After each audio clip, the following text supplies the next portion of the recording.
Hello, let me know where you're from in the world and what time it is after liking this video. If you are in possession of a love potion, now is your time to reconsider using it. It's as the title says, if you have bought or made a love potion, throw it away now. And if you still haven't, let me explain why you should. I used to have what I considered to be the perfect life. A tight-knit community of friends, a loving wife, a well-paying job as a pediatrician, and a warm and supportive family. My wife and I were planning to have children, wondering whether we should adopt or if one of us should carry the pregnancy. And my parents were excited at the prospect of grandchildren. And then one day, it all abruptly went to shit. The days started normal enough. Did a few consultations without any trouble, but then I gave a lollipop to a very brave little girl after her vaccine shot, and as her tiny fingers grabbed the stick, her fingertips brushed against my hand and sent white-hot pain through my whole arm. Taken aback, I quickly snatched away my hand, big eyes peering at me curiously. I played it off as static shock, but it kept happening. Coming back from work later that day, I leaned in to kiss my wife. The second our lips made contact, I reared back in pain. Kissing her felt like putting my mouth on hot iron. Seeing me in pain, panic seized her, and she tried touching my arm in a comforting gesture. But again, the contact of her skin against mine sent a jolt of pain so violent, I took several steps away from her. "See, call an ambulance." At the ER, the doctors were pretty much the same. If they wore gloves and only touched me for a short time, it was fine, like taking out a tray of baked goods. With oven mitts on, the second naked skin made contact. However, the pain was unbearable. Their first thought was an allergic reaction. They asked me what I'd done or eaten that day, but I hadn't done anything out of the ordinary. I'd put on the same cologne, eaten the same lovingly cooked breakfast, drunk the same coffee at the same coffee shop, eaten the same sandwich from the same bakery, as it could be a matter of repeated exposure to the allergen. The doctor prescribed some blood work. I anxiously waited for the results. That first night in bed with my wife was hell. Force of habit kept making us touch by accident. A playful and reassuring foot on my shin felt like having the skin of my leg peeled off. An attempt at hugging her ended with me jumping clear of the bed, wailing, her fingers brushing my face as she turned in her sleep. A white, hot iron poker dragged across my eyes. I ended up sleeping on the couch. The blood work came clean. A neurological issue was the doctor's next guess. They made me do an MRI to no avail. Something in the staff's eyes turned off then. A light, I later learned, was their desire to help, extinguishing itself with a speed that meant it had never been very strong to begin with.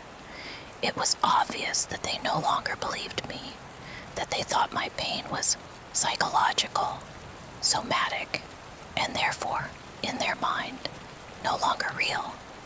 They weren't the only ones. Over the course of the following months, my wife's support waned until it turned into resentment.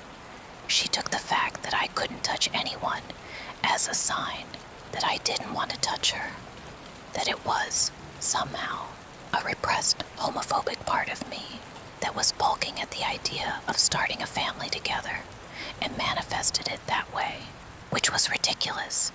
I hadn't dated men since high school, 15 years ago. I hadn't even had feelings for one beyond friendship. The first and only man I had fallen for had become my first girlfriend. My wife knew all that. It had even become an inside joke about how effective my gaydar was. It did nothing to appease her doubts. Sometimes it made me want to scream at her, to yell, "What about sickness and in health, huh? But other times, I understood. What if she was right? And even if she wasn't, didn't she have the right to be angry? What if we had a child, and I couldn't even hold it? Little by little, everyone around me left, or I cut them off. My wife was the first to go, of course. I knew she had been cheating on me for a few weeks by the time I offered we divorced, leaving her hurt, but the look of relief on her face when I offered we end things hurt even more. I went back to my parents' house, looking for comfort, but even there, I quickly felt unwelcome. My family had always been very tactile. My parents' attempt at comfort almost always involving a hug, a pat, or a comforting hand on my arm, all of which I kept evading. I tried meeting with my friends, but it always made me incredibly anxious.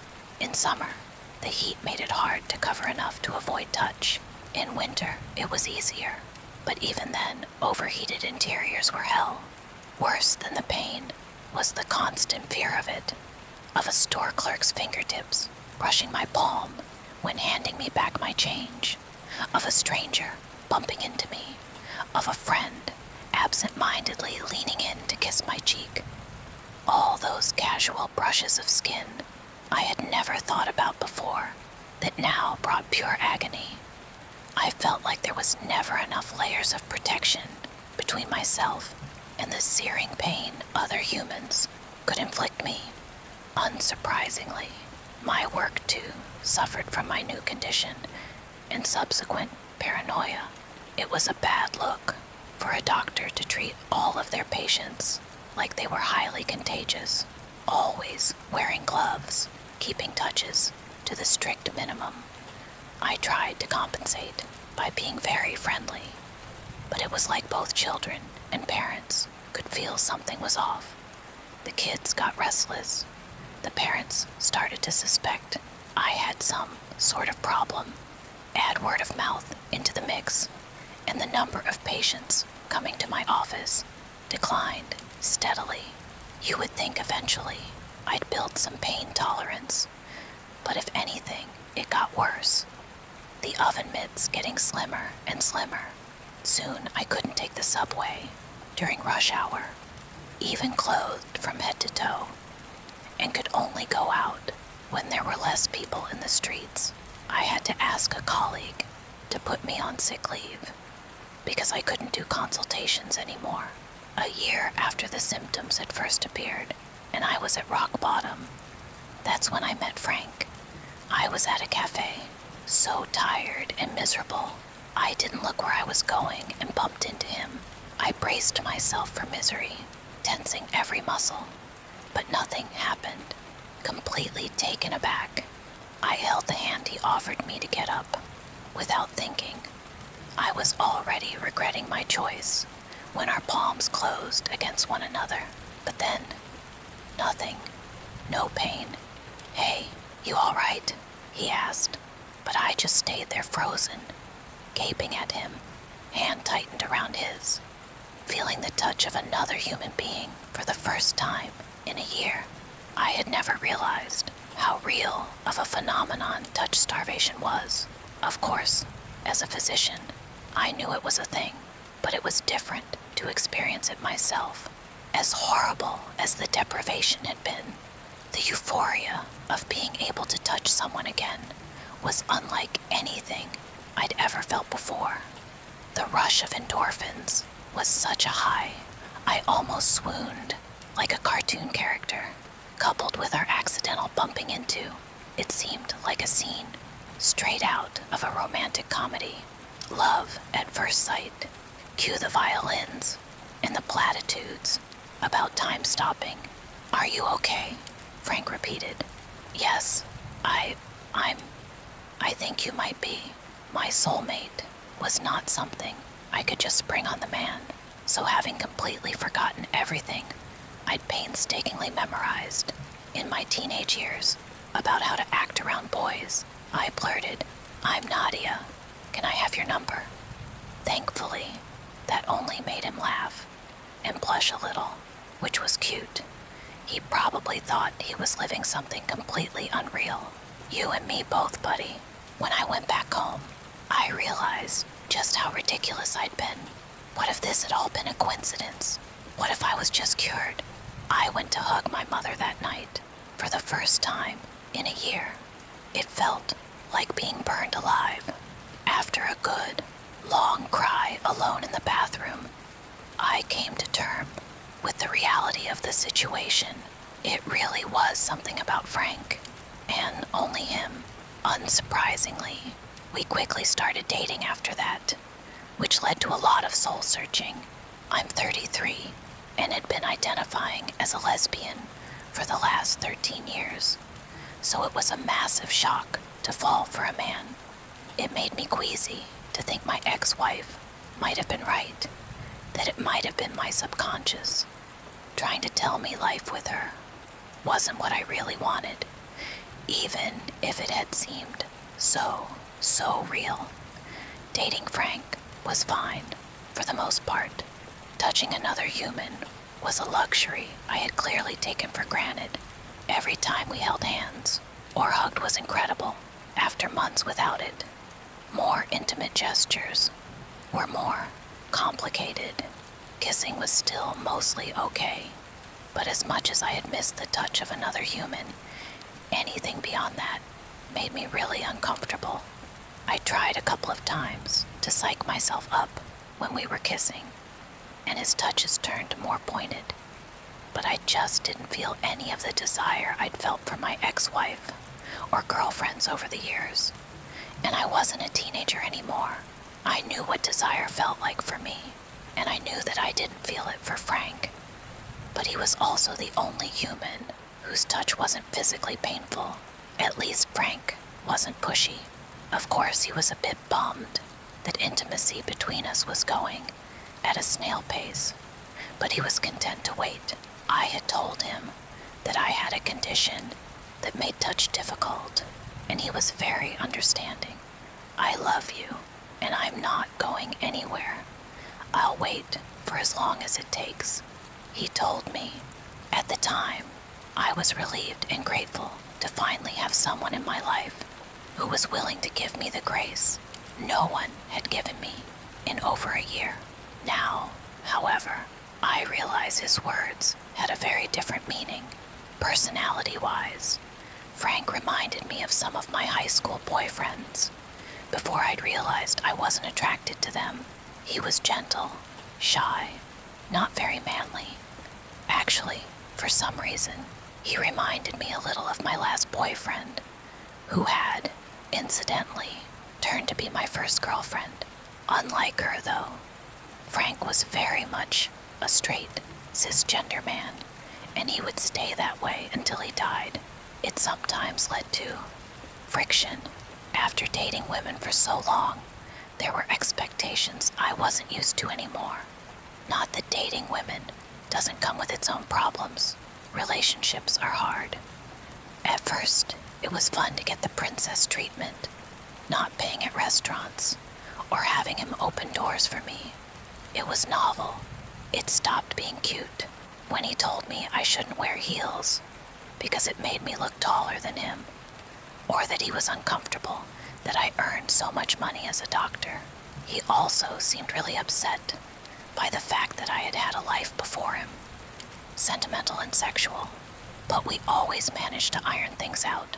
While this was happening, I kept thinking a lot about my first girlfriend, Aurora, and how different our relationship had been from the get-go, even when she'd still looked like a man. We'd broken up ages ago, but for some reason, she kept popping up in my mind. After a bit, I realized I might have missed her. She wasn't the only one.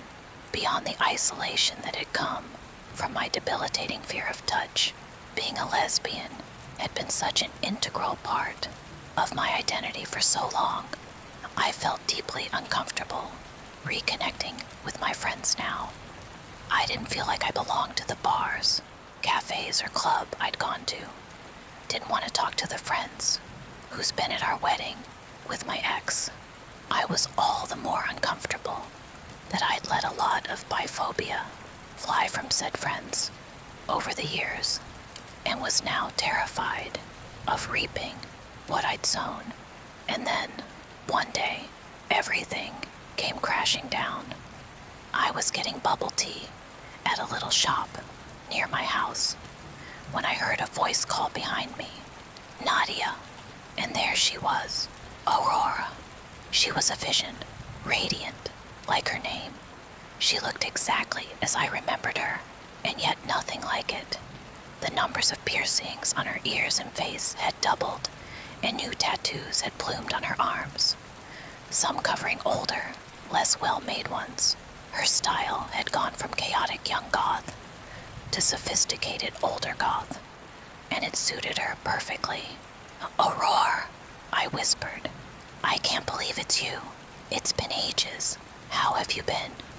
I could have just said everything was fine, but it wasn't. Not really. And so, actually, this last year's been really weird. Aurora had always been into weird stuff. Astrology, the occult, witchcraft, that kind of things. That was one of the things that had contributed to our breakup. I used to be a bit of an asshole in uni, not really understanding the role belief played in people's lives and how someone could believe in that crap while planning to work in healthcare. She, in turn, didn't understand why I was so strongly against something she viewed as harmless. We'd both learned since then. Aurora had certainly learned the hard way. Some beliefs are anything but harmless. I told her everything, and I mean everything. How I hadn't been able to touch people in over a year. How weird it felt that the only person I could touch was a man. And how strange it was to be in a straight relationship again. I was expecting Aurora to be surprised by my story and to reassure me on my sexual orientation. She was bi, after all. What I did not expect was for her to look at me with a quietly horrified expression, the same kind I'd used a decade ago, when she'd offhandedly mentioned something her family had done that she hadn't realized was abusive yet. "Nadia, what you're describing, it sounds a lot like a love potion." "What?" I laughed, but she wasn't joking. "Well, some people call it a love potion, but it's a euphemism, really. It doesn't make you love the person who used it. It just makes you dependent of them. Aren't you a little old to believe in that stuff?" I deal with that stuff for a living. Started as a side hustle, became quite profitable. Not here, nor there. So what? I'm telling you about my very real problems, and you just see an opportunity to sell me some woo-woo shit. Are you planning to rope me into an MLM scheme next? Nadia, you had everything you wanted in life. Are you telling me that without that freak disease, coming seemingly out of nowhere, you would have dropped your tight community, gorgeous and loving wife, and high-paying job for some random guy named Frank who's insecure about his height? Fuck, Aurora was right. This wasn't like me, man or not. I had never been the type to fall in love with a stranger, and even if my preferences had suddenly changed, I had plenty of male friends and acquaintances who were way more my type than Frank would ever be. But why? How? I couldn't imagine why anyone would use a love potion on me, especially a man. There were thousands, if not millions, of women way more conventionally attractive than I'd ever be. Also, how had Frank even managed it? Didn't a potion need to be drunk in some way? How had a stranger managed to poison me? "Listen, I need to get back to my day job," Aurora said, "but give me your phone number, and we'll get to the bottom of this." I took out my phone, the background picture, a photo of Frank and I, that was now starting to feel more unsettling than cute. My uneasiness was nothing compared to Aurora's reaction. Her face blanched when she saw it. "Nadia, that's Francis Cunette." That couldn't be. I knew Francis Cunette. He'd been one of of Aurora's friends, pre-transition. He'd had a crush on me, and had been incredibly obnoxious about it. Creepy even. Aurora hadn't liked his behavior at the time. Even more so when her group of friends had started acting like it was fine. Just boys being boys. She'd completely cut ties with them after that, investing in her other friendships and our relationship, which had eventually helped her figure out who she was. What? There's no way I would have recognized him. Would you? After that first incident, I made sure you wouldn't cross paths. Fuck, that was probably why I'd been thinking about Aurora so much in the last few months. She was the link between me and that creep I'd thought to be a stranger. I had kissed Francis Junet. I had very nearly had sex with Francis fucking Junet. I was gonna be sick. Can I make it stop? Aurora's expression became very somber, and my stomach dropped. Yes, but it's not easy. I left the bubble tea shop, absent-mindedly running my hand through the new piece of jewelry around my neck in a self-soothing motion, and immediately called Frank. I demanded that we meet that night. He must have misread my tone, mistaking my nervousness for eagerness, because when I came to his Housemanian apartment, everything was suspiciously clean and tidy. Even the gigantic mirror embedded in the wall was spotless. I could imagine why he'd cleaned it. I didn't let him kiss me or get near me. His touch might have not hurt, but it did not bring any comfort anymore. Instead, it made my skin crawl. Frank, I know about the love potion. The love. He stared at me with wide eyes. I think his surprise was genuine, because the question he asked next definitely wasn't, "Babe, what are you talking about?" Please, don't play dumb with me. I know you're the reason why I can't touch other people. Oh, because you want to touch other people, he said, with a derisive tone and an ugly expression of dismissal. Despite not being attracted to him in that way, I had never found him ugly until that very moment. Francis, I haven't been able to hug my parents in over a year because of you. The name gave him a pause. So you remember me? Now I do. Yeah, you've changed a lot, and I only saw you once or twice then. He'd sent me SMS for months, stalked me on Facebook, tried to get in contact with me through common acquaintances, but Aurora had shielded me from the worst of it, so I'd barely seen his face. Would it have changed anything if I had recognized him earlier? His brow pinched, his eyes watered. It was unsettling. What right did he have to cry? I've always loved you, Nadia. Always. But it was like you didn't even see me back then. You only had eyes for Nicholas. I shuddered when I heard the disgust in his voice, but did not correct him. I did not want him to know anything about Aurora's life, now that he was out of it. And then I saw you again at the cafe I had just started working at, and it was like fate, he continued, oblivious to my discomfort. I knew I couldn't let you go again. That was 10 years ago, Francis. So, what's a decade in the face of true love? This isn't true love, I yelled, appalled. Of course it is. Now you finally need me, like I need you. But I don't need you.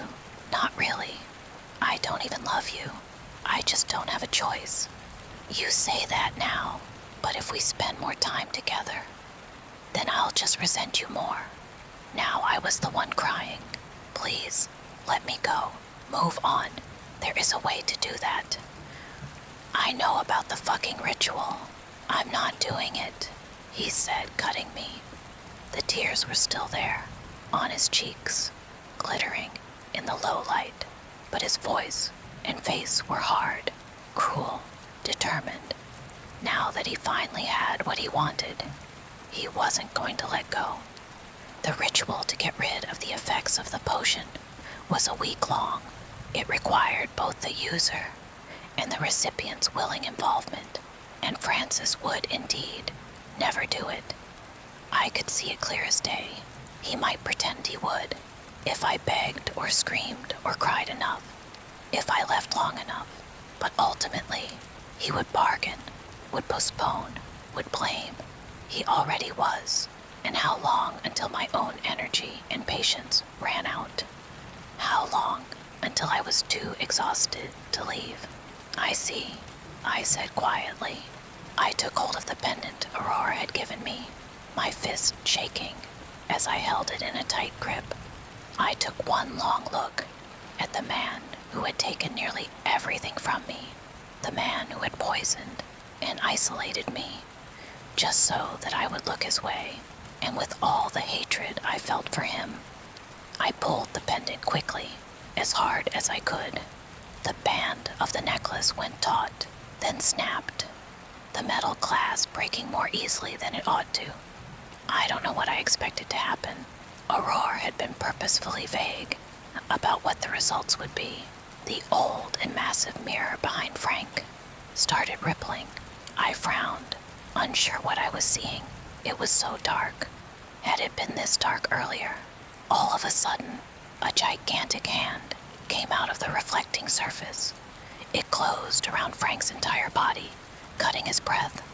I heard bones break. Not a drop of the blood that poured from his mouth made it to the ground as the hand behind the mirror retreated. It's been 2 months since then. Frank has been reported missing. Wherever his body is, I don't think the police will find it. I've resumed work, and patients are slowly trickling in again. I could leave my parents' house, but I think I'll stay a little longer. It feels too good to get to hug them in the morning. I've also reconnected with my friends, giving them an edited version of what happened. One that involves drugs and an abusive relationship, but no love potion. I'm unbelievably grateful for their hugs of comfort. Maybe in a few months, I'll contact my ex-wife again, explain what happened. I don't want her to feel guilty, but I think she deserves to know. Might save her a few hours of therapy, or add to it. Aurora and I are also meeting regularly. I don't know if it will turn into anything. For now, we're taking it easy. So yeah, if you have acquired a love potion, I strongly advise you to reconsider using it, because there are in fact 2 ways to reverse its effects. One is a week-long ritual for which both parties need to consent. They need to want from the bottoms of their hearts to get rid of the effects of the thing. The other, way faster and easier process is to kill the person who used the potion. And now that my story is out there, your target has way more chances of knowing what the effects of a love potion are and how to make them stop. You have been warned. Recently, I met a medium who promised me proof. Read this to the end, and you will believe too. I'm sitting on a sofa in a cramped, messy room. The carpet is faded and stained, the wallpaper peeling, and spots of mold speckle the ceiling. Everything about this old house screams disrepair. Next to me on the sofa, an old man with sagging, papery skin sits staring at an empty chair in the corner. A younger man, somewhere in his 30s, in a suit with a slick haircut and white smile of a dentist, or maybe a realtor, flashes his pearly whites at the old man and says, "Hello, sir. My name is Nathan. I'm a spiritual medium. Your family reached out to me and asked for my services. Can you tell me some of what you've been experiencing?" "She's there," growls the old man, still staring at the empty chair in the corner. "Who's there?" Nathan, the medium, glances at the chair. Back to the old man. "Who is it you see sitting in that chair?" He sniffs, wrinkles up his mouth in a frown. "Dunno her name. For the record, I don't believe in any of this stuff. I am here because I don't believe. I'm also recording this entire interaction." The old man the medium, the invisible woman in the chair in the corner. I make sure to get the chair. Lots of footage of it. I am tempted to get up and go sit in it. But that would ruin this whole charade, wouldn't it? Anyway, I just keep filming. Nathan, the smarmy medium, who should be a realtor, looked confused when he first looked at the empty chair, but is now playing along, full woo-woo psychic mode, saying stuff like, to the woman in the chair, "Can I ask what you are doing here? What is it you would like to communicate?" Silence, and Nathan asks the old man, "Do you see any change in her?" The old man shakes his head. She's just sitting there. A few minutes more of a lot of nothing. The medium decides to cast a blessing on the room to help put her spirit to rest. And then the old man sits up straight. His eyes go big. He says, "She's getting up." Then she's laughing. She's cursing at us. Then he starts whimpering. "She's coming closer. She's coming. She's coming. Stop her." He starts screaming, and the medium leaps up, chanting words of a prayer in what is probably Google translated Latin. He waves a hunk of burning sage and sprinkles salt, while the old man screams. I get the whole thing on my phone. The screaming, the sage, the sweat on Nathan the medium's brow, as he shouts with increasing ferocity over the old man's howls, snarling at the empty chair. And when the moment is right, I yell, "Cut!" The old man stops screaming. His face breaks into a grin as he turns to me. "How was that, Max?" "Brilliant, Pete. You were brilliant," I say, angling my phone toward myself and also speaking to the cameras we have set up to catch the psychic at work. I speak to my future audience, you all, who should subscribe to my channel if you haven't already. This is Pete, an actor. I'm Max, host of Debauchery and Debunkery, where we used to take a shot for each lie, but quickly realized we get drunk way too fast. Now, we just debunk stuff and get drunk later while laughing about it. The only person who is not an actor here is Nathan the medium, who, as you can see, quickly began speaking to an empty chair. Nathan, you stated several times that you could sense the presence in the chair. What do you have to say now that you know Pete here is an actor? Nathan has lost his charm. He stammers, red-faced, furious at having been set up, looking between me and Pete and the chair, as if unsure which of us is the most to blame for his predicament.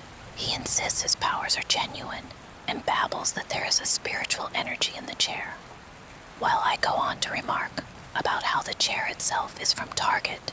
We bought it this morning. So was there spiritual energy at the department store before we brought it in? He says it must be with the house then. I tell him how the house itself is a set. It's actually my house, and I live here. And this entry room doesn't usually look like this. We made it grubbier for effect. Though, I add, I guess you're right. There's not the greatest vibes.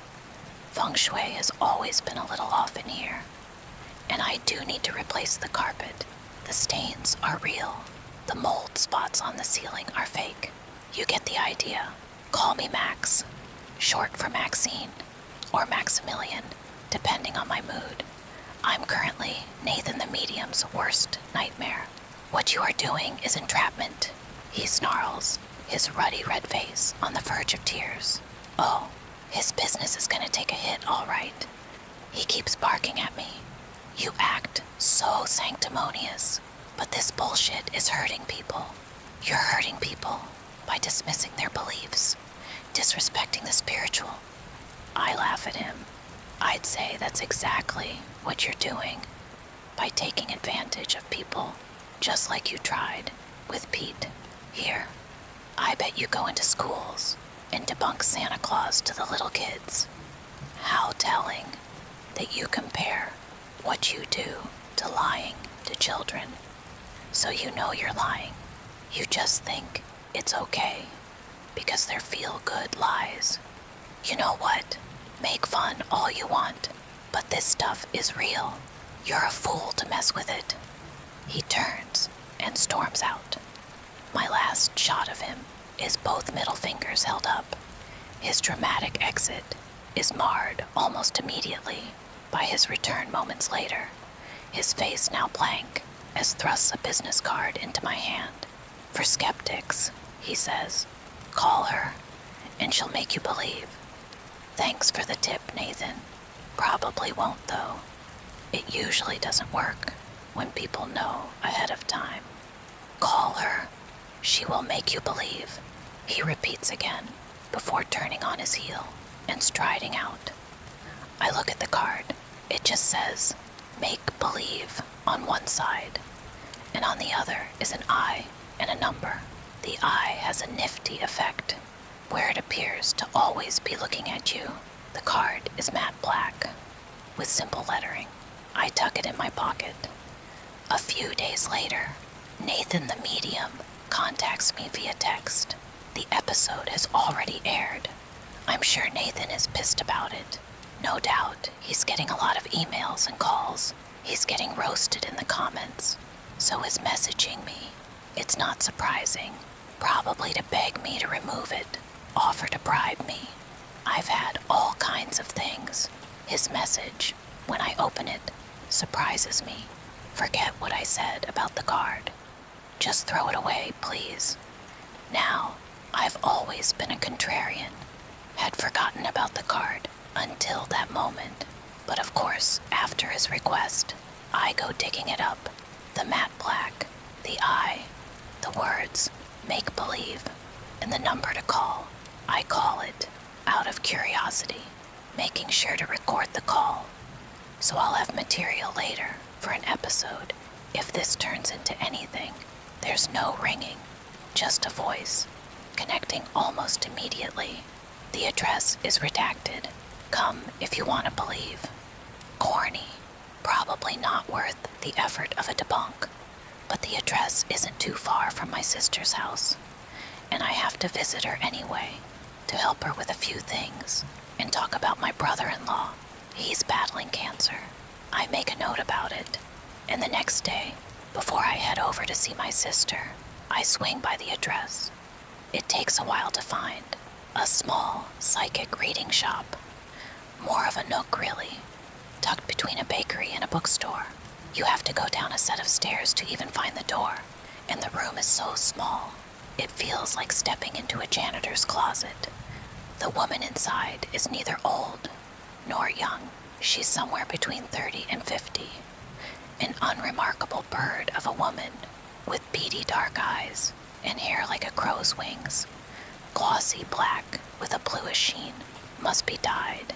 She's sitting in a chair in the corner, in a long black gown, stiff as a doll, that's been posed.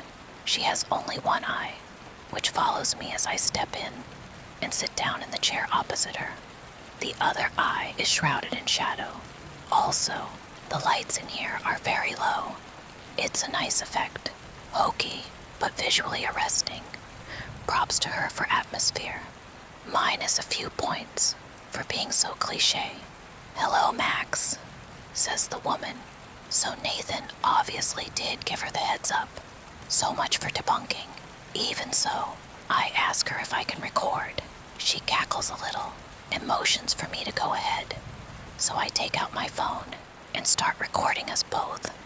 Though I don't have much hope for anything from this given. She's already been prepped for me by Nathan. Still, why not?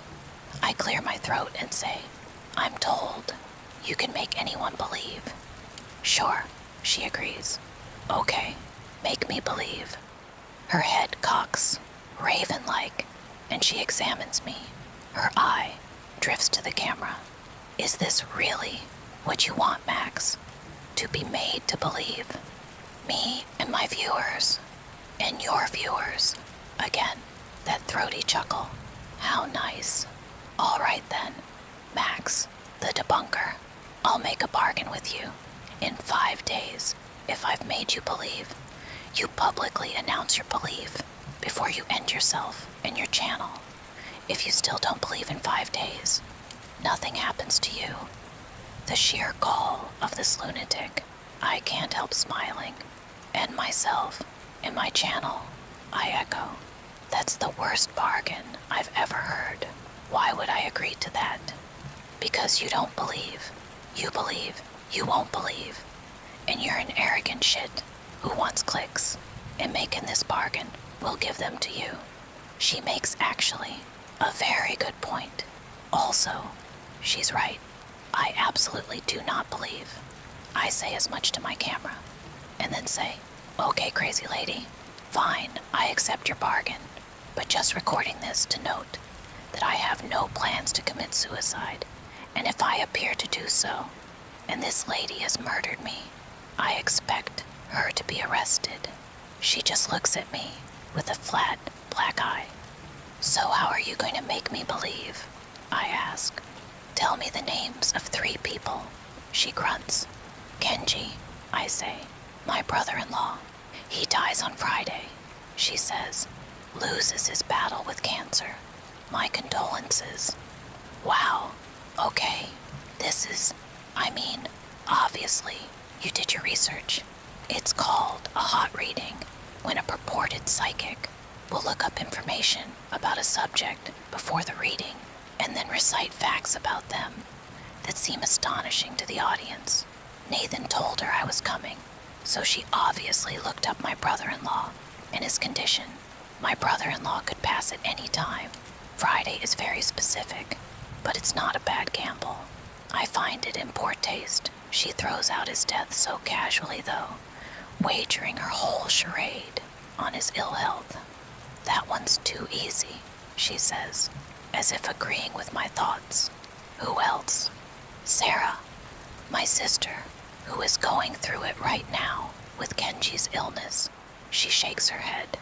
Nothing much happens to her in the next 5 days, except for grieving her husband.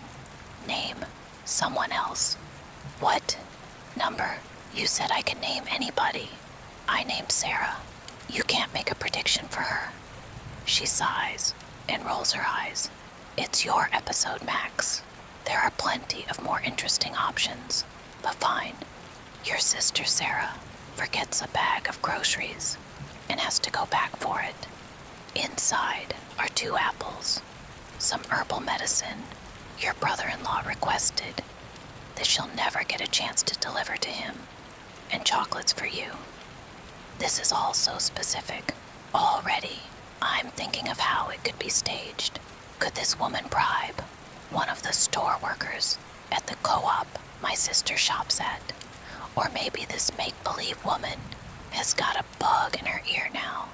Someone is whispering stuff to her, and they've been watching Sarah, and the shopping has already happened. I'm still considering how elaborate this might be, or if she's just doing what most of these scammers do, lie. The woman says, I'll pick the 3rd person because you're about to say Mateo. And yes, his wife is cheating on him. You'll say it's too easy for me to have guessed. You think I have an accomplice listening and feeding me clues. So instead, let's pick Pete. In 3 days, he has a heart attack from seeing her. Seeing who? The woman in the chair. Her lips curve in a ghastly smile. Pete the actor. There's no woman in any chair. I paid him to make her up. He'll call you in 3 days, and he'll tell you he's been seeing her. He'll beg you to make her go away. He'll warn you. He'll plead. He's an actor, I snap. Did you hire him? He'll say that he knew you'd say that. He'll beg you to believe him, but you won't. Well, this last one sounds easy enough to stage. Anyway, though if they can make the stuff happen with my sister, I'll be both really impressed and probably filing a lawsuit for stalking. As for my brother-in-law, it's disgusting they'd even talk about him that way. Oh, Max, she says, as I am leaving, take my card. I love referrals.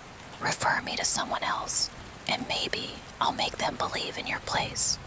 Whatever, I growl. and step out of the place, ascending the stairs into the bright sun. She makes my skin crawl. Not because she's connected to the occult, but because she's a charlatan who lies without any sense of moral compunction. A parasite feeding on people's superstitions. I've made it my career to expose people like her. These kinds of scammers are the reason my father ended up losing so much money, destitute, and desperately believing that the woman, if she even was a woman, catfishing him, was in love with him. He believed she was planning to elope with him until he succumbed to COVID during the pandemic. Exposing the lies can't bring him back or undo the harm that was caused to our family, but it might prevent someone else from falling for a similar scheme. When I get home, I review the footage of my encounter with the make-believe woman and decide that next week I'll splice it with some footage of all her predictions not coming true. It'll make a decent short reel, I guess, though not dissimilar from other reels where I've exposed frauds. I save the footage and forget about it. 2 days later, on Friday, my brother-in-law's passing coincides with the first prediction, but his death was already foretold by the doctors, and I dismiss the coincidence for the rest of the day. I am talking to family. I console my sister, Sarah. I spend the night and check in on her every few hours. She has barely stopped crying and hasn't eaten anything. The next day, I'm still trying to console her when my phone rings. It's from an unsaved number. I don't pick up, but it rings and rings, and she tells me through tears it's fine, to please go and answer it. So I do. It is Pete, the actor. Max, rasped Pete. Max, thank God. She said she'll count you as a referral. You have to make her go away. Who? I ask. Annoyance, like an ice pick in my brain, because I already know who. Already suspect. The woman, he bursts, all but sobbing. The one in the chair. I can't believe it. This make-believe lady actually did it. She actually reached out to Pete. Paid him whatever she paid him. Not much, probably. He's an amateur actor we found on Instagram. Honestly, one of the reasons we hired him is because he came cheap. And now, he's turned his shtick on me. I sigh. Yeah, very funny. Listen, I know who hired you. She said you'd say that. He bursts. She said you wouldn't believe me, but you have to. Max, you have to. Okay, look, this is inappropriate. My brother-in-law just died. I need to take care of family matters. You have to believe. Max, you're the only one who can save me. You have to believe before tonight. Call her and tell her you believe, or I hang up the phone, frustrated, and then I silence it as it immediately rings again. My sister looks up from her chair, eyes red, perplexed. Max, she asks. Who was? Nobody. Just an actor I worked with on a gig. Nothing to worry about. I sigh, looking at my silenced phone. It's still ringing. There are also pictures coming through via text and messages. Pictures from the photo shoot. All of the empty chair. Can't you see her? He keeps texting. More empty chair pictures. The man is dedicated. I'll give him that. He's a much better actor than I initially gave him credit. Probably should have paid him more. I block his number and forget about him. Forget about him, that is, until the next day. I'm helping my sister to put things away around the house. The place is a mess, and everything reminds her of Kenji. As I unpack a tote bag on the counter, I pull out a couple of chocolate bars. I ask if I can have one, and she calls from her place, listless on the couch. Yeah, I got those for you. Oh, really? Thank you. Sure. I pull a box of an herbal supplement out My heart thumps in my chest. This is only a coincidence, I think. I clear my throat and call. What do you want me to do with this herbal concoction? Huh? Supplements for. Looks like it helps with digestion and gut health. Oh, She goes very quiet and then says, I got that for Kenji. I don't know. Oh, I don't want to ask. I don't want to. And I loathe the butterflies in my stomach, the way my throat is dry and constricted as I ask her, did you forget the bag? Huh? The herbal medicine. When you were out shopping for him, did you leave the bag? Yeah, actually. She wipes tears from her eyes. I've just been so out of it. How did you know I left it? I don't answer. My heart is hammering now as I go to my phone, search for Pete's number, try to call, but there is no answer. I turn to my sister. Maybe the cashier kept the bag by accident, I say. Maybe they set it behind the counter, so you didn't notice when you walked away. She's too distraught over Kenji to engage with me. Doesn't understand why I care about the bag. Could have been tucked behind the counter, she echoes. I cling to that thought. The make-believe woman bribed the cashier to hide the bag, and then to put items in it that my sister would normally buy. How else would the make-believe woman have known exactly what items would be in there? These scammers, I tell you, blood-sucking. It's insane the lengths they go to, but just in case, I retreat to the spare room, open my laptop, and check the footage of my recording with the make-believe woman. Check the date. She told me I had 5 days. Tomorrow will be 5. I have time. I repeat to myself, wondering why I'm being so uncharacteristically irrational when none of this is real. I paid Pete. I know he's acting. Why the fuck hasn't he called back? I call again. No answer. I go to YouTube and pull up the debauchery and debunkery video I released about Nathan, the phony medium. My heart settles as I watch it. The medium talking about his craft. This fucking fraudster. He goes on about establishing a psychic connection and how time is all wibbly-wobbly. Pretty sure he cribbed that from some sci-fi show. And as a consequence, he can see snippets from the future. It's all nonsense. I feel the comfort of the familiar, my skepticism sliding back into place. The camera shots of my house, the stage front room, the peeling wallpaper, and everything. And there's Pete, sitting on the sofa, pretending. I can't wait for him to get to the part where I call cut. And he reveals he's acting the whole time. That's what I need to see to feel better. Hello, sir. My name is Nathan, says Nathan on screen, introducing himself to Pete. I'm a spiritual medium. Your family reached out to me and asked for my services. Can you tell me some of what you've been experiencing? She's there, says Pete. Who's there? Asks Nathan the medium, while Pete the actor keeps staring and says he doesn't know her name. And then my camera, zooming in on the chair. Number. Fuck me. No. I freeze the frame. Number. What the fuck? Number. She's there, staring out at me from the screen, staring through the screen, right at the camera. The woman from the psychic reading shop. The video proceeds as normal, the same as before, exactly as we recorded. My blood is pumping so loud, I can barely hear myself think.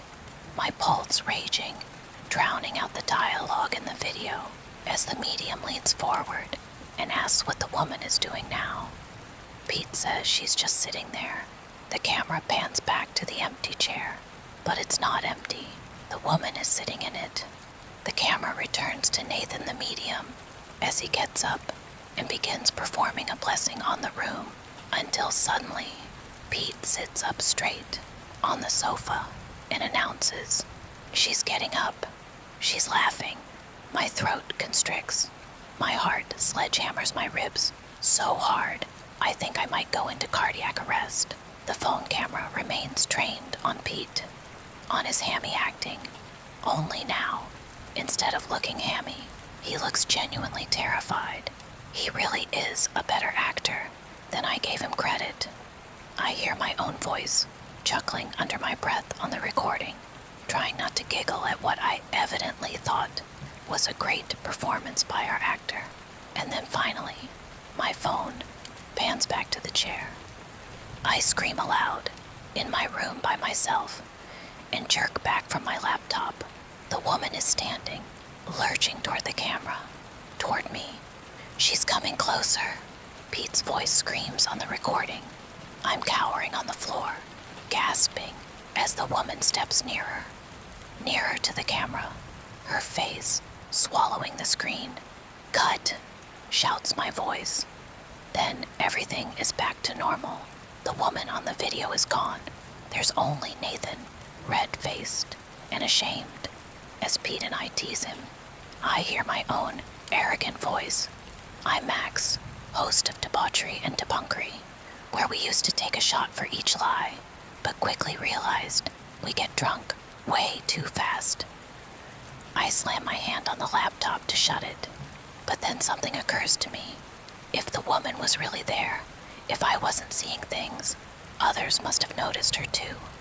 I pull open the laptop again and skim the YouTube comments, all ordinary, and my heartbeat settles until I scroll to the most recent comments.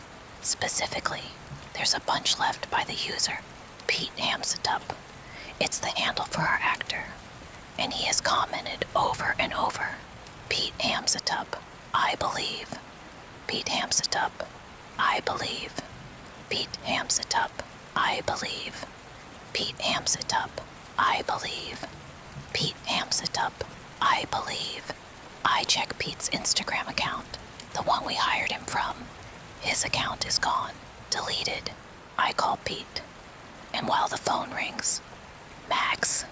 The door bursts open, and my sister says, "Max, everything okay?" She's come because she heard me screaming over the video. "Can you see her?"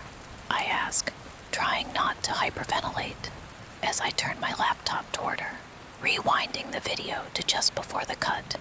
"Can you see anyone in the chair?" "What? No, it's just an empty chair. Max, what's going on?" But I push past her without answering. I need to get home, need to get to that stage front room. "Max," my sister shouts, as I slam the door behind me. I try calling Pete again, as I pull out of the driveway. His phone just keeps ringing. I call and call, then drop the phone, swearing as I nearly pancake a pedestrian. I'm so distraught. The pedestrian screams obscenities as I screech by. My phone rings again, and I pick it up wildly, wondering if it's Pete. But it's my sister, worried about me.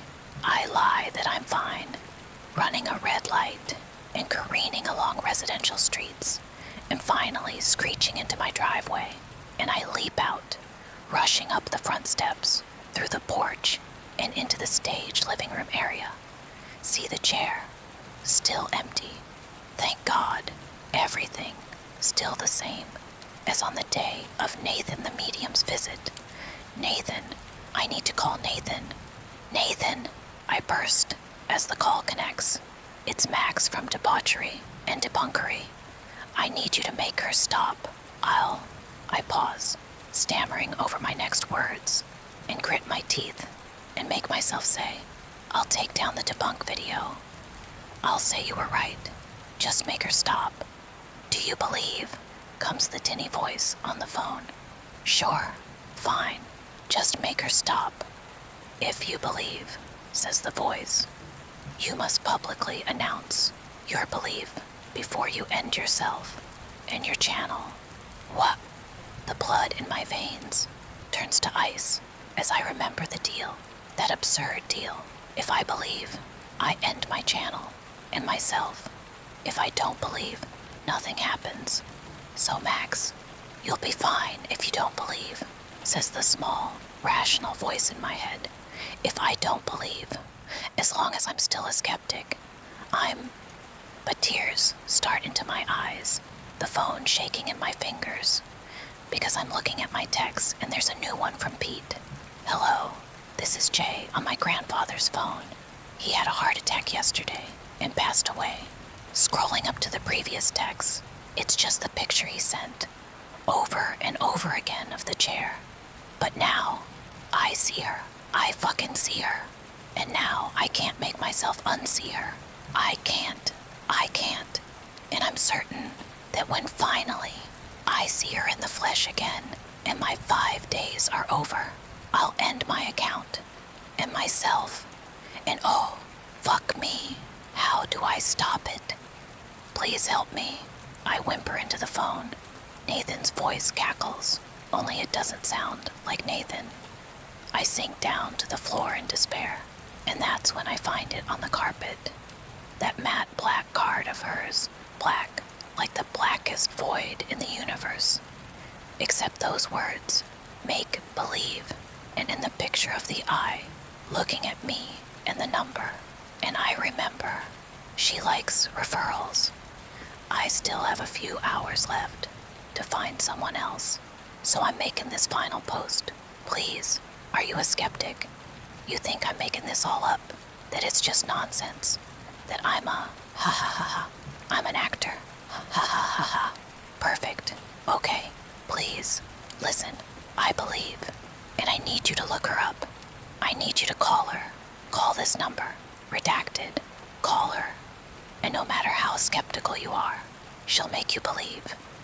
But I beg you to do it soon. Now. Call her now. Now. I promise she'll make you believe. A shattered life, and I don't know when you're going to read this, but I can tell you when it started. I was out for a walk alone in the woods when the entity came for me. It was beyond a blur. It was, for lack of a better term, absence of meaning. Where it hid, there were no trees. Where it crept closer, there was no grass.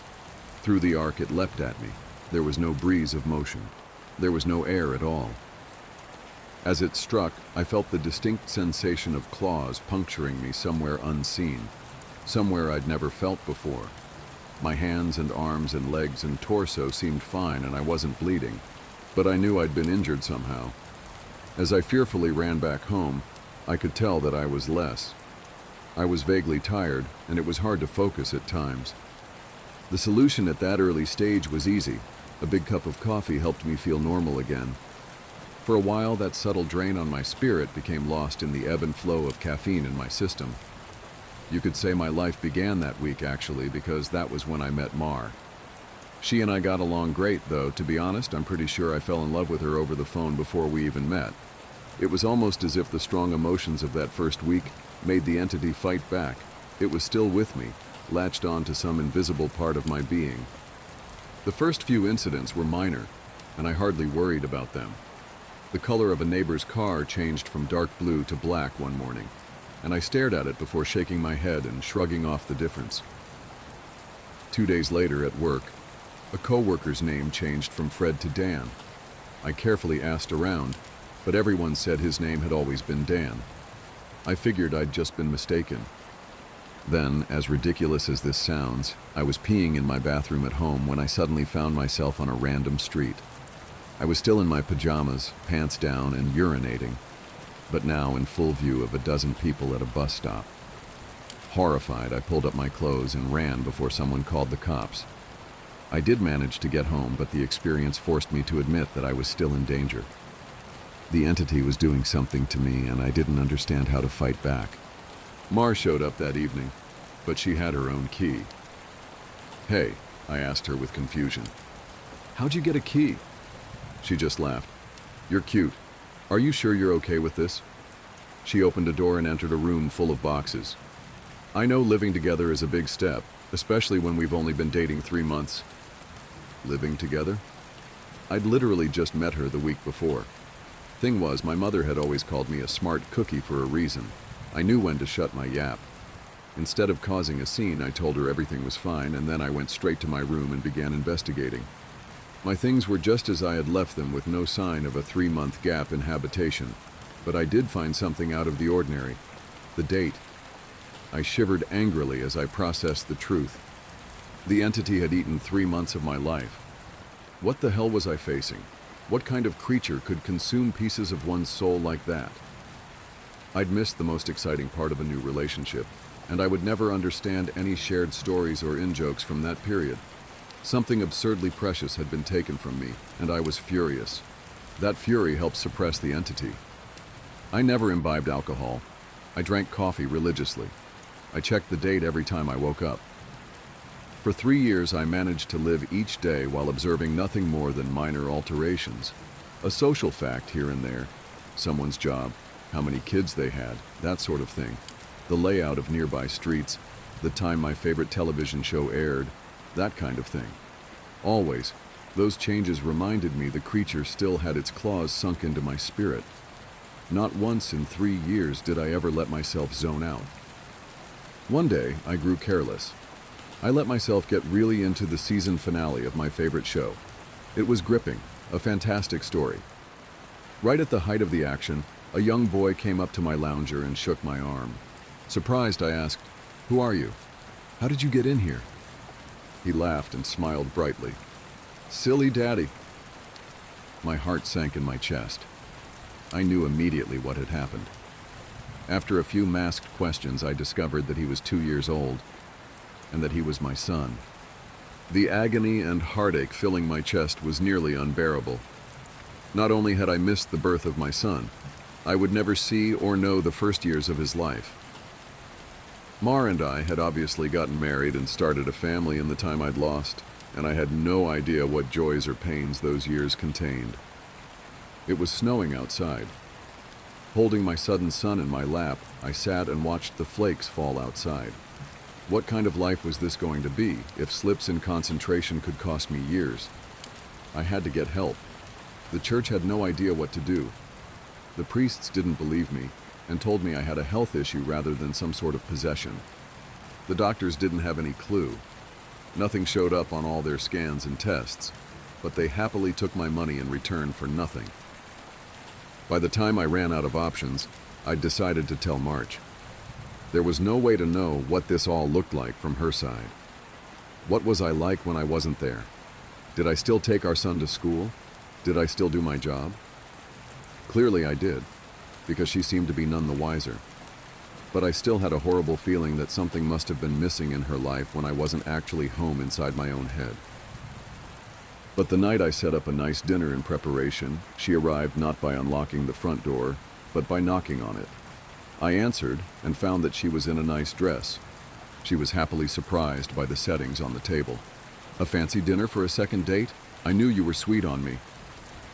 Thank the Lord I knew when to keep my mouth shut. If I'd gone on about being married and having a son, she might have run for the hills. Instead, I took her coat and sat down for our second date. Through carefully crafted questions, I managed to deduce the truth. This really was our second date. She saw relief and happiness in me, but interpreted that as dating jitters. I was just excited to realize that the entity wasn't necessarily eating whole portions of my life. The symptoms, as I was beginning to understand them, were more like the consequences of a shattered soul. The creature had wounded me, broken me into pieces. Perhaps I was to live my life out of order, but at least I would actually get to live it. And so it went for a few years, from my perspective. While minor changes in politics or geography would happen daily, major shifts in my mental location only happened every couple months.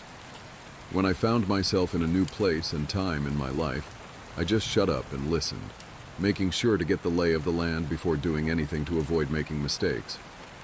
On the farthest flung leap yet, I met my 6-year-old grandson, and I asked him what he wanted to be when he grew up. He said writer. I told him that was a fine idea. Then I was back in month 2 of my relationship with Mar, and I had the best night with her on the riverfront. When I say the best, I mean the best. Knowing how special she would become to me, I asked her to move in. I got to live through what I'd missed the first go-around, and I came to understand that I was never mentally absent. I would always be there, eventually. When we were moving her boxes in, she stopped for a moment and said she marveled at my great love, as if I'd known her for a lifetime, and never once doubted she was the one. That was the first time I'd truly laughed freely and wholeheartedly since the entity had wounded me. She was right about my love for her, but for exactly the reason she'd considered a silly romantic analogy. I had known her my whole life, and I'd come to terms with my situation and found peace with it. It wasn't so bad to have sneak peeks at all the best parts ahead, but of course I wouldn't be writing this if it hadn't gotten worse. The entity was still with me. It had not wounded me and departed like I'd wanted to believe. The closest I can describe my growing understanding was that the creature was burrowing deeper into my psyche, fracturing it into smaller pieces. Instead of months between major shifts, I began having only weeks. Once I noticed that trend, I feared my ultimate fate would be to jump between times in my life heartbeat by heartbeat, forever confused, forever lost. Only an instant in each time meant I would never be able to speak with anyone else, never be able to hold a conversation, never express or receive love. As the true depth of that fear came upon me, I sat in an older version of me and watched the snow falling outside. That was the one constant in my life. The weather didn't care who I was or what pains I had to face. Nature was always there. The falling snow was always like a little hook that kept me in a place. The pure emotional peace it brought was like a panacea on my mental wounds. And I'd never yet shifted while watching the pattern of falling white and thinking of the times I'd gone sledding or built a snow fort as a child. A teenager touched my arm. "Grandpa? Eh?" He'd startled me out of my thoughts, so I was less careful than usual. "Who are you?" He half grinned, as if not sure whether I was joking. Handing me a stack of papers, he said, "It's my first attempt at a novel. Would you read it and tell me what you think?" Ah, of course. Pursuing that dream of being a writer, I see. He burned bright red. Trying to, anyway. "All right, run off. I'll read this right now." The words were blurry, and annoyed, I looked for glasses I probably had for reading. Being old was terrible, and I wanted to leap back into a younger year, but not before I read his book. I found my glasses in a sweater pocket and began leafing through. Mar puttered in and out of the living room, still beautiful, but I had to focus. I didn't know how much time I would have there. It seemed that we had relatives over. Was it Christmas? A pair of adults and a couple kids I didn't recognize tromped through the hallway, and I saw my son, now adult, walk by with his wife on the way out the door. As a group, the extended family began sledding outside. Finally, I finished reading the story, and I called out for my grandson. He rushed down the stairs and into the living room. "How was it?" "Well, it's terrible," I told him truthfully. "But it's terrible for all the right reasons. You're still a young man, so your characters behave like young people. But the structure of the story itself is very solid." I paused. "I didn't expect it to turn out to be a horror story." He nodded. "It's a reflection of the times. Expectations for the future are dismal, not hopeful like they used to be." "You're far too young to be aware like that," I told him. An idea occurred to me. "If you're into horror, do you know anything about strange creatures?" "Sure. I read everything I can. I love it." Warily, I scanned the entrances to the living room. Everyone was busy outside. For the first time, I opened up to someone in my life about what I was experiencing. In hushed tones, I told him about my fragmented consciousness. For a teenager, he took it well. "You're serious?" "Yes." He donned the determined look of a grown man accepting a quest. "I'll look into it, see what I can find out. You should start writing down everything you experience. Build some data. Maybe we can map your psychic wound." Wow. Sounds like a plan. I was surprised. That made sense, and I hadn't expected him to have a serious response. But how will I get all the notes in one place? "Let's come up with somewhere for you to leave them," he said, frowning with thought. "Then I'll get them, and we can trace the path you're taking through your own life. See if there's a pattern." For the first time since the situation had gotten worse, I felt hope again. How about under the stairs? Nobody ever goes under there. Sure. He turned and left the living room. I peered after him. I heard him banging around near the stairs. Finally, he returned with a box, laid it on the carpet, and opened it to reveal a bursting stack of papers. He exclaimed, "Holy crap!" But of course, being a teenager, he didn't really say crap. Taken aback, I blinked rapidly, forgiving his cussing because of the shock. Did I write those? He looked up at me with wonder. Yeah. Or, you will. You still have to write them and put them under the stairs after this. He gazed back down at the papers, then covered the box. So you probably shouldn't see what they say. That could get weird. That much I understood. Right. He gulped. There are like 50 boxes under there, all filled up like this. Deciphering these will take a very long time. His tone dropped to deadly seriousness. But I will save you, Grandpa, because I don't think anyone else can. Tears flowed down my cheeks then, and I couldn't help but sob once or twice. I hadn't realized how lonely I'd become in my shifting prison of awareness until I finally had someone who understood. Thank you. Thank you so much. And then I was young again, and at work on a random Tuesday. Once the sadness and relief faded, anger and determination replaced them. After I finished my work, I grabbed some paper and began writing. While the weeks shifted around me, while those weeks became days and then hours, I wrote every single spare moment about when and where I thought I was.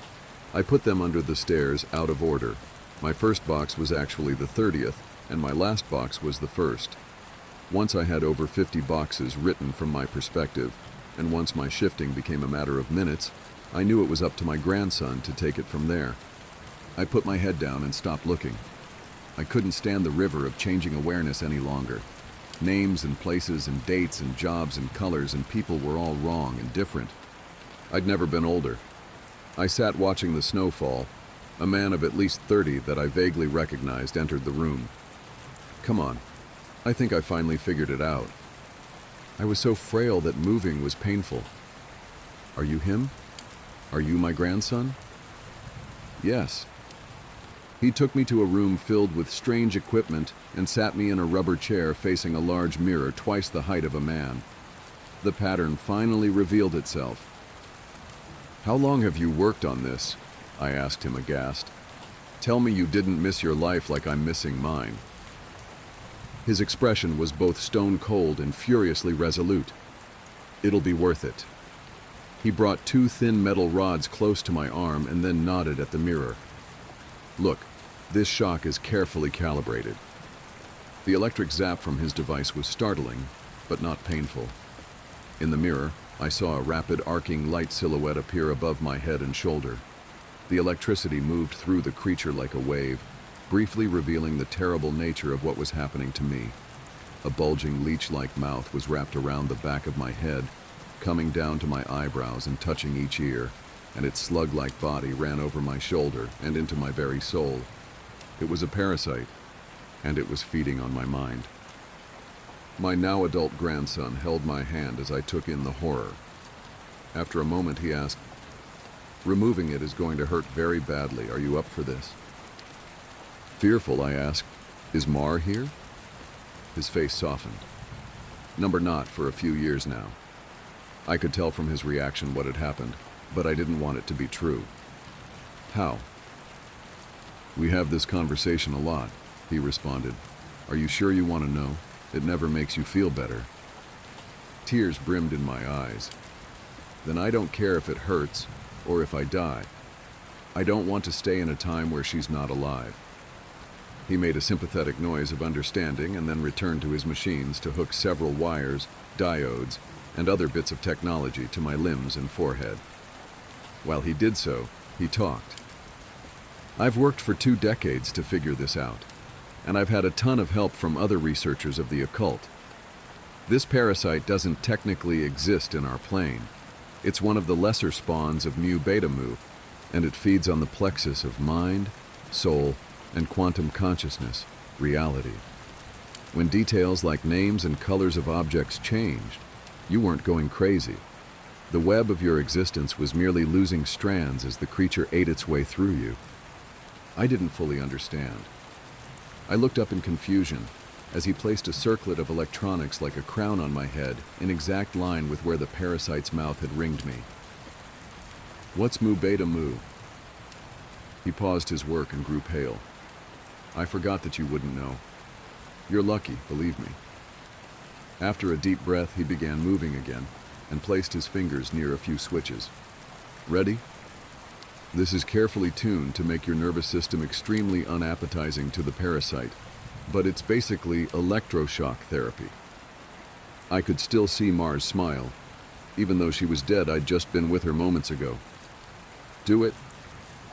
The click of a switch echoed in my ears, and I almost laughed at how mild the electricity was.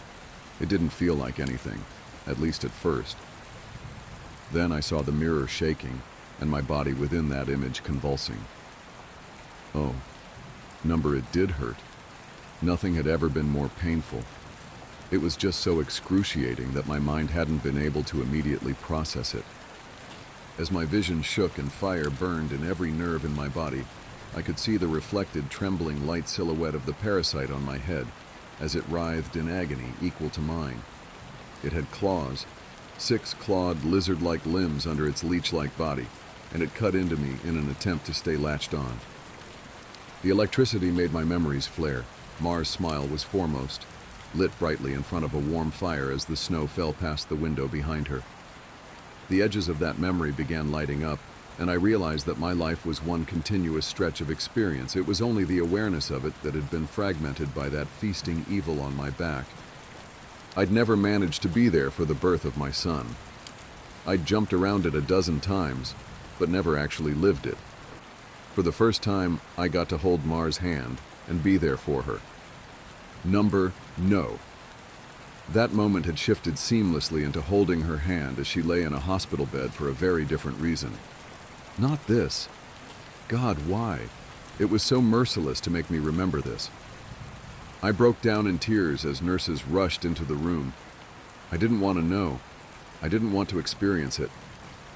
I'd seen all the good parts, but I hadn't wanted the worst part, the inevitable end that all would one day face. It wasn't worth it. It was tainted. All that joy was given back 10,000-fold as pain. The fire in my body and in my brain surged to sheer white torture, and I screamed. My scream faded into a surprised shout as the machines and electricity and chair faded away. Snow was no longer falling around my life. I was out in the woods on a bright summer day. Oh God. I turned to see the creature approaching me. It was the same absence of meaning, the same blank on reality. It crept forward just like before, but this time it hissed and turned away. I stood, astounded at being young again and freed from the parasite. My grandson had actually done it. He'd made me an unappetizing meal, so the predator of mind and soul had moved on in search of a different snack. I returned home in a daze, and while I was sitting there processing all that had happened, the phone rang. I looked at it in awe and sadness. I knew who it was. It was Marjorie, calling for the first time for some trivial reason she'd admit 30 years later was made up just to talk to me. But all I could see was her lying in that hospital bed dying. It was going to end in unspeakable pain and loneliness. I would become an old man, left to sit by myself in an empty house, his soulmate gone long before him. At the end of it all, the only thing I would have left, sitting and watching the falling snow. But now, thanks to my grandson, I would also have my memories. It would be a wild ride, no matter how it ended. On a sudden impulse, I picked up the phone. With a smile, I asked, "Hey, who's this?" Even though I already knew. Author's note. Together, my grandfather and I did set out to write the tale of his life. Unfortunately, his Alzheimer's disease progressed rapidly, and we were never able to finish. He's still alive, but I imagine that, mentally, he's in a better place than the nursing home. I like to think he's back in his younger days, living life and being happy, because the reality is much colder. It's snowing today. He loves the snow. When I visited him, he didn't recognize me, but he did smile as he sat looking out the window. My wife has been peeking at me from around corners and behind furniture. It's gone from weird to terrifying. My wife, Lynn, and I have been together for 6 years and married for 11 months.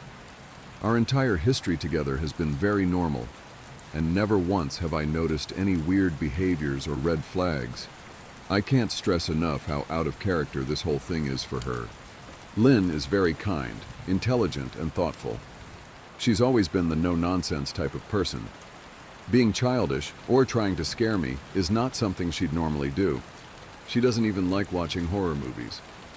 When we first started dating, she agreed to watch The Shining with me because she knew how much I loved horror. She was so scared that she didn't even make it through half of the movie before we had to turn it off. She isn't into anything creepy and has never been into pranks. It's just not her cup of tea. And that's fine. But that's what was so strange about this. It's just so unlike her. I should also add that she never had any mental health issues, and as far as I'm aware, it doesn't run in her family.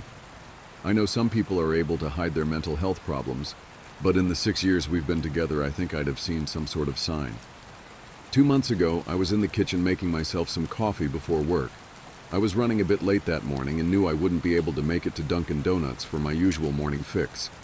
I took a sip of my coffee as I hurried down the hall towards the front door, when I happened to notice Lynn peeking at me from around the corner ahead of me.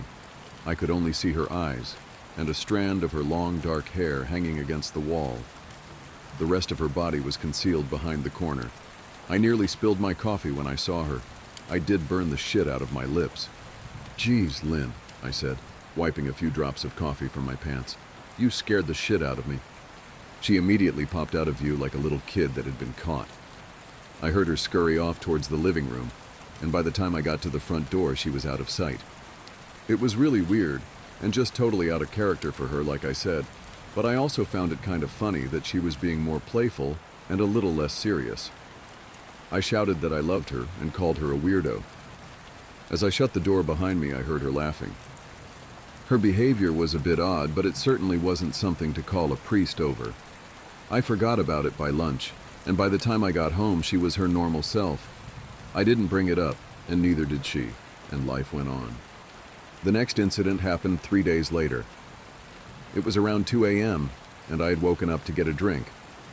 I was standing at the kitchen island, jug of Oj in hand, when I felt a strong feeling that I was being watched. For whatever reason, I looked down at the floor and saw my wife's smiling face staring back. She was peeking at me from the other side of the island, staring up at me with wide, unblinking eyes and grinning. Grinning like the Cheshire Cat, I screamed, I'll admit it. Not out of irritation, but fear. For some reason at that moment, I was scared. At the sound of my scream, Lynn scuttled backwards out of my view, her hands and feet smacking the tile floor as she hurried out of the kitchen on all fours. I didn't run after her, or even yell after her. I just stood there frozen in shock, wondering what fuck had possessed her to do that. It took me a little longer than I'd like to admit to go back upstairs, but I eventually did. When I got to our bedroom, Lynn was lying on her side, asleep, or at least pretending to be. I stood there for a while, watching her breathing to be sure she really was asleep. I had the feeling she might jump out at me the moment I got into bed, but she didn't. I climbed into bed, and she didn't even move. Her breathing was soft and deep, and I was starting to wonder if I'd dreamt the whole thing. The next morning, I waited for her to come down for coffee, and after handing her a mug and kissing her cheek, I decided to ask her about it. "What was that about last night?" I asked, keeping my tone light so I didn't offend or embarrass her. She frowned over her cup of coffee, shaking her head like she had no clue what I was referring to. "You were peeking at me again. From over there," I said, pointing to the spot on the floor by the kitchen island. She followed my gaze, and when she looked back at me, she burst out laughing. She laughed so hard that I couldn't help but join her. "You creep me the fuck out sometimes, you know that?" I said. She giggled and set her cup on the counter and wrapped her arms around my neck. "You creep me out all the time, so I guess we're even," she teased. We said our goodbyes and left for work. As I drove, I kept thinking about how creepy it had been seeing her grinning at me from behind the island like that. The sounds her hands made on the floor as she crawled away. I told myself she was just trying to be silly, just trying to join me in my love of all things horror. It's not like I was afraid of her, but it still didn't sit right with me. I started seeing her peeking at me more and more. Sometimes she'd be peeking out from behind the couch or living room curtains. Once she even managed to get inside her grandmother's old trunk that sits at the foot of our bed. I might not have even known she was there at all, had the trunk's old hinges not given her away. She'd had the lid propped up just enough so that only half of her face peeked through. She'd been grinning like an excited toddler. It was unnerving. I didn't even know what to say to her. All I could do was stare. When I finally found my voice, I asked her why on earth was she doing this. She didn't answer, but she had slowly closed the lid, shutting herself inside the trunk. I just walked away, feeling disturbed. I didn't understand why she was doing it, but it clearly made her happy. I just hoped she would tire of the game quickly. Lynn didn't peek at me for the next 2 weeks. I started to think she was done with her weird prank, and I was relieved. We were watching a show on Netflix one night, and I jokingly said that I hadn't seen her peeking at me lately, and that she must have given up on her spy game. She looked up at me with a small smile and said, "Maybe I've just gotten better at it." I didn't say anything, but I wondered whether or not she was joking. For the next few days, I couldn't stop thinking about what she'd said. Was she still peeking at me when I wasn't looking and I just hadn't noticed? And if so, what the hell was she getting out of this? I started to feel paranoid, constantly checking whether she was watching from around the corner or behind a door. I was jumpy whenever I was home and she wasn't in full view of me. I felt stupid and a little crazy. But after a few weeks without another incident, I began to relax. I stopped checking behind furniture and walls and told myself it was just a bad memory. Then a few days ago, things got so much worse. Lynn left to go to a friend's, and I lounged on the couch and played a couple games on my laptop. Around 9 p.m., I hopped in the shower, and as I was washing the soap from my hair, I felt that awful feeling that I was being watched. I slowly opened my eyes and almost had a fucking heart attack. Lynn was peeking from behind the shower curtain, her entire head stretched into the shower, leaving just her body outside. Her long dark hair hung against the curtain, the ends dripping with water. Her mouth hung open in a terrible grin, eyes wide and red, as if she hadn't blinked in a while. I screamed and jumped back against the wall. She didn't move, nor did her smile waver. Her makeup ran down her cheeks in 2 black streaks. She looked giddy and completely deranged. I was fucking terrified. We stood like that for a few moments, neither of us saying a word. Finally, after what felt like forever, she slowly pulled her head back out of the shower, and I watched her blurry figure through the curtain as she moved backwards towards the bathroom door. A second later, the bathroom door slammed shut, hard enough to rattle the mirror. I screamed again and jumped out of the shower to lock the door. I stayed inside the bathroom for over an hour. Maybe I overreacted to some of you, but joke or not, I wasn't going to put up with the crazy shit anymore. That's what I kept telling myself as I paced in my bathroom, stopping to listen at the door every few minutes. Suddenly I heard a muffled sound, and I pressed my ear against the bathroom door, straining to listen. I couldn't hear anything, but I envisioned Lynn standing on the other side of the door, giggling at her joke. I felt a surge of anger. I was beyond pissed at being made to feel scared in my own house, and made to hide in the bathroom for an hour. All for what? Some joke? If it was a joke, it was an awful one. "What the fuck, Lynn?" I snapped. "This shit is getting really fucking annoying." I waited for her to apologize or to call me a jerk, but instead I heard a faint moan, so quiet I wondered if I heard it at all, and then complete silence. "Lynn?" I called out, not able to even hide the shakiness in my voice. I got no response, just my own heavy breathing. "I swear to God, just fucking stop it," I yelled, pounding my fist on the door. I waited for her to cuss me out, something I would expect from me talking to her like that. I never screamed at her before, but there was nothing, just the occasional drip from the shower head.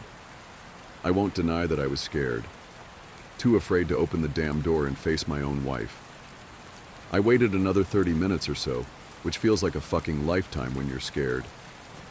Finally, I decided I wasn't going to spend the night hiding in my bathroom, so I got down on my knees and peered under the door. I almost expected to see her face peeking back at me, but thankfully I didn't. I could see straight down the hallway to the top of the stairs, but no Lynn. I didn't know if I should be happy about that or not. I looked for a few minutes, waiting to see her head pop up over the top step, but it never came. I stood up, my hand hovering over the door, and mentally prepared myself to open it. I slowly turned the lock with shaky fingers and was about to yank it open when I heard a sound that still makes me feel nauseous when I think about it. A moan, louder than before, but this time I was able to tell just where it was coming from. I turned my head to the closet door as if in slow motion, and locked eyes with my wife, who was peeking out at me from the slight gap. Her eyes were still wide as ever, and her mouth was hanging open in the most grotesque, gaping smile I'd ever seen. I didn't even scream. I was too scared for even that. Her hands were clasped to her chest, body trembling with sheer delight, as if she could barely contain her excitement. A short, raspy moan bubbled up from her throat, deep and raw, sending a shiver through my entire body. Somehow I found the ability to pull the bathroom door open and ran as fast as I could all the way down the steps, snagging my keys and phone from the table in the living room before running outside to my car. I could hear her shrill laughter behind me, but I didn't hear her getting closer. I didn't bother shutting the front door. I drove away from the house faster than I legally should have, shivering the entire time, either from fear or the cold. Maybe a little of both. I hadn't grabbed a coat or even a pair of shoes. I was still in my boxers and my hair was still damp. I drove straight to my brother Chris's house, about 40 minutes away, ignoring any and every call and text I got. I didn't check my phone until I was safely parked in my brother's driveway. Lynn had called 4 times and sent a flurry of texts, all wondering where I'd gone and why I left like that. I threw my phone at the dash in a rage, furious at her nonchalant attitude. My brother and his wife were surprised to see me, especially dressed in just a pair of boxers, but told me to stay as long as I needed. Chris lent me some clothes and asked me what happened. I told him Lynn and I had a fight, but didn't get into the details. I didn't want him to think I was overreacting, leaving my wife over a prank, even if it was a strange one. I mean, hadn't I encouraged her for years to lighten up instead of being so serious all the time? I had wanted her to relax and loosen up, but this was definitely not what I'd had in mind. I tried to sleep on their sofa, but my brain wouldn't let me sleep. Every time I closed my eyes, I saw Lynn's face staring at me from inside the closet. Knowing she'd been in there with me the entire time made my skin crawl. She'd never left the fucking bathroom at all. Instead, she slipped inside the closet and slammed the bathroom door shut to fool me. The mere thought of going back home gave me anxiety. I tossed and turned, unable to sleep. Chris ended up giving me a sleeping pill, so I was able to get a little rest. My sleep was filled with terrible dreams, all of Lynn's smiling face. I woke up just as the sun started to rise. My sore body ached from the sofa, and I felt drained. I knew I'd have to call Lynn at some point, but I didn't know what to say to her. I wouldn't be going home unless she gave me her word she'd never do any more creepy shit. I just wanted my wife back. Her normal, serious self never looked so good to me. I was contemplating calling her and telling her that, when that familiar feeling came over me. I was being watched. I was staring at the ceiling, my heart in my throat. I didn't want to look away, but the longer I ignored the feeling, the worse it got. My eyes drifted away from the ceiling almost on their own. Her face was pressed up against the window beside the couch, staring down at me with that same gaping smile. Drool dribbled down her lips, leaving 2 long streaks down the glass. I didn't know how long she'd been there, but something told me she'd been there quite a while, possibly all night. I didn't bother screaming, though I was afraid anger trumped any fear I felt at that moment. I jumped up from the couch and pounded my palm against the glass. "Lynn, are you crazy? What the hell is wrong with you? Just go home," I shouted. "Now!" She didn't move, and her ghastly expression never changed. If anything, her smile only grew, as if she had never been more elated. I could hear Chris and his wife moving around upstairs, as if Lynn could hear them from her place outside. Her head twitched slightly in their direction, and she began to close her mouth slowly. Chris called my name from upstairs, obviously concerned. I turned to see him and his wife Rebecca hurrying down the steps. When I turned back to the window, Lynn was gone. The only sign she'd been there at all was the 2 streaks of drool still dripping down the glass. I tried explaining to Chris and Rebecca about waking up to see Lynn watching me through their window. They were skeptical. Who wouldn't be? Chris and I went outside to the spot in front of the window, but there were no footprints in the dirt, just a slight indent. Animal, probably, Chris guessed, and I didn't argue. He and Rebecca assumed I dreamt the entire episode, but they didn't understand, and I was too tired to explain it to them. I called out of work that day and turned my cell off. I didn't want to face Lynn. Just talking to her was too much for me at that point. I really started to believe something was irreversibly wrong with her, that no matter what promises she made, we'd never be the same again. The thought saddened me to my core. I cried most of the morning. By noon, I figured I was ready to confront her, give her one last chance to explain herself. I could at least give her that after 6 years, I told myself. I turned my phone on and saw the dozens of texts she'd sent, all from a seemingly concerned wife. Can we talk? I love you. Please call me. I'm really worried. Can you answer? Just come home. And more of the same. All texts telling me she loved me and she wanted me home. How worried she was. Not a damn one addressing the crazy shit she pulled, like she hadn't been acting like a character from a Stephen King book. Even her texts were different. She normally texted novels just to tell me to pick up a loaf of bread. You'd think she'd have more to say to me after her bizarre shenanigans. I know it probably seems childish to some of you who are miles away from this situation, but if you saw the way Lynn had looked at me, how she scampered away on all fours like some wild animal, grinning at me from inside the closet like a lunatic, then I think you'd find my reaction was warranted. I ended up staying with Chris and Rebecca for another night. I didn't wake up yesterday until afternoon, and thankfully I didn't see Lynn's face watching me through the window. I don't want to pry because it's not my place, but is this fight something that can be mended? Rebecca asked. She'd made us both a sandwich for lunch, and I knew she wanted to breach the subject without seeming to be nosy. I don't know, she's like a different person, I said, choosing my words carefully. I still wasn't ready for her or Chris to know the full extent of the batshit craziness I had been dealing with.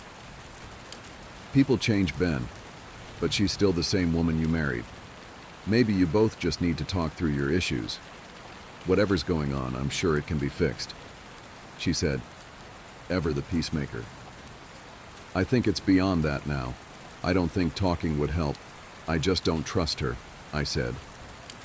The words stung in my heart. I missed and loved my wife. But how could I live with someone like that? Living in constant fear didn't sound too appealing. Lynn loves you. She has to be absolutely crushed, she said. I don't know about that, I said. Well, she certainly seemed like it to me. I've never seen her so upset.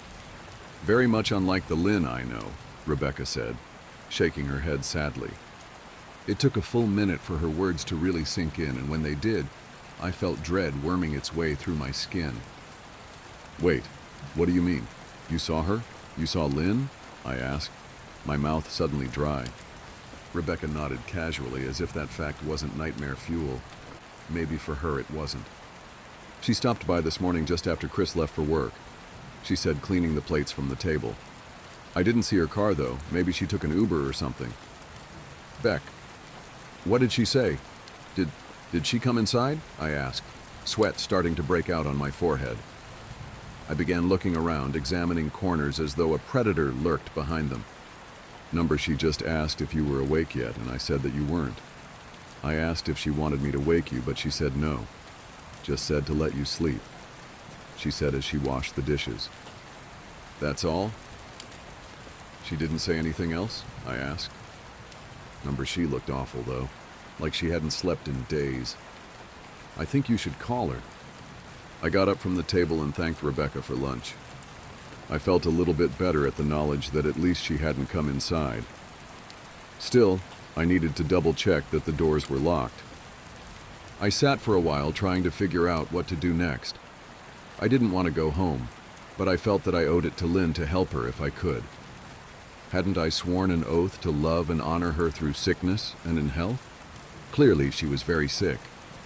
If she was sick, which I truly believed she was, I had to try and get her the help she needed. But I didn't even know where to start.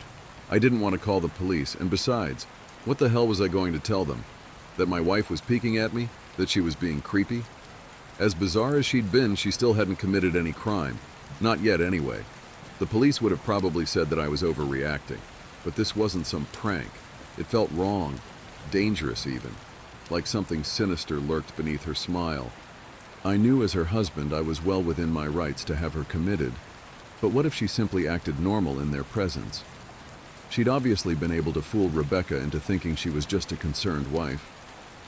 As long as the doctors didn't find her a danger to herself or others, they'd have no choice but to release her after 72 hours. I felt lost and overwhelmed. So I did what any husband in my position would do. I called her mother. I didn't want to, believe me. Her mother, Marianne, and I were never on the best of terms. We'd never fought or anything like that. She just wasn't a very warm person and wasn't really easy to get along with. She hardly ever smiled, and when she did, only her lips would move into a thin-lipped smile, leaving her eyes as blank as before. She gave off this aura that felt like she was permanently on the offensive. I'd only met her twice, and both times were for such short visits. I got the impression she didn't approve of me for her daughter. Lynn always ushered us out quickly as she didn't want me to feel uncomfortable, which I was grateful for. Being in her mother's company felt almost unbearable, like walking on glass. I was glad when we moved 3 states away so we didn't have to see her often. I was happy to avoid the woman, but I needed her help. I really didn't want to talk to her at all, but I had to talk to someone, and someone who knew Lynn better than I did. So I grit my teeth and did what I had to. "Yes?" she answered, already sounding irritated. "Marianne, it's me, Ben. Do you have a minute to talk?" I asked. I could hear her cluck her tongue in irritation. "I'm in the middle of writing some checks, but if you insist, I suppose I can spare a moment. What is it that you want to discuss, Benjamin?" She said coolly. "It's about Lynn. She's been acting strangely, and I was wondering if you had any idea whether there was something—" I was quickly interrupted.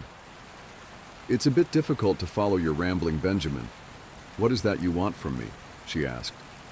I could almost see her standing there in her thin sweater and slacks, tapping her fingernails impatiently on the table. "I wanted to know if you'd ever noticed any odd behavior, or possibly any mental health issues," I asked.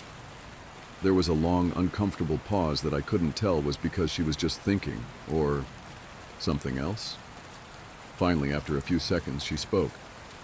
"I'm not sure if this is one of your jokes, Benjamin, but if so, I don't find the humor in it. Now, I do have business to attend to, as I've said, so if you don't mind," she said, but I cut her off before she could get rid of me. "Marianne, it's not a joke. I'm sincerely concerned about Lynn's mental health. Her behavior has been very erratic lately. I'm very worried about her, and I figured as her mother you would be as well," I said, my frustration evident in my voice. "If you're truly concerned, then I suggest you get the health professionals involved. I don't know what you expect of me," she snapped. I could tell she was seconds away from hanging up, and for some reason I was desperate not to let her. I had the feeling that she knew a lot more than she was letting on. "Please, if not for me, do it for Lynn." I tried. I heard a faint, shaky intake of breath, as if she were trying to hold her steely persona together, but failing. "Marianne, I started. "Benjamin, I don't know what to tell you. My only advice would be to seek professional help. Do not call here again. Goodbye." I tried to call out to her, but she'd hung up. I tried to wrap my head around the call and her refusal to help me. Even if she didn't like me, why wouldn't she want to help her own daughter? I couldn't understand that. I tried to replay the conversation, desperate to find something I missed. After a while, I almost gave up, until I remembered her last words to me. "Seek professional help." She'd said those words with a bit of urgency. I could have just been grasping at straws, but no. I was sure her voice had changed ever so slightly when she'd said that, as if they were very important. What had she meant? I assumed she'd been referring to medical professionals, but maybe she was referring to someone else. Someone that she didn't, for some reason, feel comfortable saying directly. Or maybe I was just desperate. I waited for Chris to get home, and after a very long and exhausting conversation with him and Rebecca, I convinced them that Lynn truly needed psychiatric help. I didn't tell them everything. I wasn't prepared to go into it yet, but I told them about our last encounter, how she'd hidden in the bathroom peeking at me from the closet. They were obviously shocked, but thankfully they believed me. They too just wanted to help her. Still, they didn't think it was all that serious. Weird, maybe, but not dangerous. They just kept saying that Lynn had to be playing some kind of weird joke. Maybe for YouTube? Rebecca offered, if only half-heartedly. Chris didn't think we should involve the police just yet. He offered instead to go with me, and I readily accepted. He reasoned that calmly talking to her, trying to coax her into going willingly, was the best recourse. I agreed to do it his way. At least I wouldn't be going into that house alone. We drove over this morning, just after breakfast. There was no way I was going at night. When we pulled into the driveway, my stomach began doing somersaults. Her car wasn't there, but I still didn't let my guard down. The front door was ajar, and for a split second I thought we'd see her eyes staring through the gap. I was shaking and starting to sweat. Chris, however, was fine. He waited for me to open the door, his hands in his pockets like he was going on a fucking stroll through the park. I envied his ignorance. I pushed the door open and was immediately hit with the stench of rot. Chris smelled it too, and he walked in the house behind me with his nose scrunched up. "What do you guys use to clean the floors around here, shit?" Chris mumbled. "Shut up," I said, my eyes darting around for any signs of Lynn. The house was deadly quiet and dark despite being 10 in the morning. All the curtains were closed up tight, refusing to allow any sunlight inside. If I hadn't left it just 2 days prior, I'd have thought the house to be abandoned.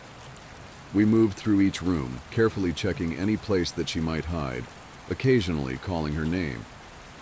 "Why the fuck are you looking under the couch?" Chris asked eventually. "Aren't we looking for your wife?" He was looking at me like I was a moron. "Let's just go upstairs," I whispered. He shook his head but followed me up the stairs to check the bathroom and spare bedroom. On the way up, my shoes crunched over pieces of glass that looked to be littered over a few of the steps. I noticed that one of Lynn and my wedding portraits that hung on the wall along the staircase had been smashed. The frame hung crookedly, all the glass removed. I stared at the picture, a lump forming in my throat. We had taken the photo just after leaving the church, after saying our vows. She looked so beautiful in her white gown. I looked at Lynn's beautiful face. I never dreamed her face would ever be a source of terror for me.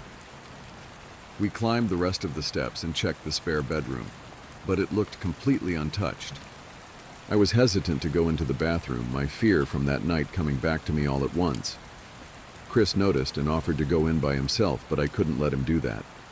So we walked in together, checking the closet and the shower. The bathroom looked as if it hadn't been touched since the night I left. "I don't think she's here, Ben. Why don't you pack some clothes and we'll try coming back tomorrow or something?" Chris said. I nodded and went into our bedroom and shoved some clothes into a duffel bag. When I checked inside our closet, I came across the source of the smell and gagged. Chris took one look and lost all color in his face. He had to go stand by the stairs to get away from the sight and smell. I gazed down in shock at what lay inside my bedroom closet. Soaking into the rug were at least a dozen eyeballs, all carefully laid out in pairs. Some were as large as a quarter, while others were as tiny as a marble. I stared down at the eyes she'd collected from small animals, and I wondered how she'd gotten them, and shuddered at the thought. "Man, I thought I had it bad with Becca's shoe addiction. But fuck me. Your wife's in here collecting eyeballs," Chris said, gagging. "Ben, I think we should go," he called from the hall. "I'm getting nauseous." "All right." I grabbed my duffel and shut the closet door on my new nightmare. I stepped out into the hall and took a deep breath of air. I could taste the rot on my tongue and I couldn't help but gag. "Who the fuck lines up eyeballs in their closet like that?" Chris mumbled. "I tried to tell you she needed help," I said. "She doesn't need help, Ben. She needs a fucking exorcist," he said. "You coming or what? I can't stand the smell any—" His words died in his throat, and his eyes grew wide with fear. I didn't ask him why. I could feel it. Someone was watching me, and I didn't think it was the eyes in the closet. I turned around, my eyes slowly scanning the bedroom. "Christ," I whispered, as I finally saw what we'd missed. Under the bed, curled on her side, watching us with the excitement of a kid on Christmas morning, was my wife. She held her hands together just under her chin, and they were shaking eagerly. Now that she knew she'd been found, I could hear the quiet noises she was making, a sort of hiccuping sound in her throat, as if the excitement was just too much for her. It was unnerving, to say the least. Wide eyes, and that same huge smile. Everything in me told me to run, but I forced it away. This was my wife. No matter how twisted, she was still the woman I married. I had to help her. "Lynn," I said softly. She didn't respond, but her head bobbed back and forth in two quick little movements as if she were nodding. "Baby, I just want to help, okay? Can you let me do that?" I asked. I had taken a single step forward, approaching her like some kind of dangerous animal. "I love you, Lynn," I said softly, taking another step closer. She let a tiny moan escape her wide open mouth, and I had to resist the urge to run. Her shoulders were starting to quiver, and her eyes grew as large as saucers. I crouched down so I could see her better, and immediately saw the blood. Her hands were covered in it. They trembled more the closer I got, as if she was barely able to contain herself. "Lynn, are you hurt? You're bleeding," I said. She bobbed her head again, her bloody fingers moving up and down as if playing an invisible piano. They occasionally grazed her chin, leaving smears of blood on her skin. I wanted to recoil in disgust. The smell that was coming off of her was revolting. I could feel the vomit trying to climb up my throat. Her lips were dry and stretched thin, blood seeping between the cracks. I knew she wouldn't come out on her own, but I didn't want to leave her in the state she was in. I scooted closer and reached out to her. The excited hiccuping sounds got louder and her hands shook, fingers flexing. It was then that I could see the blood oozing from in between her fingers. "Oh my God, Lynn, you're bleeding," I said. Instinctively, I reached out to take her hand, but before I could even touch her, her hand sprang out towards me. A sharp pain shot through my arm, and I fell back on my ass. My arm burned, and I could see the blood dripping down onto the carpet. I looked back at her in shock and saw her grinning madly, her fingers clutching a large shard of glass. "You all right in there?" Chris asked from behind me. I turned my head slightly and nodded to him, cradling my arm to my chest. When I turned back to face Lynn, I saw that her focus had shifted. She wasn't looking at me anymore, and she wasn't smiling anymore either. She was staring past me, her eyes glaring at Chris the way a hungry lion might stare at an antelope. Her mouth was still hanging open, but it was twisted into a snarl. I got to my feet and began walking backwards down the hall, afraid to take my eyes off her. "Are you bleeding?" Chris asked. The moment the words left his mouth, Lynn started fast, scooting out from under the bed, the glass shard still in her fist. "Chris, run! Go!" I yelled. He must have been too afraid to move, because a second later I felt my back bump into him. He was still standing at the top of the stairs, staring at the horror that was my wife. Lynn had crawled completely out from under the bed and stood in the bedroom doorway, her face twisted in rage. Her whole body was visibly tense. Blood ran down her fingers and onto the floor. "Jesus, Lynn," Chris said. You, playing hide and seek?" I reached back and pushed him towards the steps. "Move your ass, Chris," I said as quietly but firmly as I could. Lynn bobbed her head in fast, sharp motions and began to grin, stretching her mouth open wider and wider so that her chin seemed to touch her chest. I heard Chris mutter a prayer, and then he was running down the stairs. I stood at the top of the steps, stuck between the love for a woman who clearly needed serious help and self-preservation. "I only want to help," I said, choking back tears. Her eyes focused on me once again as she slowly lifted the glass, holding it out in front of her. And then she started sprinting towards me, grinning with utter excitement. Thankfully, my body took over, and I flew down the stairs, skipping 2 or 3 at a time. I made it to the front door before I felt her leap onto my back, wrapping her arms around my neck, her open mouth next to my ear so that I could hear those terrible hiccuping sounds up close. I shook her off me, knocking her to the floor. I felt a searing pain in my back as she went, but I tore open the front door and bolted to my car. Chris was standing in the front yard talking on the phone with the police. I didn't say a word, I just ran to my car and jumped in. Chris took the hint and followed me, still on the line with 911. I watched the rearview mirror, sure I'd see her there, running after us. But I never did. I went straight to the ER and got 11 stitches in my arm and 3 on my back.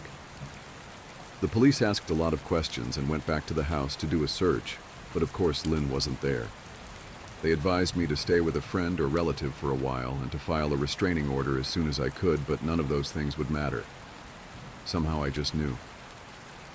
I dropped Chris off at home and went to a motel an hour away. I wanted to put as much distance between me and Lynn as I could. This is where I've been for the last 4 hours. I thought maybe the police would find her. Maybe they'd get her the help she desperately needs. But now, I don't think so. Because 40 minutes ago I got a text from an unknown number.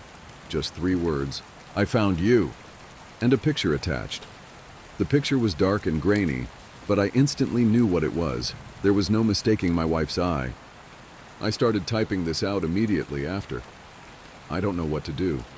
I'm alone and scared, and I can't help but feel that I'm being watched. The previous tenant left a survival guide. When one door closes, another opens. The death of Ms. Esther Beckman hit me hard. She would have lambasted me for writing her name that way, but I feel like it's important that people remember it in its entirety. Essie was special, she deserves that much. I didn't get to spend long with her, but I was grateful that I'd met her at all. The committee's initiative to shop for vulnerable residents during lockdown had been devised to benefit those residents, but I believed that I had needed Essie more than she ever needed me. She'd become my lifeline in that short time, the only distraction from my atrocious misjudgments. And she was gone. When I got off the phone from Terry, I lit up a cigarette for Essie. I quietly sobbed at my fold-up table into my cup of tea. I couldn't understand why she would do what she did. Walking into the lift between 111 and 333 as the creatures who inhabited it were at the height of their frenzy was an unmistakable suicide. I felt the pang of loss. It, in turn, ignited an emotional muscle memory, and I was put back in the place I had been in all those months ago. I felt every emotion I had felt when I stepped into the lift and repeated the ritual. When I sentenced Jamie to a life spent as one of them things. Essie was the first to perish in the lift, since the creatures ripped Jamie apart on the night we moved in. The whole block are aware of the dangers, which ironically made the risk pretty low. Prudence Hemmings's negligence had led to my tragedy, but there was nothing to explain what had happened to my new friend. I'd only known her for a short time, but she really was full of life. She spoke about missing her son and grandson and how we would get to have a cup of tea together that I didn't have to drink in the corridor one day. She had plans. I didn't believe that she'd wanted to die. Her last words of advice to me rang through my mind. One of your friends needs help. You need to know that it is possible. What if she had been talking about herself and she just hadn't realized? I wondered if I'd already failed her. Maybe this wasn't about Jamie at all. Ideas snowballed in my mind for what felt like hours sat at that table. My thoughts were eventually interrupted by a knock on the door. It was Terry and the kids. I opened and they stood back a safe distance. I'm sorry, Kat. I know you probably want to be alone, but the kids knew you'd be sad about Ms. Beckman and they wanted to come and see you. I've already dropped some bits off to Mr. Prentice and the couple next door, so you don't have to worry today. Terry was sweet. She's been nothing but nice to me right from the start, and I loved those kids like my own flesh and blood. She was wrong about me wanting to be alone. Just seeing the twins' faces lifted my spirits. "Here's an air hug, cat." Eddie made a cuddling motion with his arms, gripping the thin air of the corridor. It was adorable. One of the hairless cats that walked the halls played at his feet, being careful not to brush against him so as not to burn his young skin. "Air hugs back," I answered. "I miss you guys." "We miss you too. Mom says she can't wait until you can babysit us again." "Don't be sad," Ellie added, melting my heart a little. They were growing into such kind and amazing people. You would struggle to believe that they looked like demons all night long and never slept. I could see that Terry was struggling. She had huge dark circles under her eyes and had yawned multiple times in a short interaction. I felt for her. As much as I love those kids, the lack of sleep when I do sit for them is killer. I couldn't imagine having gone as long as we'd been locked down, existing on stolen hours here and there like Terry does. "I can't wait either. We're going to have so much..." I couldn't finish my sentence. My attention was grabbed by an almighty scraping sound coming from inside my flat. "Are you okay?" Terry started, noticing my sudden silence and change of expression. "I'm fine," I answered bluntly. I wasn't. The noise became more frantic in the background. "What's that noise, cat?" Eddie asked with a childlike innocence. I didn't want to lie him, but I had no intention of telling the truth. There was a reason I only babysat in Terry's flat. I couldn't bear for the kids to be at risk or think of me as a monster. The scraping and scratching slowly started to become bangs and crashes. "I have to go. Thank you for coming to see me. You've made my day, guys. You have no idea. I'll see you soon, I promise." And with that, I shut the door and bolted the latch. I felt awful. I never wanted to be so rude. They had treated me as family, but after dragging them through so much when we first met, I didn't want to subject them to him. They didn't deserve to suffer my mistakes. I ran to the padlocked wardrobe and froze, staring at it for a few minutes.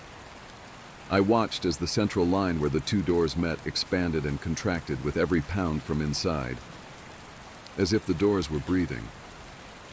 He had started to wheeze and grunt uncontrollably. In all these months, I hadn't seen behavior like it. I was genuinely fearful that if I opened the door, he would rip me apart, limb from limb. How the fuck did my life come to that? Hiding from my undead, semi-rodent boyfriend. I sat down in front of the breathing doors with my back to them in an attempt to keep him in and cried. I felt like that's all I'd done. Cried. The fighting spirit had been knocked out of me. I'd been reduced to a sniveling mess. The pounding on the door didn't stop. As the time passed, he didn't calm down. He just became more desperate, frenzied. I wondered if this was how the ones in the lift had behaved before they tore him to pieces, or as Essie waltzed into their territory. Maybe he was only behaving this way because the others had finally gotten a victim. My phone went multiple times. It was Terry. I threw the still ringing phone across the floor and held my head in my hands. Thump, grunt, buzz. It became a pattern. The pounding against my back, the phone ringing. All the noises around me started to become formulaic and repetitive. I wanted it to stop so bad. "I don't need this right now, Jamie," I begged, frustrated. I didn't expect a reply. I'd spoken to him often, trying with everything I could think of to dig out the man I knew, with increasing futility. Regardless, I found it therapeutic to talk. Not once had I gotten a reply.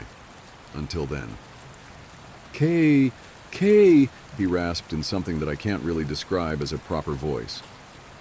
The pounding had stopped. Only the raspy breaths and sounds of saliva dripping from his mouth remained. KAA.AT, he wheezed finally, as if in pain. The tears stopped. I jumped up immediately and fumbled with the key to the padlock to open his prison. As it opened, he stared at me, Jamie's eyes looking sad and desperate.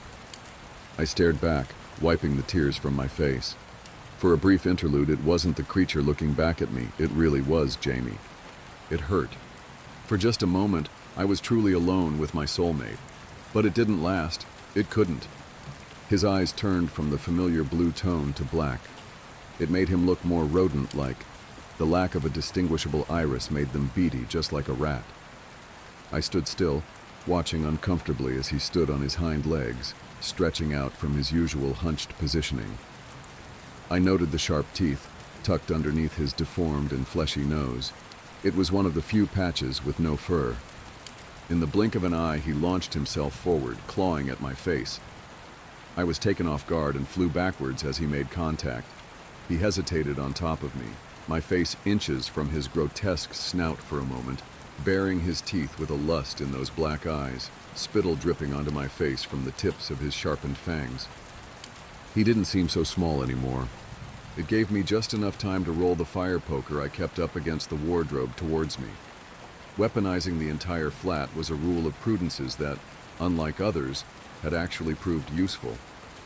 I gripped it with my right hand as I felt his claws start to penetrate my chest, sending a searing pain through my body. I plunged the poker into the side of Rat Jamie's neck. Watching as deep crimson blood splattered across the room and the doors of the wardrobe, I started to hyperventilate. He rolled off me in a heavy slump. Had I killed him? I thought. Was my nightmare finally over?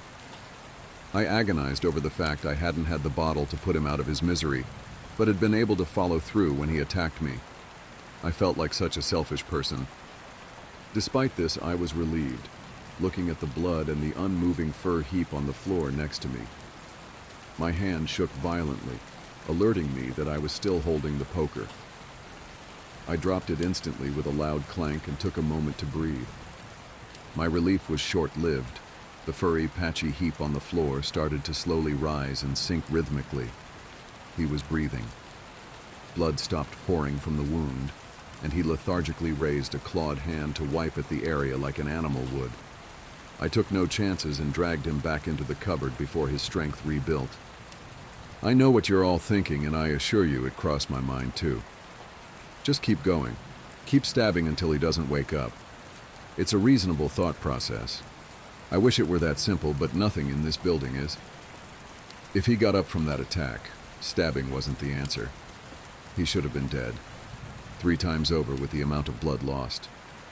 Even if I wanted him dead, at this stage I had no idea how. It fucked me up, trying to make connections between his sudden ability to communicate, the attack, and Essie's prediction.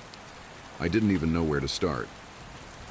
I placed a bowl of cat food next to the weary creature, locked the cupboard, and placed the second, unnecessary chair from my fold-out table against the center of the 2 doors.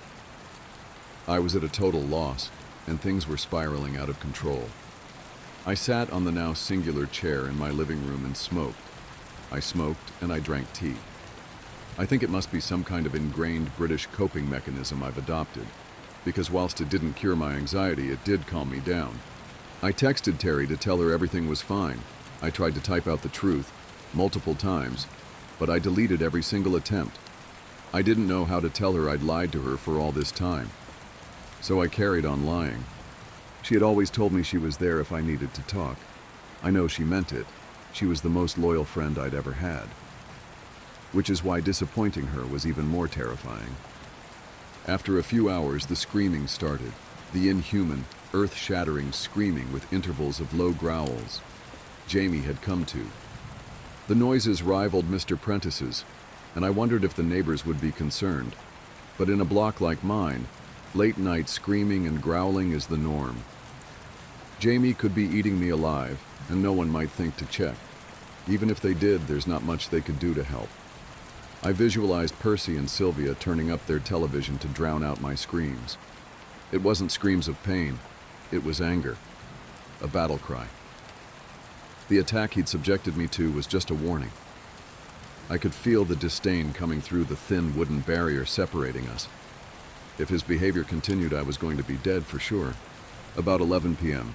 I couldn't take it anymore, and I decided I was going to take my government-approved exercise and get the fuck out of my 4 walls.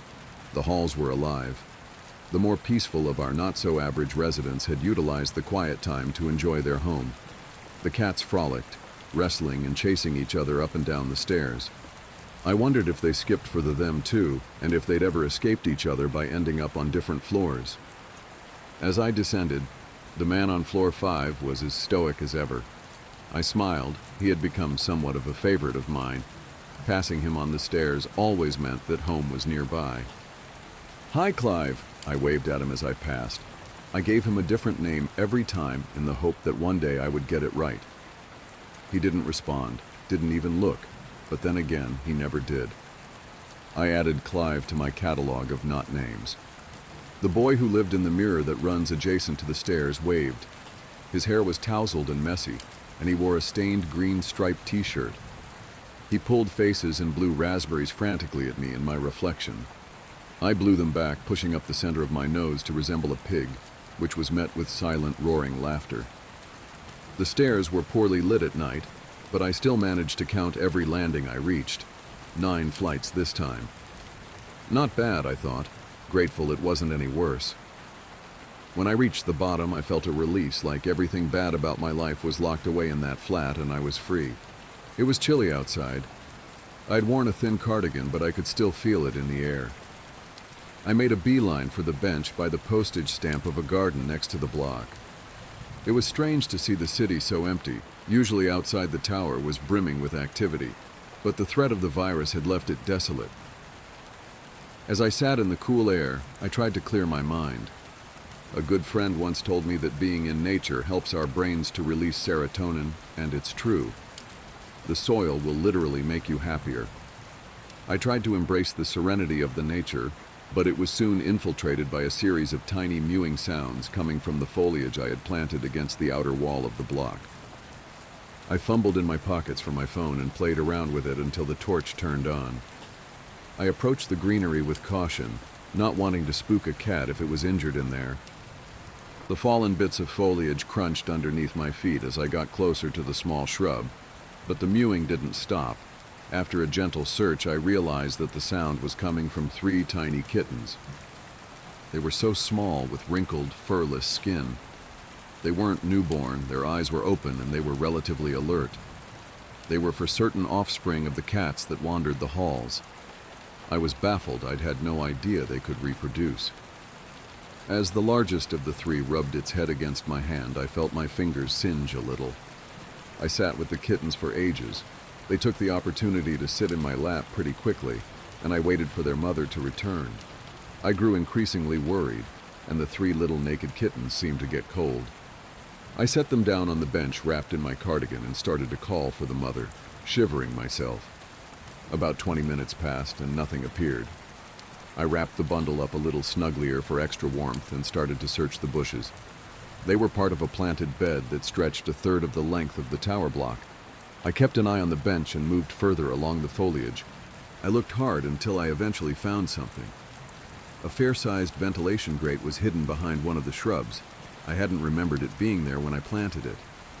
Poking through the metal bars was a vine of some sorts that seemed to be growing upwards through it from the inside, making it impossible to see. The grate led to what must have been a basement that the block didn't have.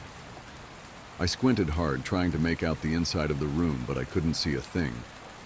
After a few seconds, I noticed that the vine was visibly growing around my feet, twisting over my shoes. It freaked me out. I dropped my phone and started to wriggle my feet free when I heard an almighty yowl coming from inside the grate. It was the kind you heard when cats were fighting outside your window. I fell backwards and was tripped by the vine, but broke the piece that was holding on to me as I kicked at it. The shrub I had moved aside covered up the grate again, and the yowling stopped suddenly. I ripped the piece of vine off my foot and grabbed my phone with the other hand. The torch was still beaming into the night sky. I tried to dig back through the bushes, but the grate was gone, and so was the rest of the vine. I put the piece that had snapped off in my pocket and returned to the bench. The yowling gave me a bad feeling about the kitten's mother, so I scooped them up and carried them back inside with me. They gently mewed the entire way. I was frozen and covered in goosebumps. It was approaching the time that the lift became dangerous, and I wanted to make sure the kittens were okay. So I didn't investigate the downstairs when I entered. I rushed up the stairs, only 5 flights this time, and unlocked the door to my flat. The screaming had stopped and had been replaced by a loud, raspy snoring. Jamie had finally tired himself out. I set the kittens in a heap on the sofa and found a few cushions and a blanket for them to curl up on. I would go and get food first thing in the morning. They were adorable, cuddled up in a tiny heap. I sat at the fold-out table and stared at the piece of vine. It wasn't growing anymore, but it was healthy. I wondered how it had survived in a basement and how it had been able to grow at such an exponential rate. How had I lived somewhere for almost a year and not realized it had a basement? I placed the vine in a cup of water and started to stress about my inability to find the grate a second time. My walk to clear my head had just brought up more questions. I couldn't make sense of any of it. Essie's death, Jamie's sudden behavior change, the kittens, the basement, that vine. I had no idea what any of it meant, but I knew I had to find out. I didn't want to sleep anywhere near Jamie, so I curled up on the sofa next to the kittens and put Netflix on in the background. I drifted off to thoughts of the secret basement and what the fuck might be down there. The previous tenant left a survival guide. I never liked that damn lift. The shoebox I'd placed Mr. Meow in sat atop my fold-out table. As I lit my morning cigarette and sipped a cup of tea, I wondered if it was disrespectful to smoke next to a body. I decided that disrespect was in the eye of the beholder. I'd often thought of Essie as I smoked, remembering how we bonded over a few spare cigs. That hadn't made me feel disrespectful. I was smoking more than usual with the stress I was under too. I found it was a welcome few minutes break from life. I'd wanted to sit on my balcony that morning to try and get some light and escape from the claustrophobic feel of the flat. I knew that with my determination to find Derek, it might be the last I saw the sun, but the window cleaner was out there just howling and scratching at the door. To be honest, the flat felt so empty without Jamie, Mr. Meow, or even the vine, that for a moment I almost considered letting him in. The longer I lived in the building, the less I thought of the window cleaner as a sinister entity. He was more pitiful than anything, and let's get realistic, I'd grown accustomed to being surrounded by monsters. Since lockdown, he'd stopped bothering with the niceties and chit-chat. Instead, he just whined and scratched like a scared animal. It was Wrinkles and Tetley, rubbing themselves up against my, thankfully covered, legs that stopped me from just giving up and opening the sliding door. I spent hours in the flat that day, dwelling on everything, coming up with wild plans and theories in my mind. I texted Terry and asked her to check on Mr. Prentice for me. She asked what was going on, and I said that I would tell her when I could. It was weak, but she accepted my explanation, or lack of, as always, with no questions asked. I must have paced the length of the flat hundreds of times. None of the ideas that I had to help Derek seemed to develop into anything solid. It was frustrating, like trying to solve an impossible riddle. I analyzed every part of my interaction with Albert, trying to find hidden meanings amongst the words in my head. I wondered if he could communicate with the creatures, just like Derek had when he struck the deal over the lift. Maybe that's why he had come to my flat when Jamie finally escaped. It would make sense if they were communicating all along. Maybe he'd been the reason for Jamie's aggression towards the end. I knew that I wasn't going to find Derek without also finding Albert, so I decided that working to find the older of the brothers would be easier. Translating all my loose threads of thoughts into a plan didn't come easy.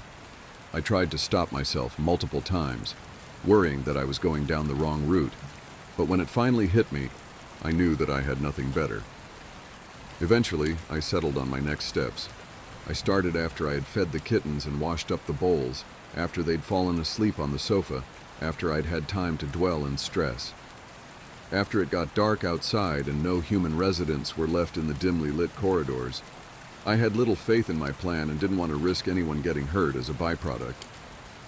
I made my way down the stairs, carrying the shoebox coffin in my arms and a small bag of the dust that Jamie had left behind in my pocket, shovel wedged in the gap between my arm and torso. "Good evening, Marcus." I greeted the man on floor 5 with less enthusiasm than usual. He responded the same way he always did, not at all. The boy in the mirror blew more raspberries, making moose horn antlers with his hands and giggling. I waved back and tried to understand how Albert could consider every single special resident evil.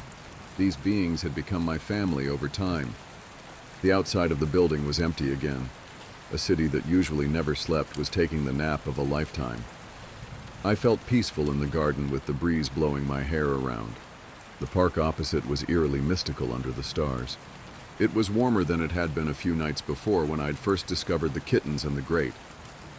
Even though it had only been a short time, That night felt a lifetime away.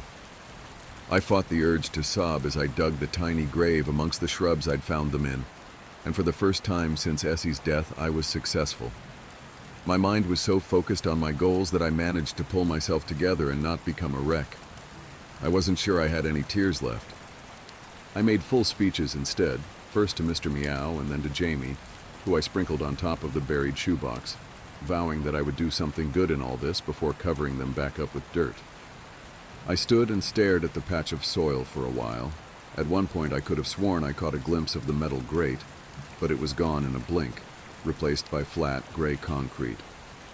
Either Albert was teasing me, or I was going completely mad. I felt my heart start to pound through my chest as I re-entered the building. What I was preparing to do was dangerous, and potentially deadly, but it was better than never knowing if I could have done more. I didn't want to spend a lifetime imagining Derek trapped and alone.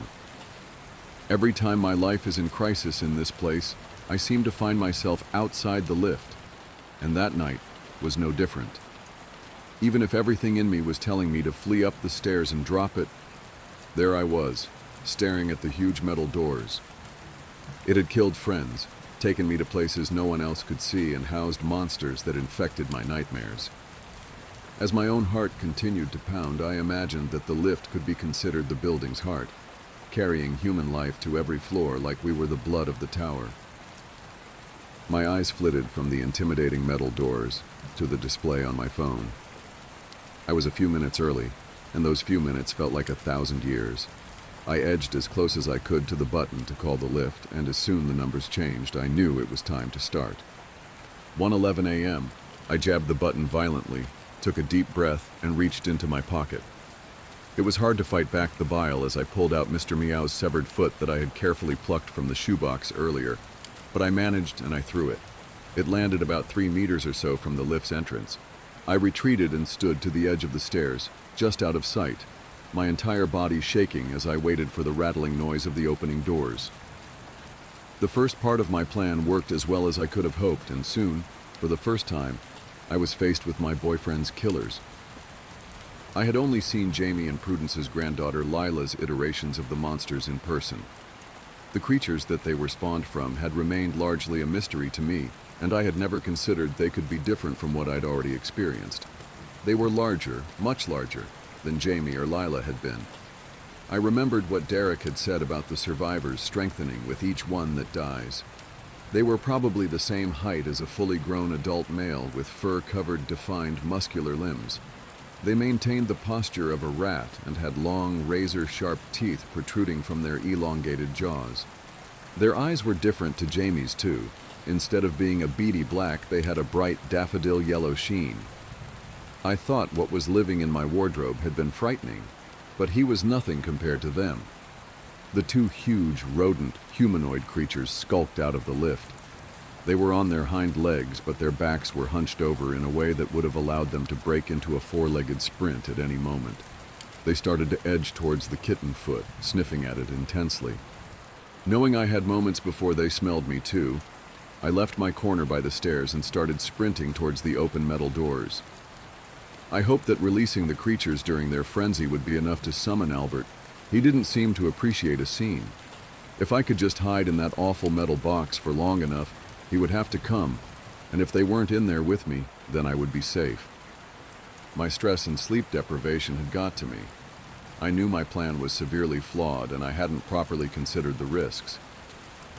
When I finally made it inside the doors, I was confronted with worse consequences than I could have imagined. Unsurprisingly, they spotted me.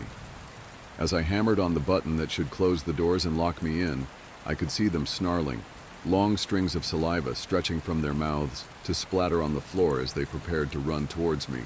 I was ready to die. I was almost certain that it was going to happen in that moment. That was until I spotted the tiny figure weaving through the creature's legs. It was fast, and I could barely make it out. It was growling and making noises that seemed to genuinely frighten them. Long claws slashed at the rat creature closer to reaching me, and it yowled in pain as it fell to the floor. Horns first, the figure managed to enter the lift just before the doors began to seal themselves. It hissed at the uninjured creature, keeping him backed away, just enough for us to hear the thud of the metal doors closing. Most would be terrified of anything that could frighten off their worst nightmares in an instant, let alone being locked in a 4-inch by 4-inch space with them. But not me. As the figure became clear, I was both proud and devastated. "Ellie, what are you doing here? Your mom's going to kill us both." Terry's young daughter sat herself down cross-legged in the corner of the tiny room as I slid down one of the walls to the floor myself, hugging my knees. I broke into hysterical tears. I couldn't believe I'd put Ellie at risk. I knew about the twins' late-night escapes. She shuffled over next to me, her horns pinched a little as she nuzzled my shoulder, but I didn't care. "Don't cry, Cat. Did you see how scared of me those things were?" She was delighted. Her smile lit up, and if you could have seen anything in the deep black voids that replaced her eyes, you'd have seen childlike excitement. The creature outside scraped and hammered at the door, and I could still hear the pained screams of the one she'd impaled. For a small child, she had no idea of the impact she'd just made. It was hard to comprehend how a little girl could cause so much damage.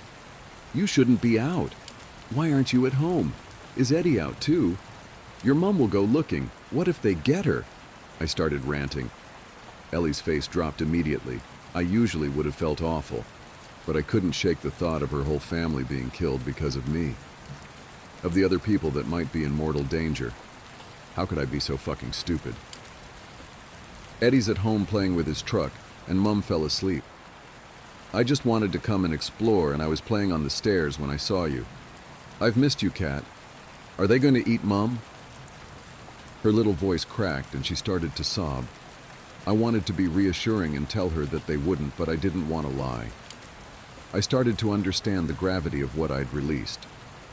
I was still confident that my original plan would bring Albert out of the basement.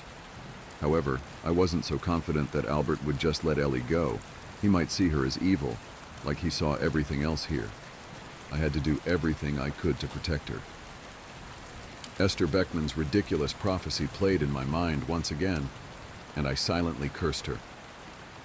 How many more friends are going to be in danger, Esther? Why would you be so fucking vague? I tried to calculate a comforting yet honest response for Ellie, but I failed. Before I had a chance to speak, the metal prison we were trapped in started to whir and crunch, shaking and making awful mechanical noises. I tried desperately to press the button for Terry's floor, in hope that I could drop Ellie off unharmed. But it didn't work. Instead, the box started to fall, and the lift traveled downwards. It wasn't high-tech enough for a digital display. Instead, the buttons light up as you reach each floor. Not a single button lit as we fell much faster than any lift should for what must have been at least 5 minutes. Ellie was screaming. I couldn't do much but to hold her hand, being careful to interlock my fingers in a way that wouldn't result in a claw through my own. I watched the button panel the entire time, occasionally trying to press on any number I could. Every attempt was futile. The lift ground to a halt, and we were thrown into the air as it stopped with a huge clap. Just underneath the numbered buttons had appeared a shrewdly drawn -1 scratched into the metal. I knew it hadn't been there before and could only signify one thing. I'd done it. I'd made it to the basement. As I looked at Ellie, I couldn't help but wonder, at what cost? Was any of this worth the danger I'd accidentally put her in? I hadn't accounted for the extra person, or the lift falling. My plan ended when I threw the foot and ran. In my optimistic mind, Albert would have killed the creatures outside to avoid a scene and have to talk to me again, without being able to kill me like Essie. I knew, squeezing Ellie's hand, that I had misjudged the situation entirely. "Where are we?" she asked nervously. "I don't know for sure. I think this is the basement," I replied. "But the block doesn't have a basement." "I know." The doors slowly opened to reveal a huge, darkened flat. It was luxury, like an underground penthouse, but without a single window in sight, and it was largely empty, not a soul inside. I stood up from the floor of the lift, Ellie's hand still firmly gripped in mine, and tried to take in the surroundings. The lift had stopped directly in what seemed to be a living room. There was no hallway or corridor leading to a set of flats like when the lift usually stopped. In the room was a black velvet sofa, a few side tables, and an almost useless lamp, providing a dim glow in the corner. It lit up a few twinkling cobwebs and made it just about possible to see a huge, trailing pot plant sat on a table that matched perfectly with the vine that had wrapped itself around my foot and then my home. The lack of a nearby grate didn't bode well. Ellie started to cry.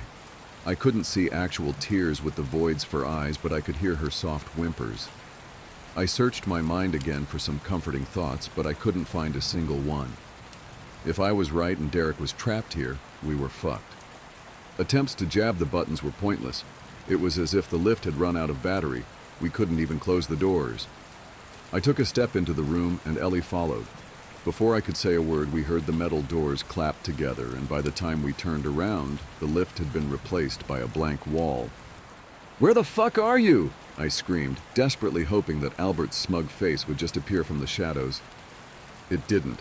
All my plea did was terrify Ellie, who continued to grip my hand. It's awful to say, but I was partly grateful that she was there, if only so that I didn't have to be alone. "Who are you looking for?" she questioned. "Someone that can help us get home. I need to stay close to me all the time. Can you do that for me, please?" I hoped with my whole being that I could keep her safe. Ellie simply nodded in response, her horns bobbing in the dim glow. I took a few steps in the direction of the plant, reaching out to touch it and see if it was limp or alive, like the version in my flat had been. I was disappointed that it was the former. As I ventured further into the room, I noticed that the opposite wall wasn't nearly as blank as the one that had replaced the lift. Instead, indented in the wall were another set of metal doors, identical to the ones that had closed and vanished behind us. Next to the left side of the doors was a button with the words "Call Lift" carved into the metal above it. It gave me a great feeling of unease. Despite my unease, I saw no other exit to the room, and before I could even consider options, my tiny companion had pressed the button. Even demon kids love buttons. As the doors opened, relief washed over me to see that it was empty and not full of even more creatures. We took a step inside, and I found myself once again staring at the button panel. This time, I wasn't searching for floor 9. In fact, I yearned for the days when that was my biggest problem. The panel was much like the one in the lift we'd got here in, except alarmingly, every number came with a minus symbol before it, and there was no sign of a G for the ground floor. The previous tenant left a survival guide. Not all heroes wear capes. "You're so predictable, Kat. I knew you'd find yourself here, on this particular floor. Apologies for my tardiness to this reunion. I've been cleaning up a rather large mess you left while traveling here." My skin crawled as Albert spoke. He filled me with the opposite of the warmth Derek did. The world became cold and hopeless. "Is everyone okay up there?" I asked, desperately hoping that my stunt with the lift hadn't hurt anyone. "All but one," Albert replied, smiling wryly. "Aren't you going to thank me? Yet another disaster cleaned up by yours truly. It could have been a lot worse." My heart sank as I went through a Rolodex of residents in my mind. It was like I was being told off. I was about to ask who got hurt, but I couldn't find the words in time before the brothers erupted into a bitter row. "Let them go home, Albert. They've learned their lesson. They won't look for me again," Derek interjected firmly. "Are you some kind of idiot?" Albert retorted, rolling his eyes. "All the chaos this girl has caused, and you think I'm going to just let her head back up there to cause more, when she bought such a beautiful gift?" He took a few steps towards Ellie, gazing in wonder, and Derek stepped in front of her. "You aren't coming anywhere near her," he hissed at his brother through gritted teeth. "What is she?" He stopped moving and directed his question at me. "I'm a girl, and my name is Ellie," she shouted from behind Derek defiantly, poking her horns out to the side. She was audibly annoyed at being referred to as a what. "I'm sorry. It's great to meet you, Ellie." He edged a little closer again and got down to void level, just like Derek had not long ago. There was no instant connection this time, though, just a twisted fascination in his eyes. He spoke as if she wasn't even there. "Exquisite? She's natural."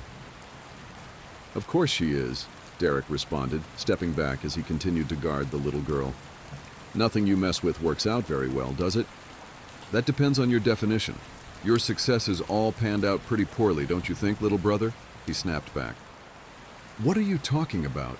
I blurted, confused. I had no idea what they meant by natural or what they were arguing over. In fact, I had personally always found Ellie's demonic appearance quite unnatural myself. Albert scoffed maniacally as Derek looked at the floor. The sibling dynamic was so visible, you could see Derek being put into a place of little brother, trying to hide behind the peak of his flat cap. Regardless, he valiantly continued to shield Ellie. Finally, Albert stood up and addressed me directly again. "He hasn't told you anything, has he? About this place? About how it throws out creations you could barely imagine?" He looked around him as he referred to the building below that we had been trapped in and continued. "You have no idea of the power this land has, the power it gives to people who stay. Ever wonder how Prudence Hemmings managed to throw a fully grown man off a balcony and chase you up all those stairs, at her age? Or why Mr. Prentice becomes that other thing? Or why me and my lovely brother here aren't long dead? They're just all too stupid to notice. They have no idea what's right beneath them. They won't ever realize the potential." My mind reeled at his words. Maybe the building really could change its inhabitants. To be honest, I spent more time than I'd like to admit wondering how I hadn't found it easier to escape Prue. I was permanently scarred from the altercation after all. Despite my contempt for Albert, I recognized that what he was saying made sense. I noted the residents he mentioned. All of them had spent decades in the building. It wasn't a far stretch at all to believe that it could have irreparably altered them somehow. There were others that I could think of, however, that had been there just as long and seemed as normal as you or me. All the questions hurt my mind. I heard a yelp and some pained moans and turned to flat minus 51, where Essie was frantically trying to wrench herself up off the floor. Every time she got close, another bone would crack and her jaw would edge slightly lower. Blood oozed from the wounds. "Just let them go. This is pointless." Derek tried to interrupt, to keep things moving. I wouldn't let him. Looking at my friend being tortured by her own body had only made me angry again. "No, what do you mean she's natural?" I shouted at him, curiosity about their conversation getting the better of me. Derek spoke as Albert smugly grinned in the background. "Cat, we can do things. It doesn't just end with an extended life. We can manipulate some of the people and things that pass through here. That's why I was able to give Prudence the way to get Lila back. It's why those things listen to me." Derek pointed at Albert before continuing. "He gave that cult the ability to burn the whole floor with their minds, and I gave the residents that died new life as the cats. Since he left to stay down here, he's been messing around with anyone and anything he can get his hands on. I've tried to stop it over the years, but I don't always manage. Those people you dealt with on the floor below the basement, they were all his failed experiments. Those poor people were once residents upstairs that ended up here by mistake. 50 years worth." Albert couldn't let him continue. He was bursting with the need to gloat. "I wouldn't say they failed. They're all beautifully grim. I thought you were a fan of giving things new life, little brother." There was little to no feeling in his voice. His sharp tone and dusty suit made him almost like a caricatured amalgamation of every Disney villain recorded. Except in Disney films, the villain didn't win. And looking at Essie, writhing in pain on the floor of not her doorway, Albert had won already. Derek stayed silent.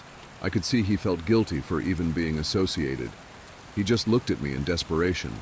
I tried to fathom what they were saying. "So, Jamie was unnatural?" I asked timidly, taking in the inference that his monster form had been nothing more than a byproduct of Derek's power.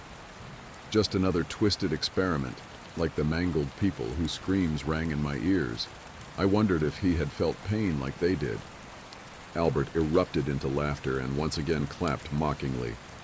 "There's that intelligence I liked about you when we first met. It's in there, girl. Now you get it. Can you explain to me where your little friend came from?" His words were patronizing, but he couldn't hide his curiosity. He took another few steps towards Ellie as Derek stood bravely in front of her. "It's not often I find one I'm unaware of. I don't know how I've missed her, especially when she was able to do so much damage to my other creations. You should have seen what she did to one of the pair that inhabit the lift. I have to have her." Ellie reached a clawed hand forward and pushed Derek aside with such force that he was taken off his feet. She hissed, just as she had with the rat creatures and the mangled people. Albert winced but stayed stoic as his face filled with joy. "You're mean!" she shouted at him. My heart melted a little that she thought that those two words were fitting for the situation. If only things were as simple as they are in the mind of a 7-year-old. Derek stumbled to his feet and watched closely, in awe of Ellie's blind courage. Albert once again dropped to his knees to face her. She stood defiantly, her voids fixed on his cold eyes. He started to reach his hand out towards her. She growled softly in response. "No!" I screamed. Visions of her disintegrating in front of my eyes filled my mind. I couldn't let him touch her. I started to run towards them, but Derek grabbed me and held me in place as he whispered in my muffled ear.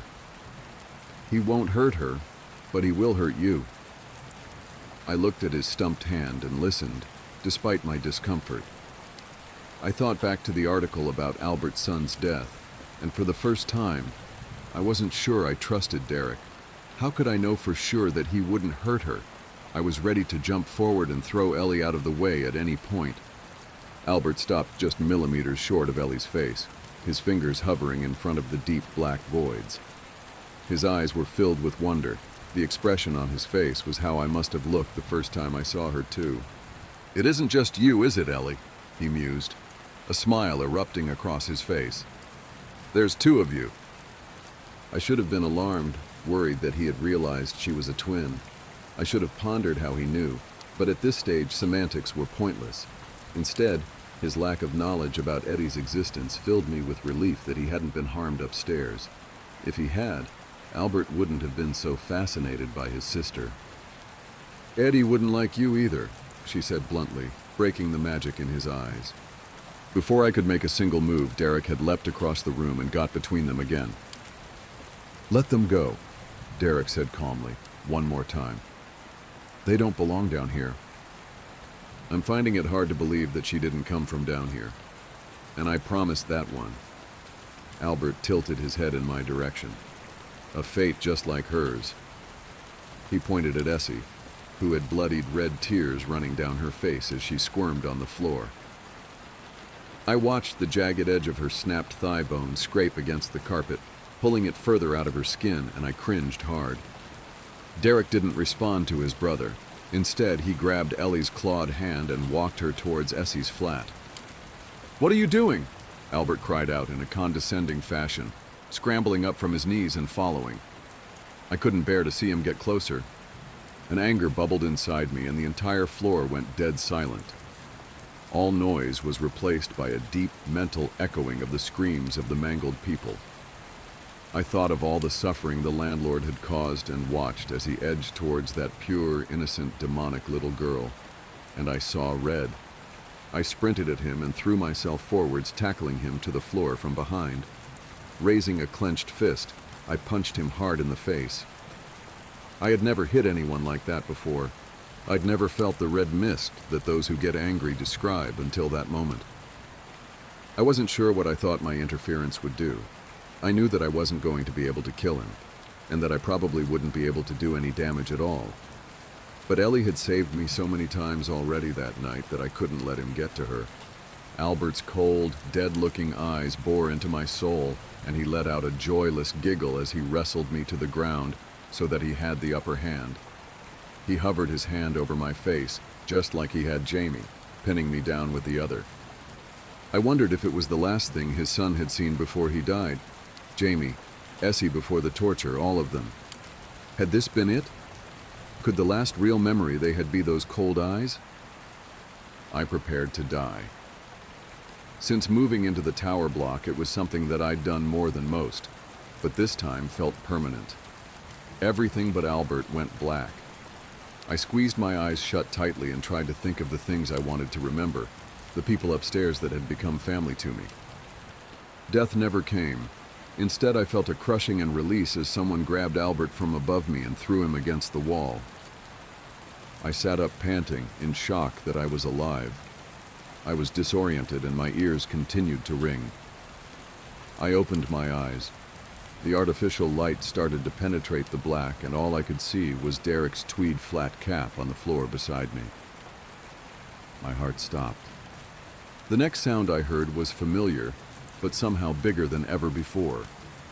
I blinked a few times to see Ellie, claws raised menacingly in the air, roaring at Albert, who had been grabbed by his brother and had in turn overpowered him. She was much taller and wider than usual, a gigantic figure towering above all of us, and her human features that came through the demonic ones were greatly reduced. If I didn't love her so dearly, I would be tempted to describe her as terrifying and monstrous. Albert took his attention away from Derek, a smug and slimy smile forming ear to ear as he marveled at the giant girl. He moved towards her in a trance-like state. Ellie opened her mouth as she stood above Albert with her claws, revealing long, sharpened teeth with prominent fangs in the front. Somehow her voids for eyes seemed infinitely deeper. Then she bit him. Her sharp fangs pierced Albert's skull, sending blood and brain matter spattering across the corridor and all over me, Essie, and Derek. She didn't stop there. Ravenously, she laid into him with her teeth, pinning him hoisted up to the wall with foot-long claws by his limbs. She had as good as crucified him and was consuming parts. Bone and organ littered the floor and walls, and what was left of limbs twitched as she severed nerves. I watched in horror and awe. A symphony of screaming, growling, and crunching breaking through my muffled hearing. When he stopped moving and what remained slid down the wall, leaving a trail of blood, Ellie's size reduced as well, almost instantaneously. Neither me nor Derek had any words, as the now little again demonic girl stood beside a corpse of her making. She ran towards Derek with her arms outstretched, bloodied mouth, and embraced him. He held her tightly, his kindly eyes filled with the shock of what he'd just witnessed. After a minute or so, she broke from Derek and turned to me and helped me up before doing the same. It felt good to know that she was safe. She stopped hugging and stood facing us both before speaking, voids facing the ground. He was going to hurt us all. The previous tenant left a survival guide. This building will never be short of surprises. Home didn't feel as empty as it once had. Even without Jamie or Mr. Meow, I felt more hope than I had in months. I greeted Wrinkles and Tetley, fed them, and sat down to smoke at my fold-out table. Natural sun poured in through the windows, but my home would never look quite the same after my time in the Undertower. I turned on the shower and must have stood underneath the water, watching Albert's blood run down the sink for at least half an hour. Overwhelmed doesn't cover it. Shut down would be more accurate. I dithered while getting ready, exhausted and starting to feel the lack of sleep once again. My eyes were heavy. Sitting down on the bed was fatal. I woke up a few hours later, worried that I'd left Derek waiting. I rushed out of the flat and down the stairs to the garden.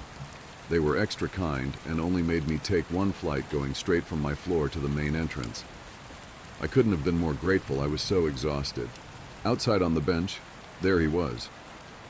I don't know how or where he got clean, but the flat cap was as fresh as ever. I suppose after all the unbelievable things I'd learned, I shouldn't have even spared it a thought, but it was magic nonetheless. "I'm sorry, I fell asleep," I shouted before he had a chance to turn his head and notice me. "It's fine, Cat. I had a few things to do anyway."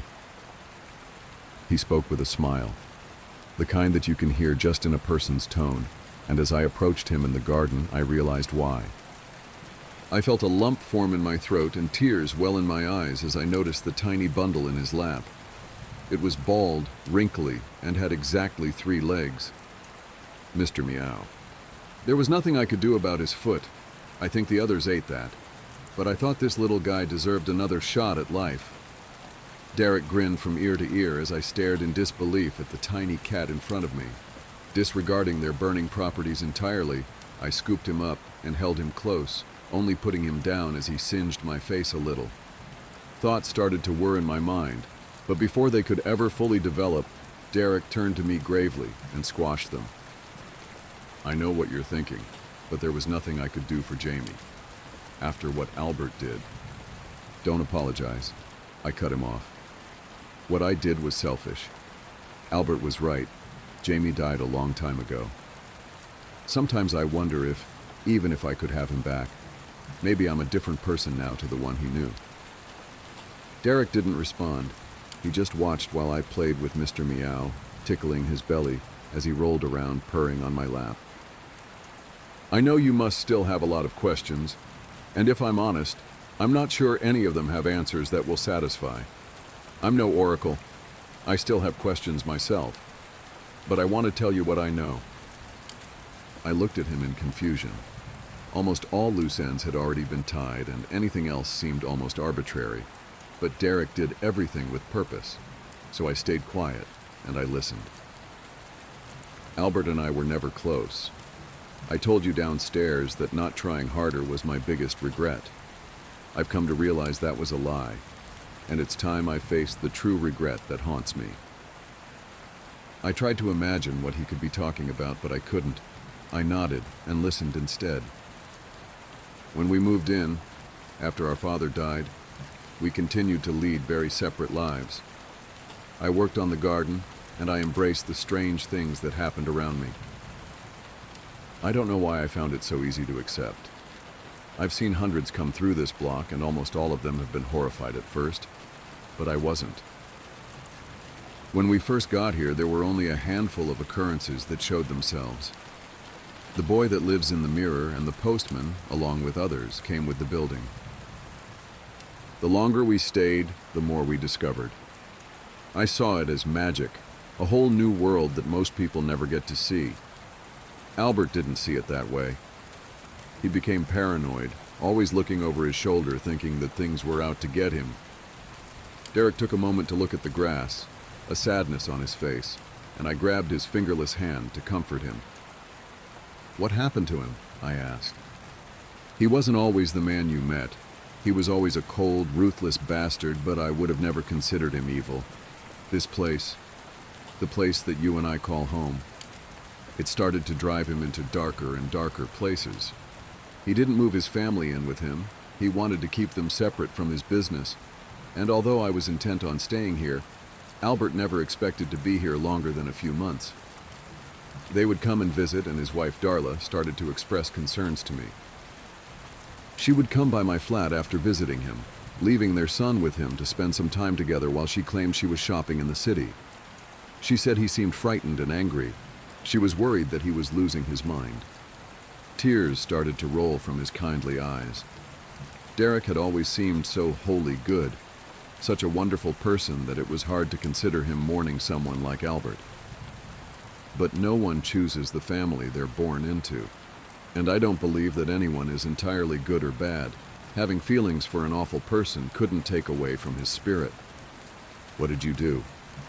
This is exactly it, Kat. I didn't do anything. I dismissed Darla entirely, and I was wrapped up in my own world of discovery. I wrote him off under the assumption he wouldn't have listened to me anyway. Albert got worse, Darla got more worried, and eventually he stopped answering the door. Mental health services were terrible in those days. There wasn't a great deal we could do. Albert controlled his money, and Darla couldn't get her hands on it to pay for care. If I hadn't ignored it, then maybe his son would be alive, I interrupted. I wish it were that simple. He answered and paused for a moment. We sat in silence, just holding hands for a few minutes until he spoke again. I need to show you. It's the only way you'll understand. He gestured to Mr. Meow. Let's take him home. We took the stairs, skipping a few floors as we went, before reaching the door to my flat, the real one, without the minus symbol in front. It was the first time that Derek had been inside since I had moved in, and it felt good to be in a room with him while not in a state of imminent crisis. The kittens were pleased to be reunited and were quickly cuddled in a heap on the sofa. Mr. Meow's return brought me more joy than I thought possible. I retrieved the chair that I'd used to prop up Jamie's prison and made tea before we sat together at the fold-out table. What do you need to show me? I asked. He didn't answer me directly and instead continued to talk about his family. His name was Jonathan, my nephew. I may not have been best of friends with my brother, but I loved that boy more than life itself. He enjoyed the garden and getting dirty. He wasn't like Albert or our father. He was a worker like me. I smiled. It was nice to imagine someone taking after Derek. He sounds wonderful. He was. He was only 19 years old when he died. No life at all. especially when you consider how many years me and his father have lived for. He had just started his own business, had a fiancée, and even in the worst of times, he didn't give up on his dad. It broke his heart when my brother stopped answering the door, so he got creative and resorted to desperate measures to try and reach Albert.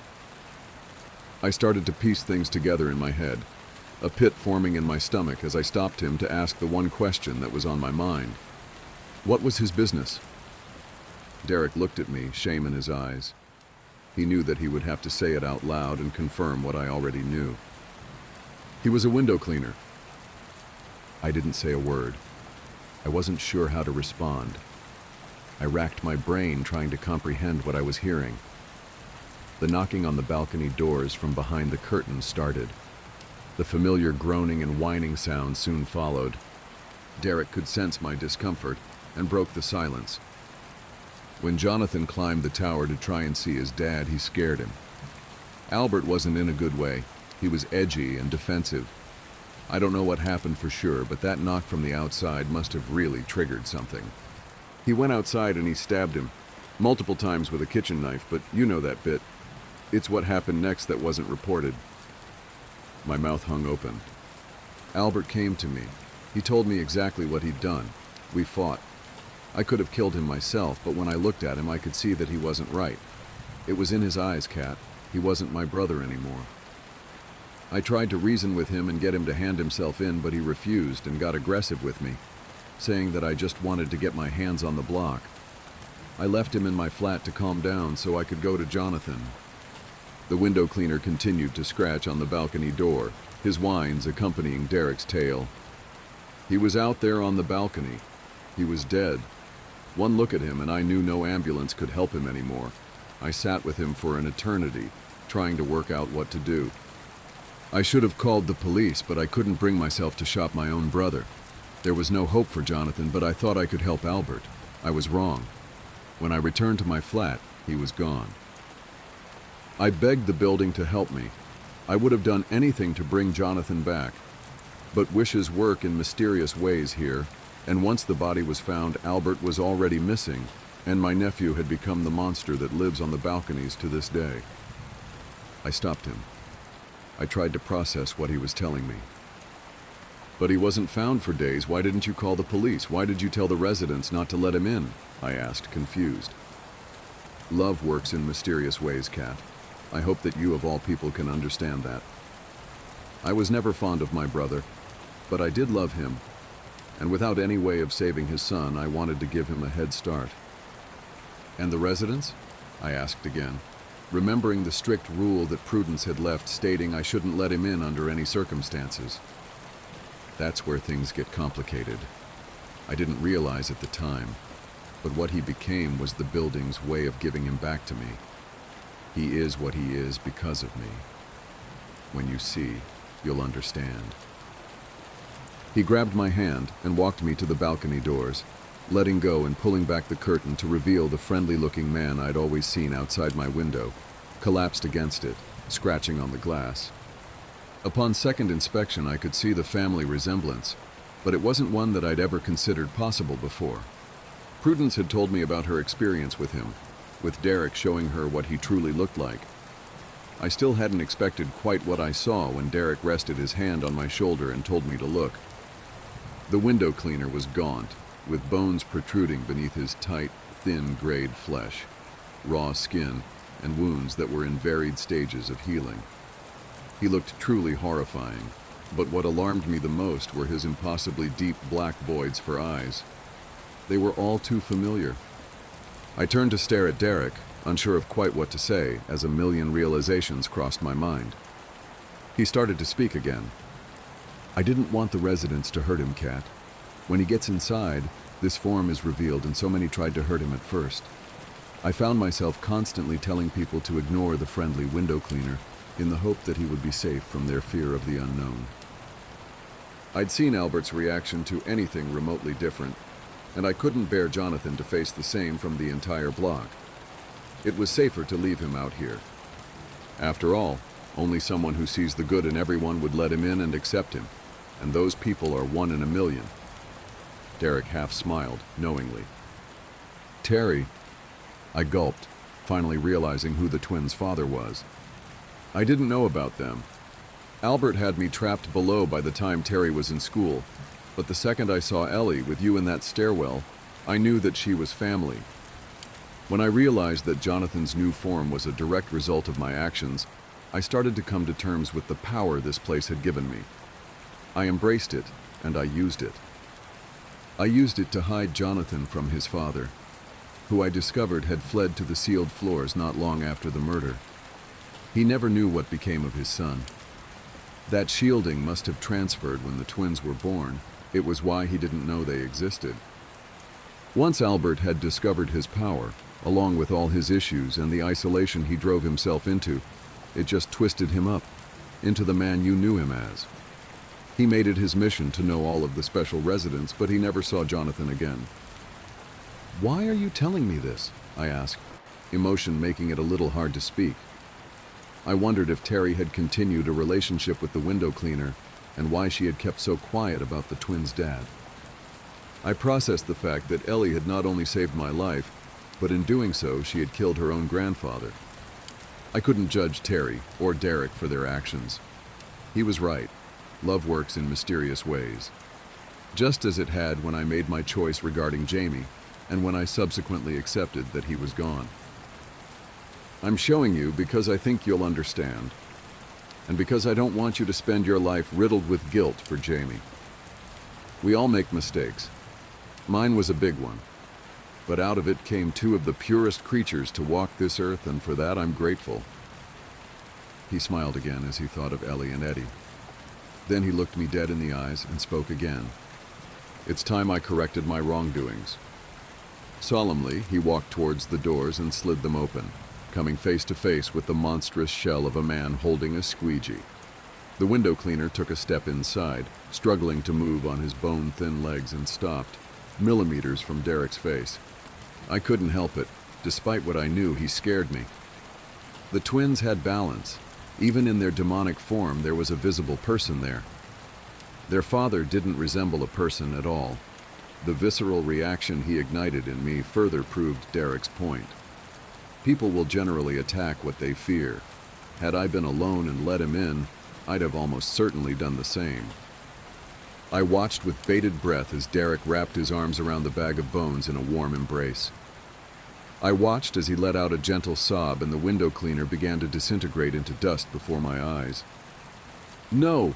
I shouted, hoping there was some other way, a happier solution, knowing full well that there wasn't. There was a heavy quiet in the room for a few moments. "It was no life, Kat. I was cruel to let it continue as long as I did," Derek responded, turning to me. Although similar to the way that I had watched my love disappear on our bedroom floor, Derek's action wasn't filled with malice. It was done for the sake of mercy. Derek came towards me and hugged me. I felt emotionally and physically battered, fragile, and my ears continued to ring, but regardless, with him free and with me, I felt safe. Life in the block could finally begin, with no more dark secrets hanging over me.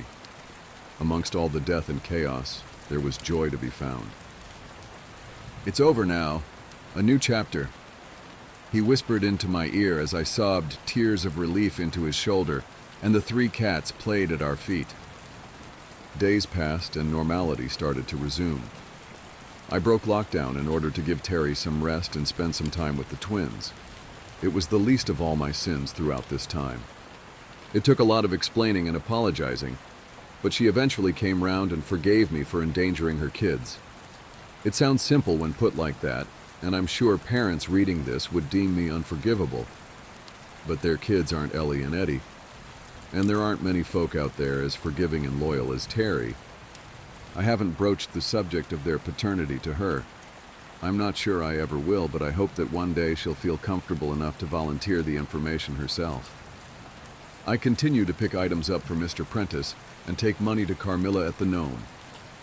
I'm looking forward to a drink there when this is all over, although I'm sure Mr. P will drink me under the table. The kittens are happy and growing every day. Truth be told, I think Mr. Meow looks badass with his missing leg, especially knowing the heroism it symbolizes.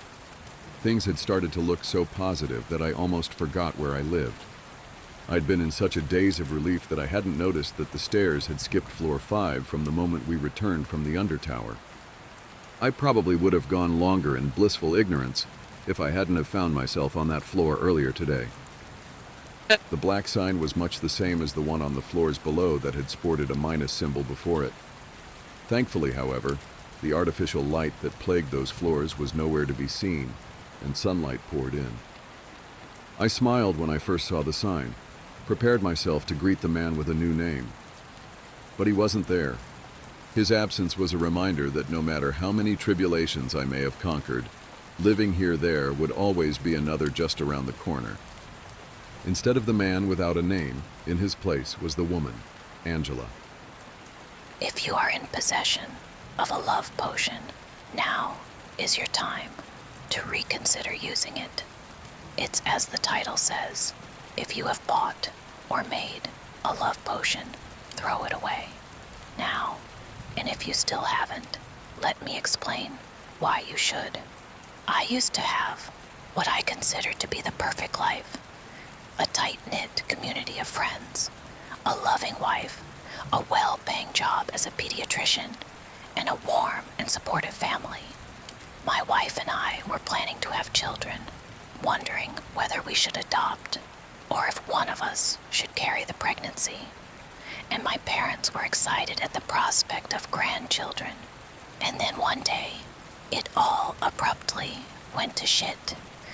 The days started normal enough, did a few consultations without any trouble, but then I gave a lollipop to a very brave little girl after her vaccine shot, and as her tiny fingers grabbed the stick, her fingertips brushed against my hand and sent white-hot pain through my whole arm. Taken aback, I quickly snatched away my hand, big eyes peering at me curiously. I played it off as static shock, but it kept happening. Coming back from work later that day, I leaned in to kiss my wife. The second our lips made contact, I reared back in pain. Kissing her felt like putting my mouth on hot iron. Seeing me in pain, panic seized her, and she tried touching my arm in a comforting gesture. But again, the contact of her skin against mine sent a jolt of pain so violent, I took several steps away from her. See, call an ambulance. At the ER, the doctors were pretty much the same. If they wore gloves and only touched me for a short time, it was fine, like taking out a tray of baked goods. With oven mitts on, the second naked skin made contact. However, the pain was unbearable. Their first thought was an allergic reaction. They asked me what I'd done or eaten that day, but I hadn't done anything out of the ordinary. I'd put on the same cologne, eaten the same lovingly cooked breakfast, drunk the same coffee at the same coffee shop, eaten the same sandwich from the same bakery, as it could be a matter of repeated exposure to the allergen. The doctor prescribed some blood work. I anxiously waited for the results. That first night in bed with my wife was hell. Force of habit kept making us touch by accident. A playful and reassuring foot on my shin felt like having the skin of my leg peeled off. An attempt at hugging her ended with me jumping clear of the bed, wailing, her fingers brushing my face as she turned in her sleep. A white, hot iron poker dragged across my eyes. I ended up sleeping on the couch. The blood work came clean. A neurological issue was the doctor's next guess. They made me do an MRI to no avail. Something in the staff's eyes turned off then. A light, I later learned, was their desire to help, extinguishing itself with a speed that meant it had never been very strong to begin with. It was obvious that they no longer believed me, that they thought my pain was psychological, somatic, and therefore, in their mind, no longer real. They weren't the only ones. Over the course of the following months, my wife's support waned until it turned into resentment. She took the fact that I couldn't touch anyone as a sign that I didn't want to touch her, that it was, somehow, a repressed homophobic part of me that was balking at the idea of starting a family together, and manifested it that way, which was ridiculous. I hadn't dated men since high school, 15 years ago. I hadn't even had feelings for one beyond friendship. The first and only man I had fallen for had become my first girlfriend. My wife knew all that. It had even become an inside joke about how effective my gaydar was. It did nothing to appease her doubts. Sometimes it made me want to scream at her, to yell, "What about in sickness and in health, huh?" But other times, I understood. What if she was right? And even if she wasn't, didn't she have the right to be angry? What if we had a child, and I couldn't even hold it? Little by little, everyone around me left, or I cut them off. My wife was the first to go, of course. I knew she had been cheating on me for a few weeks by the time I offered we divorced, leaving her hurt, but the look of relief on her face when I offered we end things hurt even more. I went back to my parents' house, looking for comfort, but even there, I quickly felt unwelcome. My family had always been very tactile. My parents' attempt at comfort almost always involving a hug, a pat, or a comforting hand on my arm, all of which I kept evading. I tried meeting with my friends, but it always made me incredibly anxious. In summer, the heat made it hard to cover enough to avoid touch.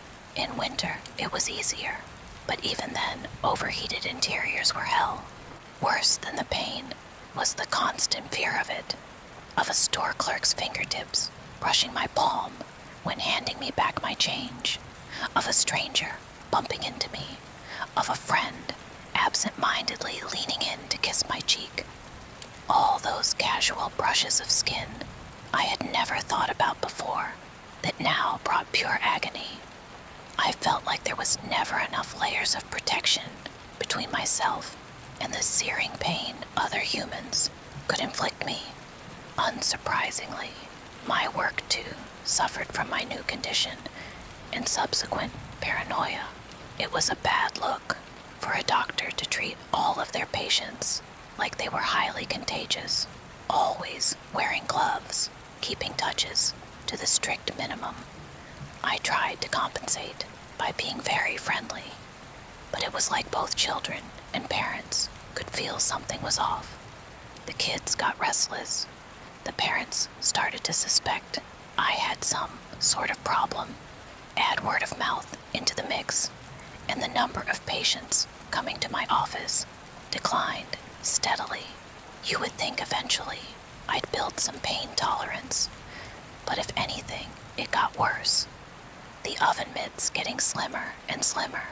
Soon I couldn't take the subway during rush hour, even clothed from head to toe, and could only go out when there were less people in the streets. I had to ask a colleague to put me on sick leave because I couldn't do consultations anymore. A year after the symptoms had first appeared, and I was at rock bottom. That's when I met Frank. I was at a cafe, so tired and miserable. I didn't look where I was going and bumped into him. I braced myself for misery, tensing every muscle, but nothing happened. Completely taken aback, I held the hand he offered me to get up, without thinking. I was already regretting my choice when our palms closed against one another. But then, nothing. No pain. "Hey, you all right?" he asked. But I just stayed there frozen, gaping at him, hand tightened around his, feeling the touch of another human being for the first time in a year.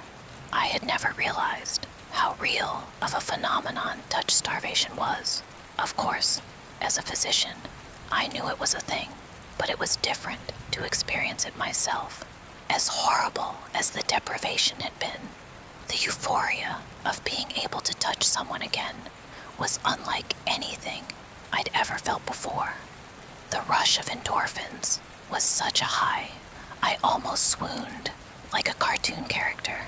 Coupled with our accidental bumping into, it seemed like a scene straight out of a romantic comedy. Love at first sight. Cue the violins and the platitudes about time stopping. "Are you okay?" Frank repeated. "Yes, I think you might be." My soulmate was not something I could just spring on the man, so having completely forgotten everything I'd painstakingly memorized in my teenage years about how to act around boys, I blurted, "I'm Nadia. Can I have your number?" Thankfully, that only made him laugh and blush a little, which was cute. He probably thought he was living something completely unreal. You and me both, buddy. When I went back home, I realized just how ridiculous I'd been. What if this had all been a coincidence? What if I was just cured? I went to hug my mother that night for the first time in a year. It felt like being burned alive. After a good, long cry alone in the bathroom, I came to terms with the reality of the situation. It really was something about Frank, and only him. Unsurprisingly, we quickly started dating after that, which led to a lot of soul searching. I'm 33 and had been identifying as a lesbian for the last 13 years, so it was a massive shock to fall for a man. It made me queasy to think my ex-wife might have been right, that it might have been my subconscious trying to tell me life with her wasn't what I really wanted, even if it had seemed so real. Dating Frank was fine, for the most part. Touching another human was a luxury I had clearly taken for granted. Every time we held hands or hugged was incredible.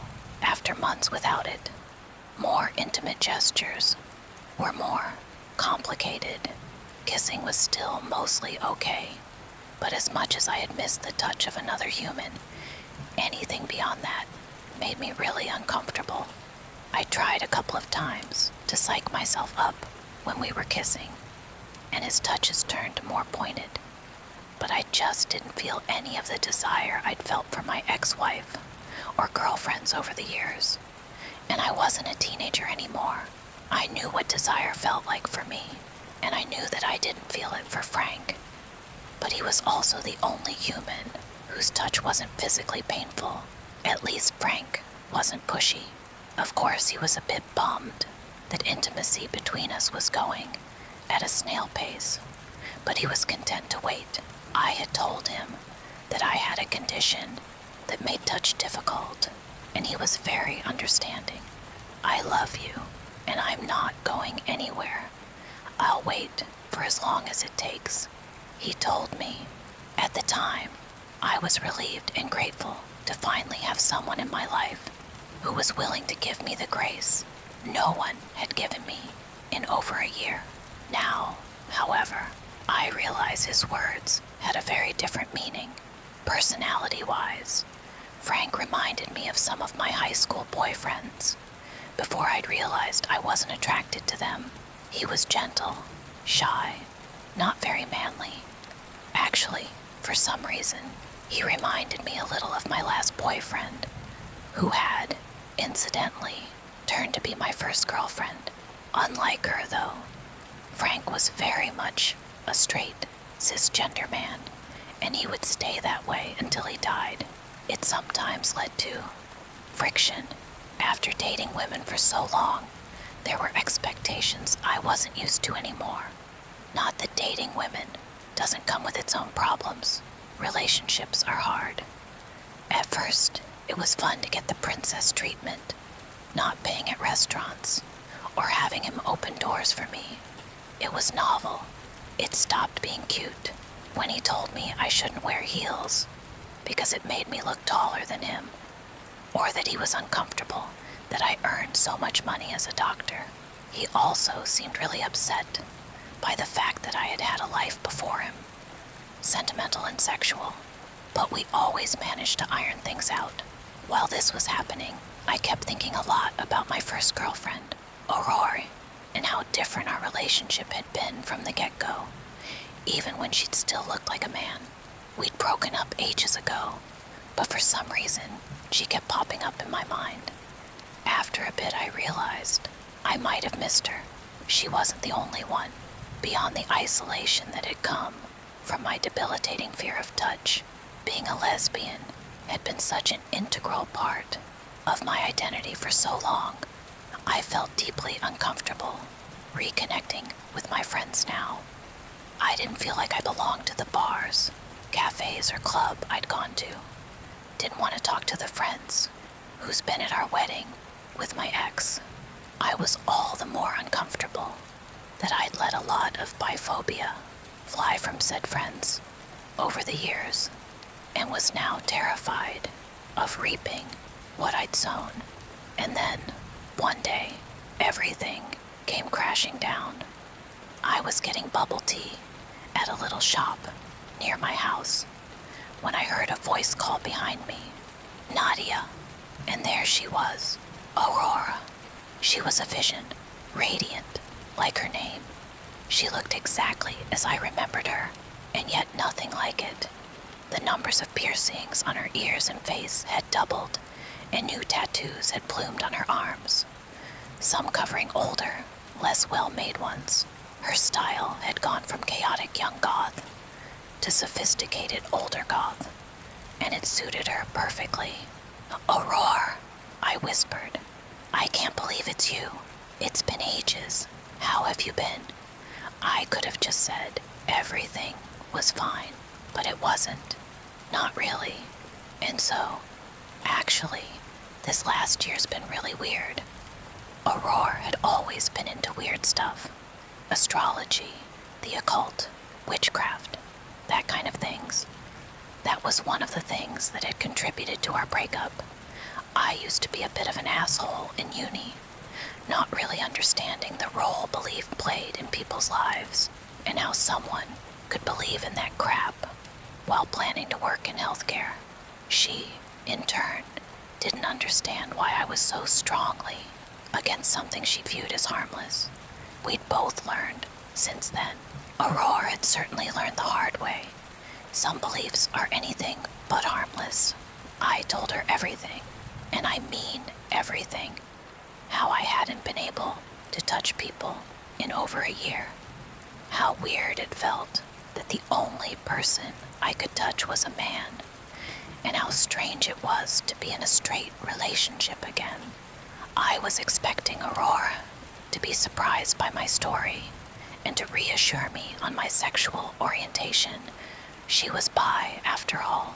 What I did not expect was for her to look at me with a quietly horrified expression, the same kind I'd used a decade ago, when she'd offhandedly mentioned something her family had done that she hadn't realized was abusive yet. "Nadia, what you're describing, it sounds a lot like a love potion." "What?" I laughed, but she wasn't joking. "Well, some people call it a love potion, but it's a euphemism, really. It doesn't make you love the person who used it. It just makes you dependent of them. Aren't you a little old to believe in that stuff?" I deal with that stuff for a living. Started as a side hustle, became quite profitable. Not here, nor there. So what? I'm telling you about my very real problems, and you just see an opportunity to sell me some woo-woo shit. Are you planning to rope me into an MLM scheme next? Nadia, you had everything you wanted in life. Are you telling me that without that freak disease, coming seemingly out of nowhere, you would have dropped your tight community, gorgeous and loving wife, and high-paying job for some random guy named Frank who's insecure about his height? Fuck, Aurora was right. This wasn't like me, man or not. I had never been the type to fall in love with a stranger, and even if my preferences had suddenly changed, I had plenty of male friends and acquaintances who were way more my type than Frank would ever be. But why? How? I couldn't imagine why anyone would use a love potion on me. especially a man. There were thousands, if not millions, of women way more conventionally attractive than I'd ever be. Also, how had Frank even managed it? Didn't a potion need to be drunk in some way? How had a stranger managed to poison me? Listen, I need to get back to my day job, Aurora said, but give me your phone number and we'll get to the bottom of this. I took out my phone, the background picture, a photo of Frank and I that was now starting to feel more unsettling than cute. My uneasiness was nothing compared to Aurora's reaction. Her face blanched when she saw it. Nadia, that's Francis Cunette. That couldn't be. I knew Francis Cunette. He'd been one of Aurora's friends, pre-transition. He'd had a crush on me, and had been incredibly obnoxious about it. Creepy even. Aurora hadn't liked his behavior at the time. Even more so when her group of friends had started acting like it was fine. Just boys being boys. She'd completely cut ties with them after that, investing in her other friendships and our relationship, which had eventually helped her figure out who she was. What? There's no way I would have recognized him. Would you? After that first incident, I made sure you wouldn't cross paths. Fuck, that was probably why I'd been thinking about Aurora so much in the last few months. She was the link between me and that creep I'd thought to be a stranger. I had kissed Francis Cunette. I had very nearly had sex with Francis fucking Cunette. I was gonna be sick. Can I make it stop? Aurora's expression became very somber, and my stomach dropped. Yes, but it's not easy. I left the bubble tea shop, absent-mindedly running my hand through the new piece of jewelry around my neck in a self-soothing motion, and immediately called Frank. I demanded that we meet that night. He must have misread my tone, mistaking my nervousness for eagerness, because when I came to his Housemanian apartment, everything was suspiciously clean and tidy. Even the gigantic mirror embedded in the wall was spotless. I could imagine why he'd cleaned it. I didn't let him kiss me or get near me. His touch might have not hurt, but it did not bring any comfort anymore. Instead, it made my skin crawl. Frank, I know about the love potion. The love. He stared at me with wide eyes. I think his surprise was genuine, because the question he asked next definitely wasn't, "Babe, what are you talking about?" Please, don't play dumb with me. I know you're the reason why I can't touch other people. Oh, because you want to touch other people, he said with a derisive tone and an ugly expression of dismissal, despite not being attracted to him in that way. I had never found him ugly until that very moment. Francis, I haven't been able to hug my parents in over a year because of you. The name gave him a pause. So you remember me? Now I do. Yeah, you've changed a lot, and I only saw you once or twice then. He'd sent me SMS for months, stalked me on Facebook, tried to get in contact with me through common acquaintances, but Aurora had shielded me from the worst of it, so I'd barely seen his face. Would it have changed anything if I had recognized him earlier? His brow pinched, his eyes watered. It was unsettling. What right did he have to cry? I've always loved you, Nadia. Always. But it was like you didn't even see me back then. You only had eyes for Nicholas. I shuddered when I heard the disgust in his voice, but did not correct him. I did not want him to know anything about Aurora's life, now that he was out of it. And then I saw you again at the cafe I had just started working at, and it was like fate, he continued, oblivious to my discomfort. I knew I couldn't let you go again. That was 10 years ago, Francis. So, what's a decade in the face of true love? This isn't true love, I yelled, appalled. Of course it is. Now you finally need me, like I need you. But I don't need you. Not really. I don't even love you. I just don't have a choice. You say that now, but if we spend more time together, then I'll just resent you more. Now I was the one crying. Please, let me go. Move on. There is a way to do that. I know about the fucking ritual. I'm not doing it, he said, cutting me. The tears were still there, on his cheeks, glittering in the low light, but his voice and face were hard, cruel, determined. Now that he finally had what he wanted, he wasn't going to let go. The ritual to get rid of the effects of the potion was a week long. It required both the user and the recipient's willing involvement, and Francis would indeed never do it. I could see it clear as day. He might pretend he would, if I begged or screamed or cried enough, if I left long enough, but ultimately he would bargain, would postpone, would blame. He already was, and how long until my own energy and patience ran out? How long until I was too exhausted to leave? I see, I said quietly. I took hold of the pendant Aurora had given me, my fist shaking as I held it in a tight grip.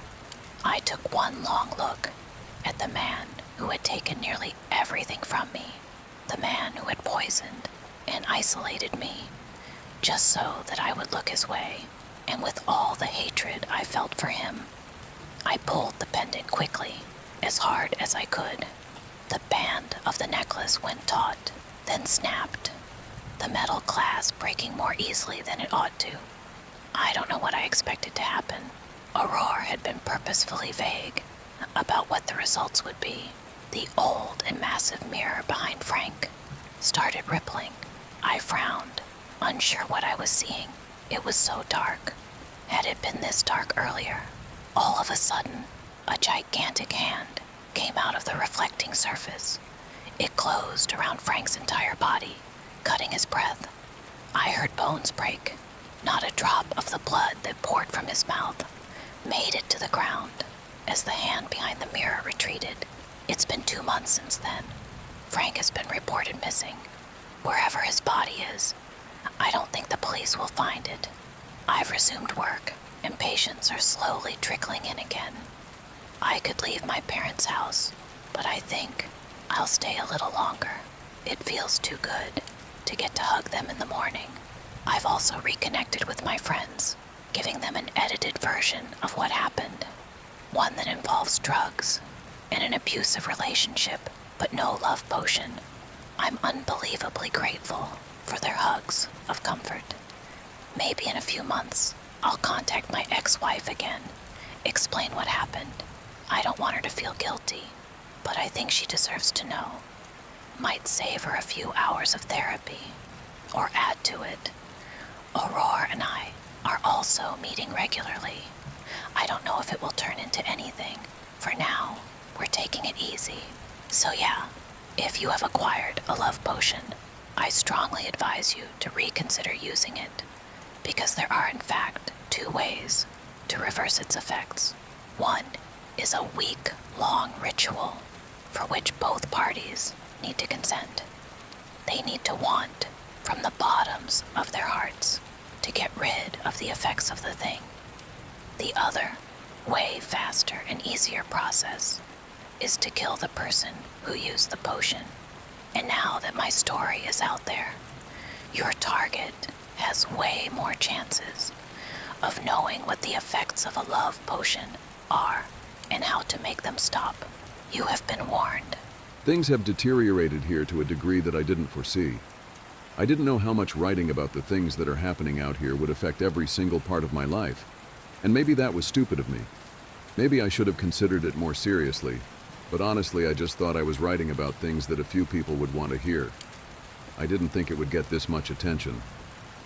People ask me about the stairs now. It doesn't happen every day, but when it does happen, I never really know what to say. My bosses know someone is talking about them, and I'm sure that if they know, the higher-ups know.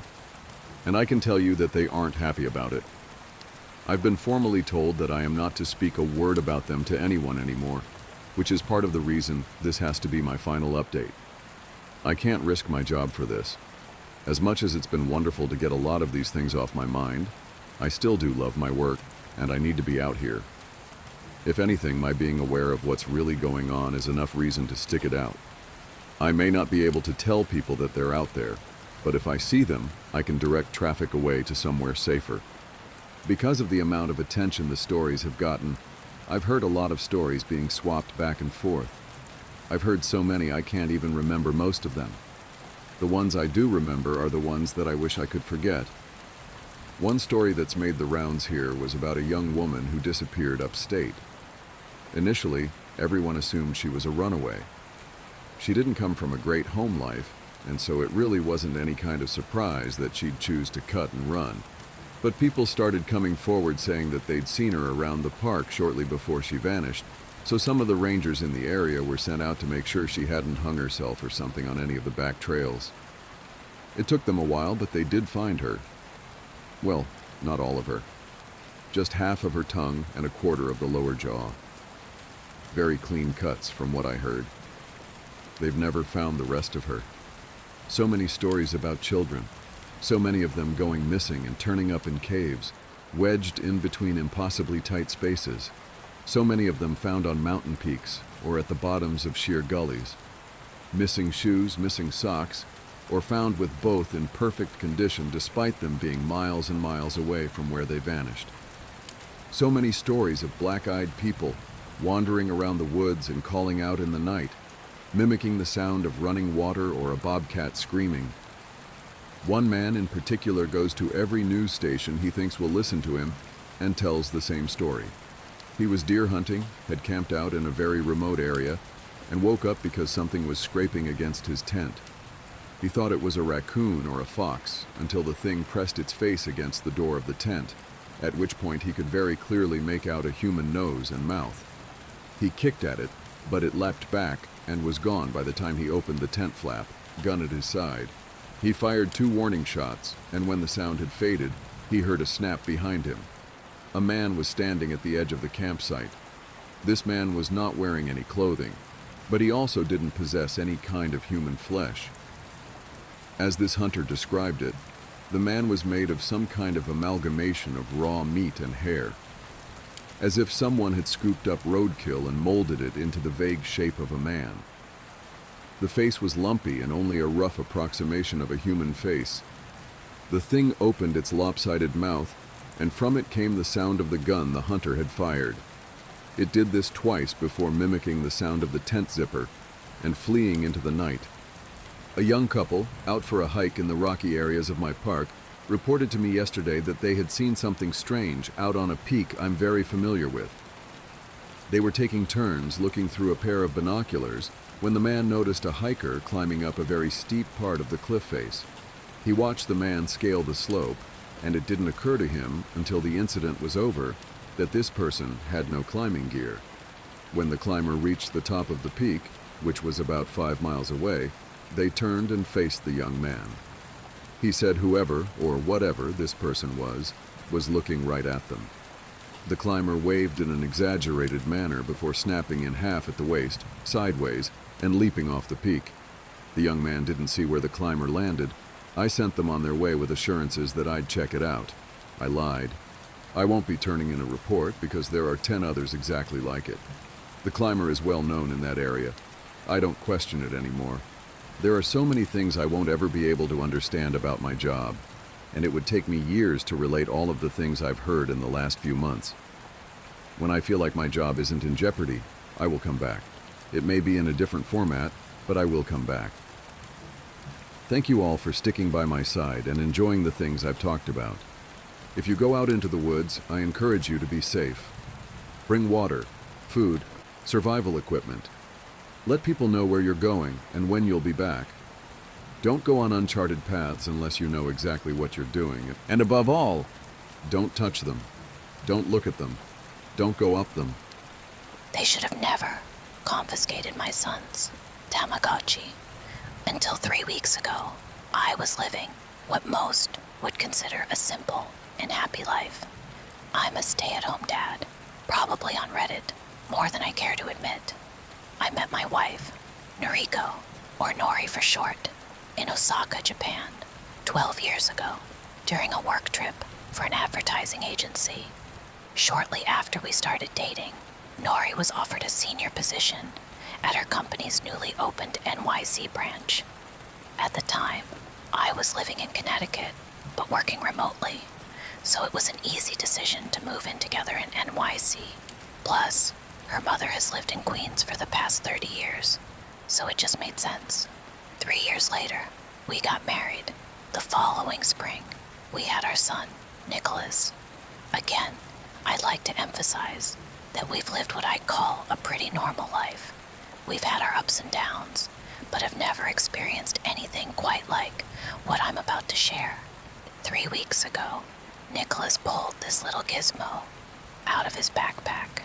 At first glance, it reminded me of a Tamagotchi, a little piece of plastic that easily could fit in your pocket, 3 or 4 little buttons on the bottom, and a cheap display up top.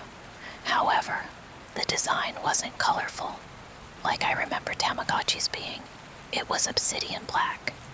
From a distance, you could easily mistake it for some kind of medical device. And even stranger, I never could actually see any pet on the display. Either way, Nori and I hadn't any clue where he got it from. We presume a friend at school must have gifted it to him. He called it his tether pet, and was nothing short of obsessed with it. I mean, I could understand. I remember getting a Tamagotchi for Christmas when I was his age. It felt like you were responsible for some other life form. Your relationship with the toy often felt like a life or death situation. Nikki was certainly under a similar spell. So that same Sunday, we piled into Nori's Corolla and took the BQ Expressway to Mount Sinai Hospital in Queens to visit her mom, Aki, who's suffering from bone cancer.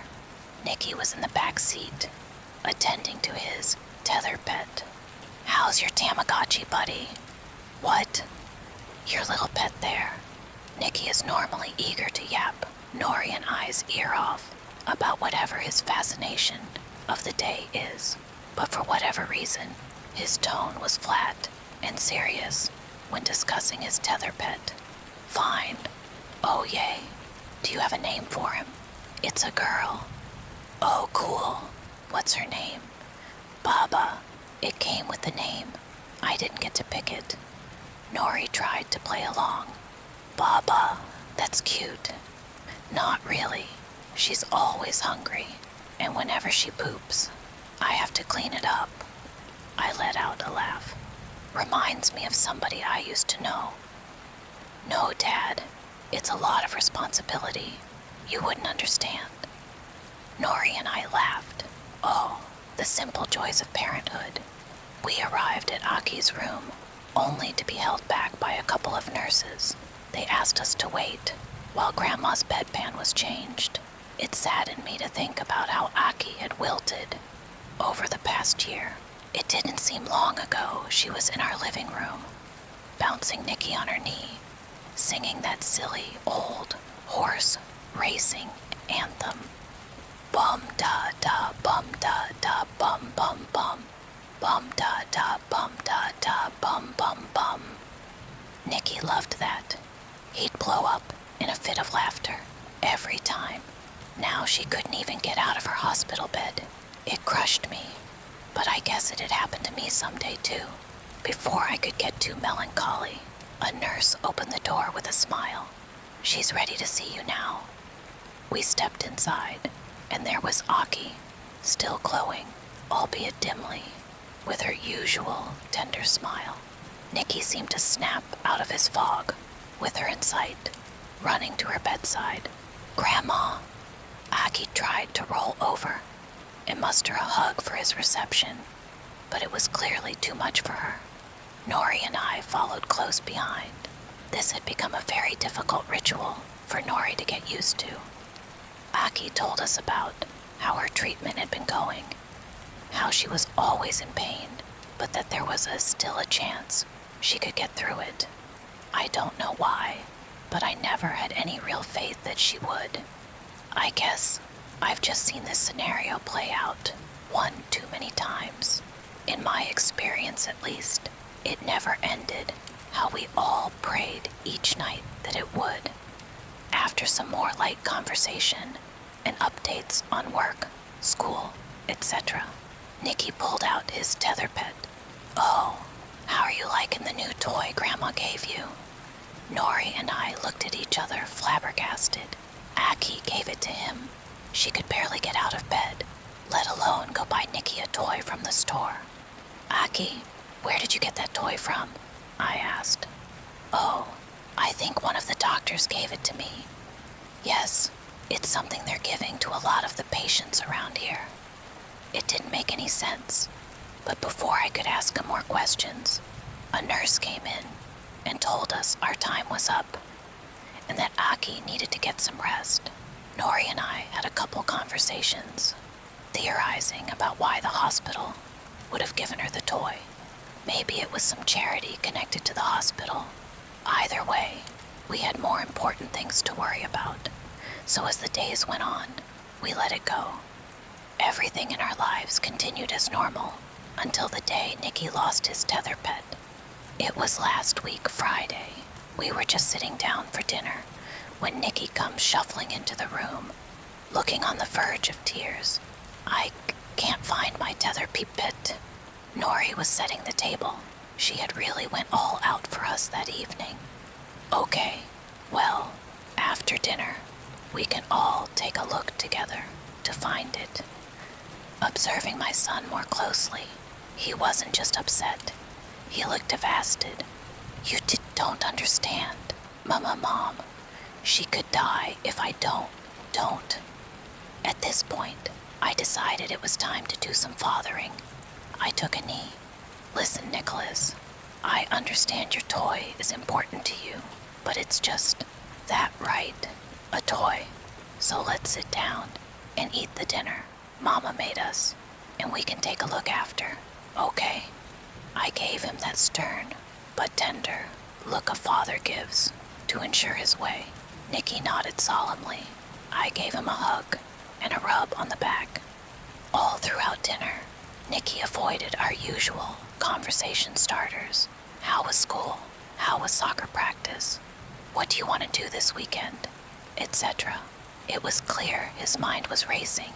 It really rubbed me the wrong way. I don't remember ever being this stressed about my Tamagotchi. Just then, Nori's phone rang. She moved to the edge of kitchen to take the call.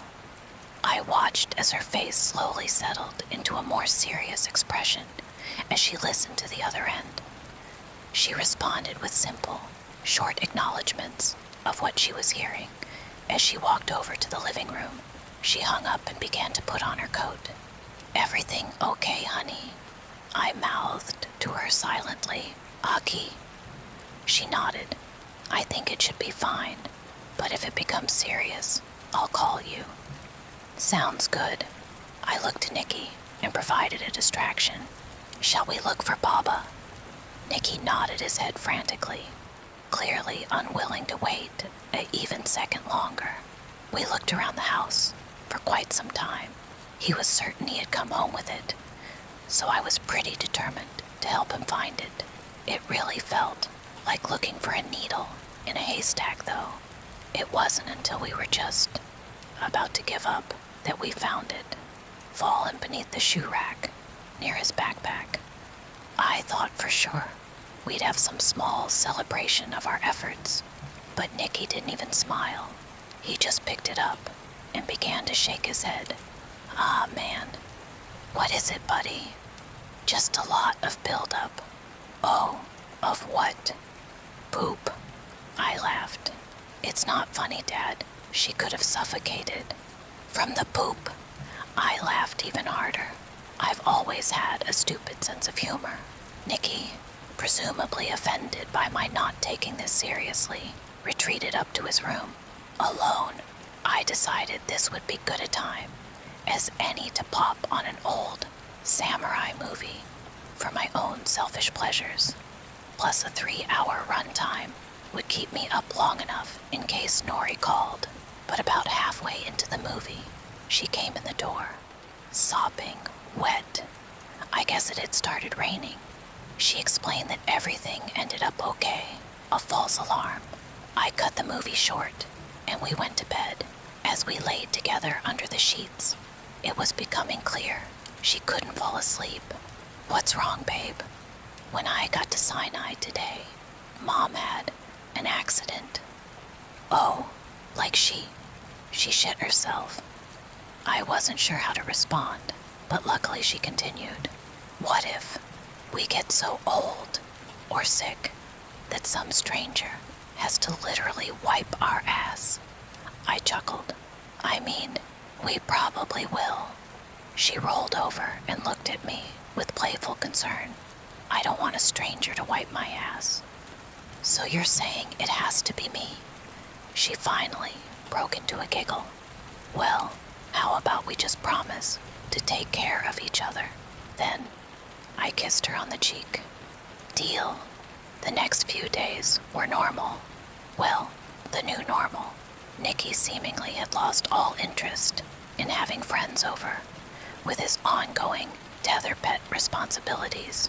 In fact, we even got an email from his soccer coach that he was absent-mindedly monitoring his device while on the sidelines.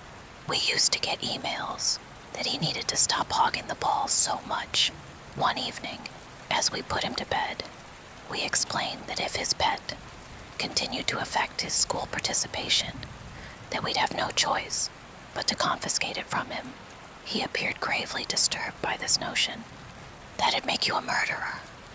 It was such an absurd thing to say, but he said it with such conviction, a conviction that I don't believe an 8-year-old should be able to feel. I'd soon understand why. Yesterday, around noon, Nicky's at school, Nori's at work. I get a call from the principal. Everything's fine. We just wanted to let you know that we needed to confiscate a toy from your son today, as it was distracting him from classwork. No parent ever enjoys these calls. I apologize. We've talked to him about this before. We'll have another chat about it tonight and make sure he gets the message. Would you like us to hold on to it for now, or send him home with it?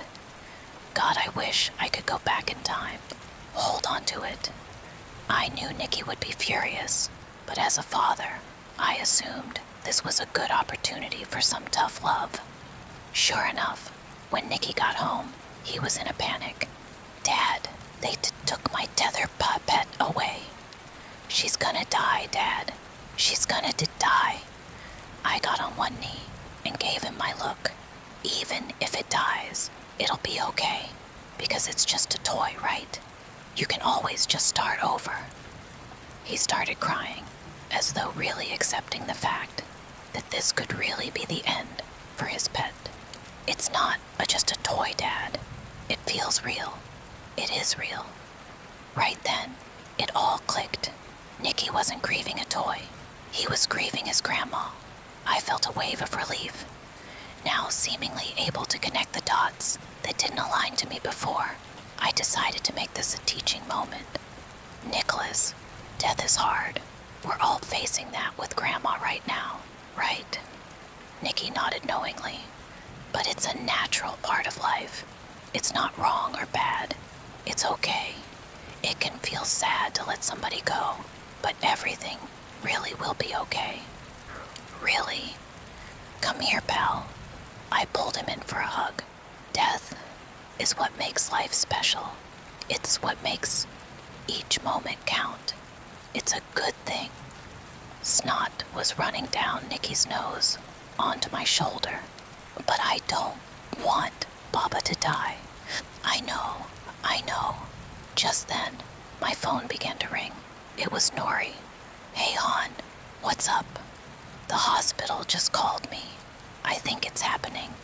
My heart stopped. I let go of Nicky. He stepped back, feeling my mood shift. What did they say? She's refused to eat or drink all day. including her medications. Then she had a seizure, and has only been getting worse since then. Where's Nikki? Why did this feel familiar? This sensation. It was like deja vu. I could feel myself freezing up. Nikki tapped my knee. Daddy, what's wrong? I blurted out, Honey, what was that name you called Mom as a baby? Nori seemed frustrated that I had ignored her question. Gaba, or Baba, I think. Babe, you and Nikki need to meet me at Mount Sinai. A jolt of fear struck down my spine. All of a sudden, my mind felt like it was racing ahead of me. My mother-in-law's mortality, being connected to a toy, was quite the leap, I know. But in that moment, it truly felt crystal clear. How could this happen? It felt like the most basic rules of reality were simply torn out from under me. I had to move. Fast. We're on our way. A wall of obsidian clouds lay heavy above our neighborhood. Nikki and I piled into the car. Daddy, where are we going? We're going to see Grandma. But we'd take a quick detour first. Nikki looked afraid. Is Grandma gonna die? Daddy? I couldn't respond. What could I even say at that point? I'm supposed to be the voice of reason, but I felt like I was losing it. In fact, it had started raining, and it took me 6 blocks to realize I didn't have my wipers on. We pulled up to the school entrance. Nikki, wait here. I leaped out of the car. Before Nikki could question my actions, I ran up to the glass double doors, pounding my fists in the rain. Hey, is there anybody in there? Nothing. I ran around the building towards the gymnasium. Locked. I was really starting to feel hopeless. I noticed a window, slightly ajar on the second story of the building. I tried scaling the wall, but the downpour made it impossible. Fuck, this was so stupid. It occurred to me that this really could just be a crazy coincidence, that my mother-in-law was dying right now, and I was here in the rain, trying to break into an elementary school. But then I noticed a tetherball stand, held down by a weighted tire. I ran over to it, flipped it on its side, and with all my might, pushed it toward the base of where the window was.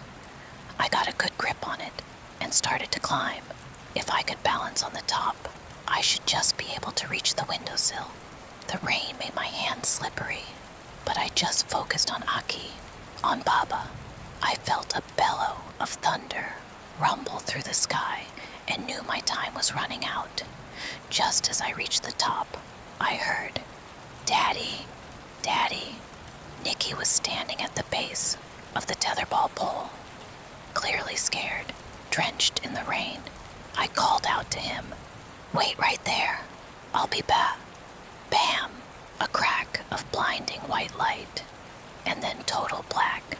I don't remember anything after that. Just some vague limbo of nothing. I woke up, laid up in a hospital bed. My body was aching all over, craning my neck around. I pieced together that I was in Mount Sinai Hospital in Queens. I had no idea how much time had passed. Nori and Nikki entered the room shortly after. My mind began to fill up with questions, but I was too weak to get them out. I just laid there in a daze. Nori started crying. Nikki stood like a statue, just staring at the floor. I felt like Lazarus, back from the dead. The first question I managed to ask was if Aki was still with us. She wasn't. A nurse joined us and explained to me that I had been struck by lightning on that tetherball pole. They'd need to run some additional testing that evening. My family doesn't know yet, but I am now suffering from electrical cardiomyopathy, aka my heart is fucked. As I write this, Nori and Nikki are asleep under the roof of our humble home, but I'm still here. I have no idea when I'll get out. And the more I look into my condition, the more I wonder if I even will. But this isn't the reason I'm sharing any of this is now, it's because of what just happened to me. Only a couple hours ago now, a man came into my room while I was sleeping, unannounced. He looked like a doctor, but didn't state himself as one. Simply, he placed his hand over mine. Give it to someone you trust. Then he left. I could feel a soft, plastic object left behind in my palm, but it was too dark to see, when suddenly a little display lit up. 8-bit text floated across the bright screen. F-A-F-A. The text faded, leaving only my own bloodshot eyes, gazing back at myself. Nicholas used to call me that. I feel so lost right now. I feel so hopeless. I don't know what any of this means, or what I am supposed to do. If anyone has gone through something like this, or knows someone who has, please tell me. I feel so alone. I don't want to die. I love you, Nori. I love you, Nicholas. My stepdad is unhealthily obsessed with bottlenose dolphins, and I just learned the terrifying reason why.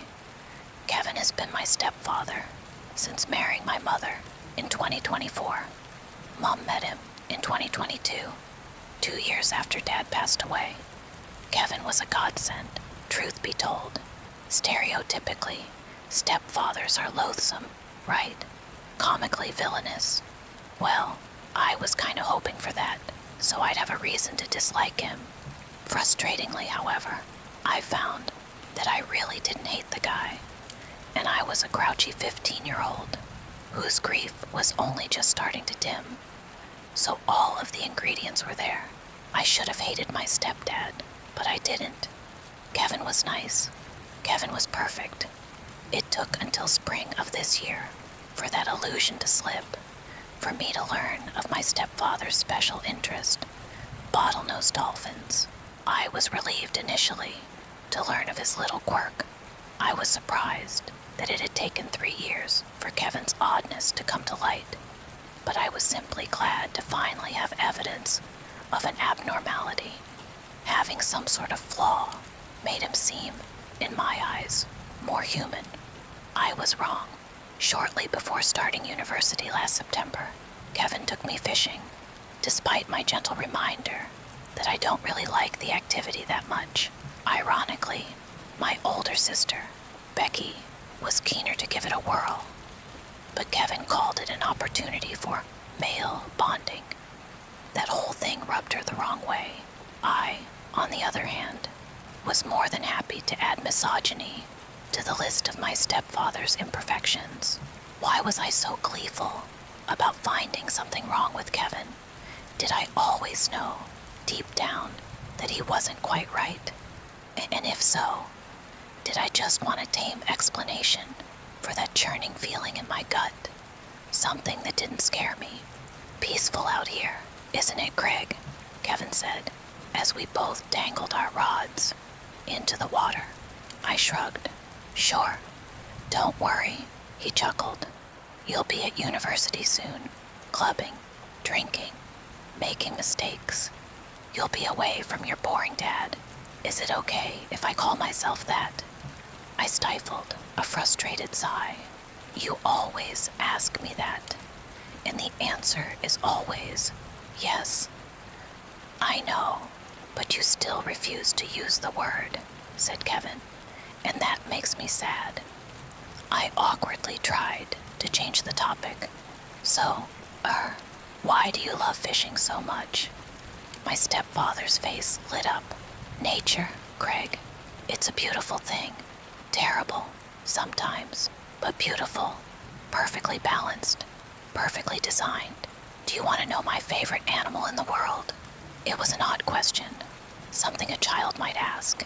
His giddy tone was quite childlike too. Still, I nodded. The bottlenose dolphin, Kevin whispered, looking longingly at the water. That's why I convinced your mother to go on our lovely little Welsh getaway before you go to university. I want to see them swimming off the coast. God, I used to go every year, and it's been 3 now. I'm desperate. But this is nice. Really nice. talking to you about the old bottlenose. I mean, I've spent the last 3 years chewing your mother's ear off about him. So it's refreshing to finally have a chance to tell somebody new. Oh, the bottlenose is my favorite animal. Maybe my favorite thing in the whole world. I struggled to contain a smirk at Kevin's impassioned rant. Given that this dolphin's so important to you, I'm surprised I've not heard you talk about it before. My stepfather sighed, a deep, sorrowful sigh.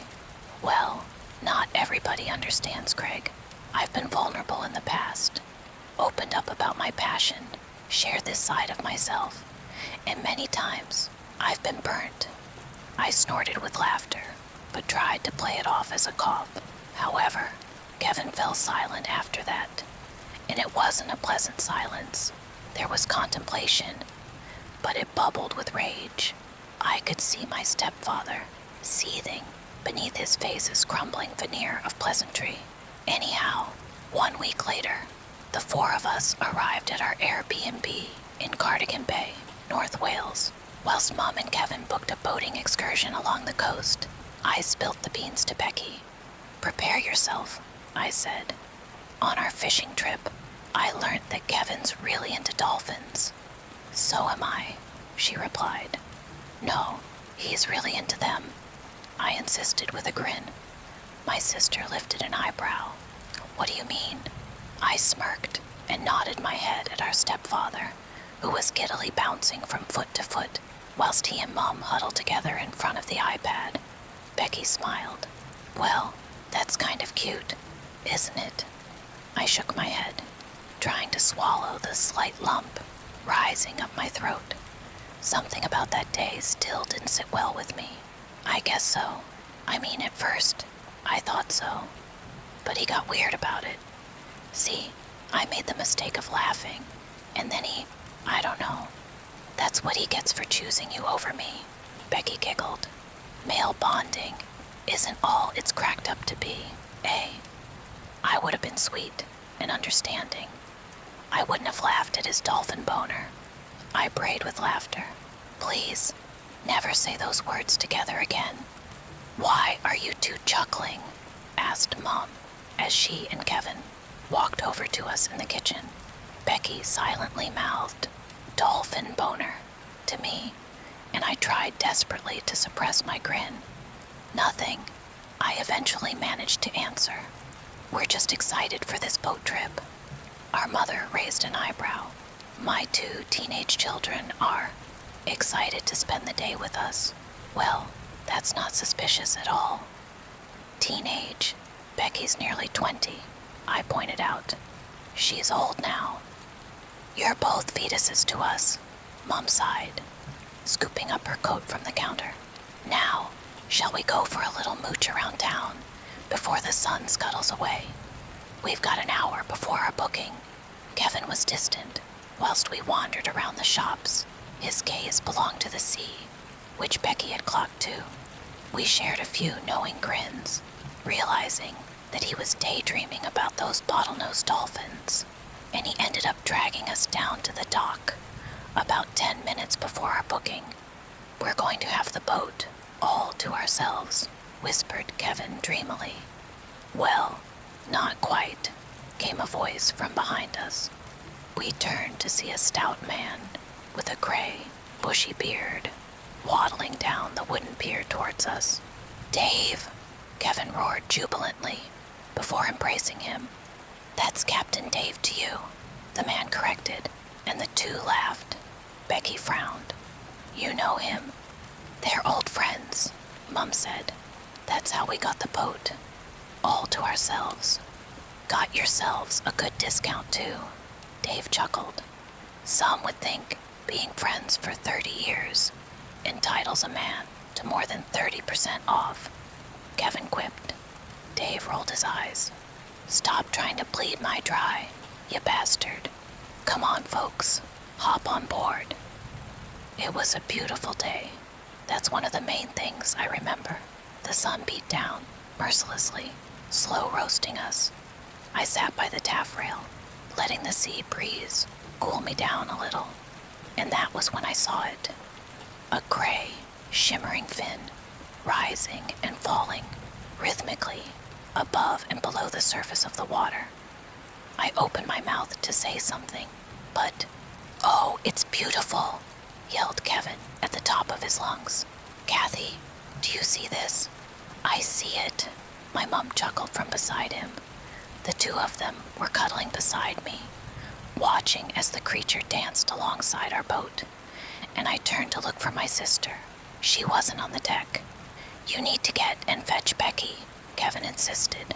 I nodded, but when I reached the entryway to the cabin, I found only Captain Dave standing behind the wheel.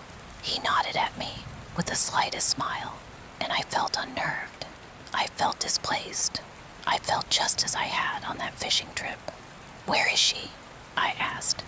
"Said she wanted a nap," Dave replied, nodding again, this time towards the door at his right, which led to quarters below deck. Don't think she had much interest in the dolphins. I furrowed my brow and barged past the captain before throwing the door open. Down 4 steps, there was a cramped room, which contained a small table, littered with takeaway boxes, and a single bed at the back. Becky lay on it, chest rising and falling with the gentleness of the dolphin's fin. I managed to calm my breathing a little.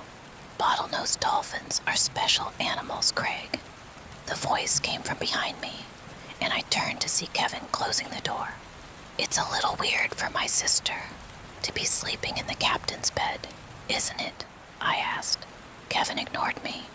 "You're missing the dolphins, boy." Boy.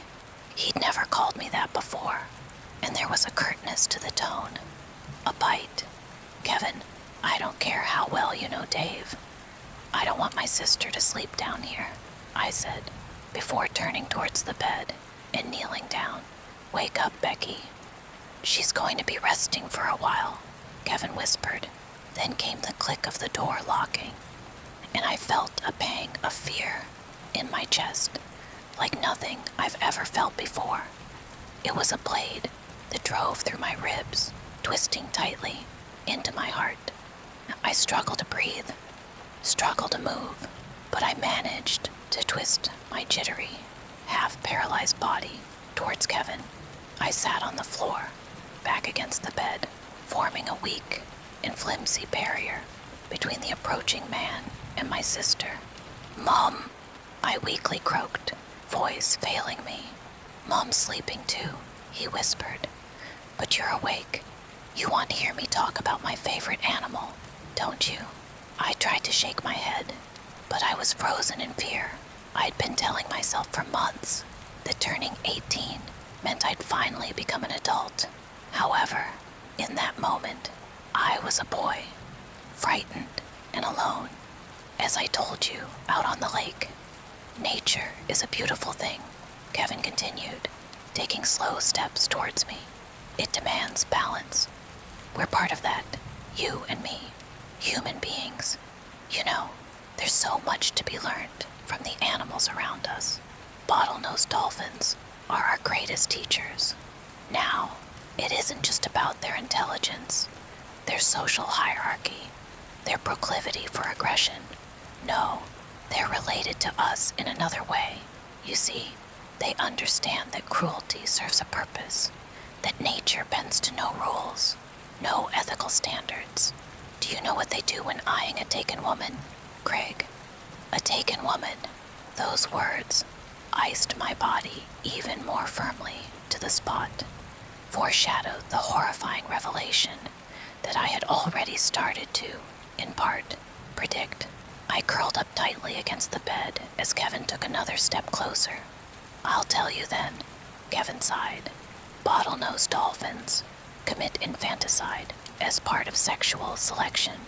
In other words, a male will kill a female's existing offspring in order to induce estrus, return her to heat, to a state of fertility. Then he will mate with her and create fresh offspring. He will ascend to become the prime male, extinguishing the previous male's bloodline. Now, humans aren't dolphins. I'm no fool, Craig, but there is I think, something to be learned from the magnificent bottlenose. You see, much like them, our intelligence very nearly gets in the way of our baser instincts. But in the right circumstances, nature overrides our silly, emotional minds. And I've found, time and time again, that taking away a human mother's cubs reawakens something in her. That broodiness, that desperation to procreate, to protect the family line, to ensure the species' survival. It gives the male a chance to sire her next offspring. Of course, there will be immense grief, but out of that grief is born a new desire, a new purpose, and I will be there to take the reins, to start a new family with your mother.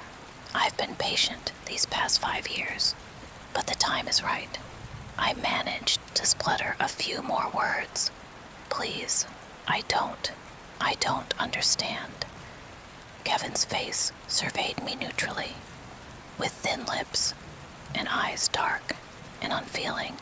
That was what your father said. My heart halted. The clamp had tightened, finally bringing it to a stop. What did you say? I hoarsely whispered. Kevin knelt down before me. There was only a yard or so between us. I saw you, your sister, and your mother, he softly explained. Saw the 3 of you visiting him in the hospital. Saw how happy the 4 of you were. A lovely little family. And I thought, why shouldn't I have that? So, I made it happen, Craig. He probably would have woken from the coma, you know, given enough time. But I wasn't going to let that happen. My heart restarted, only to pound more furiously than ever, as I stared into those terrifying eyes, realized that this was no nightmare, that Kevin was not lying. My father hadn't died due to malfunctioning equipment, as the hospital had claimed. This monster had intervened, had planned to take my dad's family, had succeeded. I started to feel the life return to my limbs, to my hands. I started to move my right hand along the floor and wrapped it around the clunky, steel-toed boot lying on the floor. For what it's worth, I always liked you, Craig, Kevin promised. But we have to take notes from nature. I'll never be anything more than Catherine's provider until I clean the slate completely. Your father isn't gone yet. Not until you and Becky are gone. As Kevin's beady eyes glinted in the orange glow of the swinging bulb above, I sensed that he was moments from pouncing. So I swung the toe end of the boot straight at Kevin's temple. He cried out and fell to the floor, massaging his wounded head. The boot hadn't been enough to put him down for good, but it had given me time to get to my feet. I leapt forwards and delivered a blow to his face with one well-meaning kick, which sent the back of his skull clunking against the dining table's side leg that left him still. I rushed up the stairs, unlocked the door, then burst into the captain's cabin. So, have you? Dave began. He stopped mid-sentence upon seeing not his friend, as he'd expected, but the teenage boy who, presumably, wasn't supposed to surface from below deck ever again, and lying silently on the seating by the taffrail was my mother. She had clearly been drugged too. The water bottles, I thought, realizing I turned down the offering from Captain Dave when we first got on the boat. He'd looked disgruntled about that. If I'd taken that bottle, Becky and I would have likely never woken up. Captain Dave eyed me for a moment, or it could have been several seconds, before flying towards me in a rage. I ducked and flew under his arms before running out onto the deck. I ran right up to the back of the boat, stopping at the rail. There was a trio of dolphins leaping out of the water behind our boat, which trundled slowly along the coast. When I turned, Dave was barreling towards me. He was far more heavy-set than me, and would have easily bested me in a fight if he'd slowed his roll, if he'd not charged towards me at such speed. I screamed as I threw myself to the side. The captain's arm caught me, but it was too late. Too much forward momentum. He fell off the back of the boat into the water. The vessel started to leave the man behind, slowly, given that we were pushing forwards at a crawl, and we drifted slightly to one side, wheel now unmanned. Meanwhile, trailing behind us was the overboard captain, as he flailed about in the water, disrupting the dolphin's route. The animals stopped swimming and began to push their noses out of the water, began to release distressed trills. Then there came a clunking sound, and the engine cut out.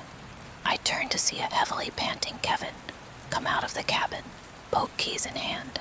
"Help me," cried Captain Dave from about 20 yards behind our boat. "Get me away from these damn animals." Kevin eyed me with rage, pointing the keys towards me. "You." This time, I didn't have the element of surprise on my side, didn't have a weapon at hand. I wanted to jump overboard and swim to shore, swim for help, but I was terrified that this hellish man would hurt my sister, would take my mother away, never to be seen again. So I tried to protect myself with arms over my face, but the hulking man quickly tore them away.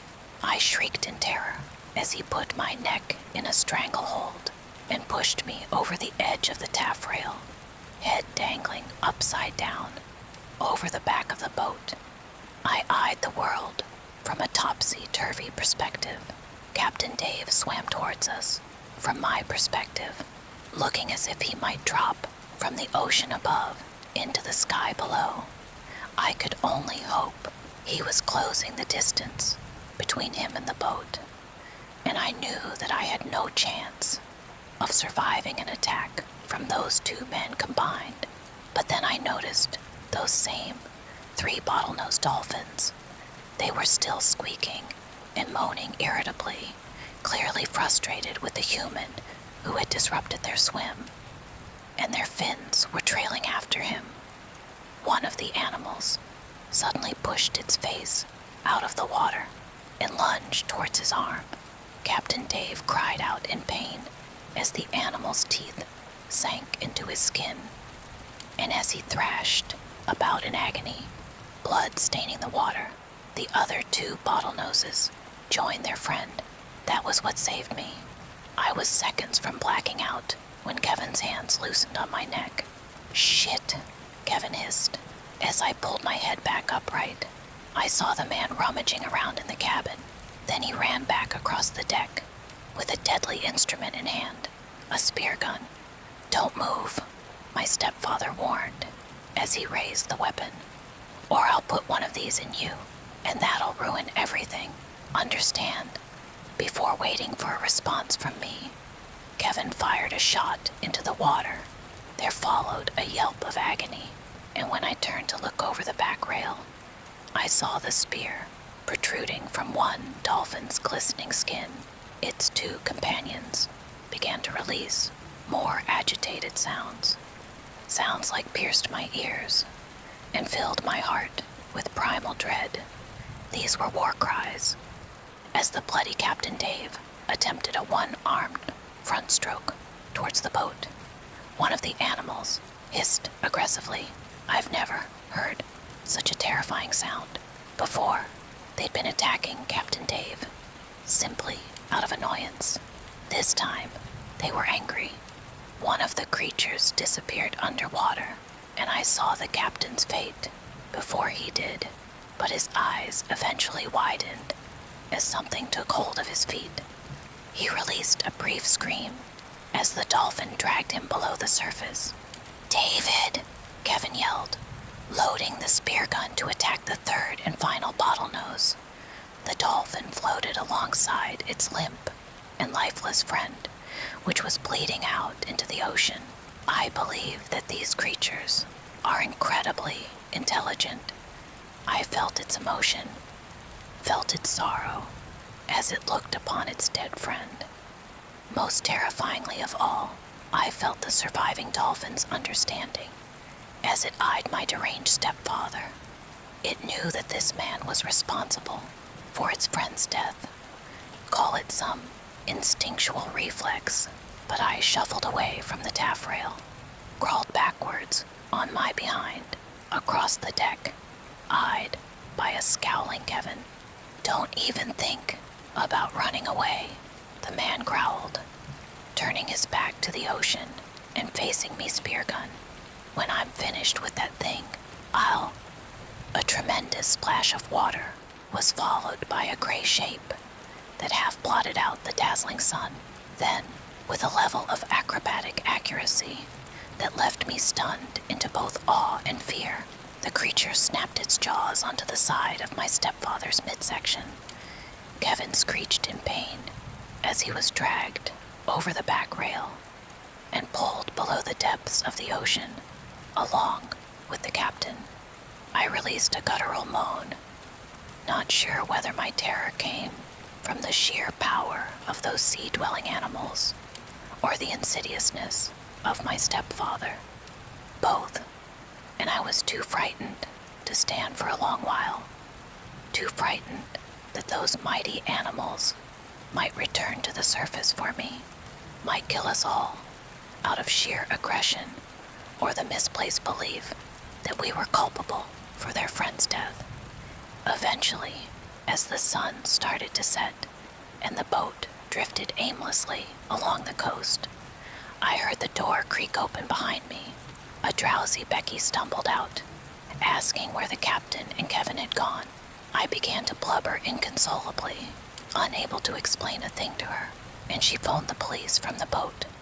Mom came around shortly afterwards, and the Coast Guard came to rescue us within half an hour. Even after explaining everything to my distraught mother and sister, it doesn't feel real.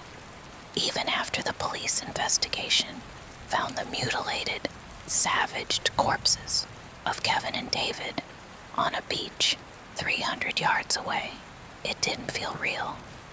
I didn't tell them what Kevin told me about Dad, that he killed him. That's my burden to bear. The rest of the horror is too much for them already. Kevin was right, though. Whether one looks at human beings or bottlenose dolphins, the fact remains the same. Nature is a beautiful thing. Beautiful and terrible. My missing husband came home, but I just know it isn't him. My husband went missing 6 months ago. Just went out to work one day and never came home. It was a horrible shock to the whole neighborhood because things like that just didn't happen in our little slice of white picket fence suburbia. The police launched an investigation, and the neighborhood watch sent out search parties, but no one ever found any evidence to indicate what had happened to him. Our families were devastated. Recently, the missing posters have been taken down or papered over. The updates from the police became less frequent and dwindled away. I accepted that, hard as it was to admit. My Rick wasn't coming back. Until he did. A week ago, I was in the back garden watering my petunias when I heard the garden gate creak open. I jerked my head in that direction and there he was, exactly the same as he was the day he disappeared. Same windswept blonde hair and bright blue eyes, same curl to his pink lips. I was in shock. Our families had mourned for him, and yet there he was, standing in our garden like he had just popped out for milk or something. When I asked where he had been, he said he didn't know. He couldn't remember anything about the last 6 months. All our family and friends are beside themselves with joy. They almost can't believe it. But that's just the thing. I don't believe it. Look, I understand how crazy this all sounds, I do. Our families would never believe me, and I can't go to the police unless I want to end up in a straitjacket. But I just know that the man sleeping next to me isn't my husband. I don't know what to do. I know I should be happy, but I'm not. I'm terrified. I don't know much about anything supernatural or paranormal. I don't even like watching horror movies. But something about this whole situation makes my skin crawl. Just let me explain why I'm so sure. Once I've done that, hopefully one of you will believe me, and you'll be able to tell me what to do. The morning after Rick came home, I made him a cup of tea. When I handed it to him, he gave me the brightest smile. Then he took a sugar cube from the dish on the table and dropped it into the cup. Our house was in chaos with his return, and I was still in shock, so I didn't think much of it at the time, but it's been replaying in my mind ever since. I know it doesn't sound very significant, but my husband never put sugar in his tea. He was always adamant that it ruined the taste, and he'd get so frustrated if I ever put sugar in his cup by accident. And yet, this man had sugar. Then it was the golf. A few days ago, when he was out visiting his mom, I recorded a golf tournament that was showing on the TV. It was one of Rick's favorite golfers that was competing, and he never missed it. Once, he even skipped out on an anniversary dinner just to watch a championship. Only when he came home from his parents and I told him what I'd done, he just seemed unbothered. Like he said thanks and everything, and then he asked if I wanted to get dinner. He didn't even watch it, and that's just so out of character for him. Then one night I woke up around 2 a.m. to see Rick's face inches from mine, just looking at me with these blank eyes. I kind of gave this nervous laugh and asked, "Baby, what are you doing?" And he didn't answer for like a solid 30 seconds. He just stared, almost like he was looking right through me. Then he suddenly smiled and said, "Sorry, honey. Sometimes I just can't believe this is real." Then he just rolled over and went to sleep. I didn't get much sleep after that myself. Yesterday, about a week after he came home, the neighborhood threw a street party to celebrate his return. Everyone from our street and the streets on either side turned up to see him and tell him how happy they are that he's all right. When he wasn't standing with his arm around my waist, he was milling around, chatting amicably to each and every one of our neighbors, even the little kids. Jackson, our next-door neighbor Sally's toddler, wanted to play peekaboo, and Rick happily played along with a smile on his face. Now, my husband never did that. Rick always said he didn't like kids. That's why we never had any, and so he never wanted to play with any of the neighborhood children, especially not Jackson. Rick all but avoided him. Before he disappeared, I had started to suspect it was so I wouldn't see them together and notice the subtle but unmistakable similarities. The final nail in the coffin, proverbially speaking, was Sally. Just this morning, she came knocking on our door. Her excuse was the tray of brownies she carried, but I think she just wanted to push her way into our morning so that she could see for herself what the situation was. After she left, I called her a nosy busybody. Rick laughed, kissed my head, and agreed with me. That was when I knew for sure that it couldn't really be him. Rick always used to get so mad whenever I insulted Sally, like I didn't have any right to hate her even though she'd been fucking my husband for years. But today there was none of that. He didn't even try to defend her. I know what you must be thinking. If he was in an accident or something, he might have had some kind of traumatic brain injury that caused him to forget some things about his life, maybe even change his personality, and that's a valid, reasonable explanation. I have no doubt it's what the police would tell me if I reported all this. But you know why I'm dead certain that man isn't my husband? He doesn't have a scar. If he was really Rick, he'd have a scar on the side of his forehead shaped like the golf club I hit him with. But there's nothing, not a mark. Honestly, I'm this close to going out tonight and digging up my petunias just to make sure he's still under there. I don't know what I'm sharing a bed with, but I know it's not my husband. So what the hell am I going to do? Hi everyone. I want to thank you all for your concern and support. Even though I'm not giving out my real name, I obviously took a huge risk by telling anyone this at all, and I'm so grateful you've all tried to be helpful. I'm so sorry for the delay in updating. I've had some things to figure out, so I'll start with what I know. My husband is dead. In the end, I decided not to dig up the petunias. It was a rash, unadvisable notion which I have since abandoned because I realized how much worse things could get if I was caught. I've been smart about the whole thing so far, and I'm not about to throw that all away. It's too big of a risk. I did, however, thoroughly examine the flowers and the earth around them for any sign of disturbance, but I found none. Of course I found none. I don't know what I thought had happened, that my garden was some sort of pet cemetery, and my husband had clawed his way back from the beyond. Even to me, of all people, that sounds crazy. No, my husband is dead. In my heart, I know that beyond any shadow of a doubt, which means that whoever is in my kitchen right now is a complete stranger. He looks and sounds exactly like Rick, His own parents don't even notice the difference, for heaven's sake. But he doesn't act like him at all. Which tells me again that he is a stranger, that he never knew me before this, and he certainly never knew Rick. He doesn't enjoy the things Rick enjoyed. He doesn't say the sort of things Rick said.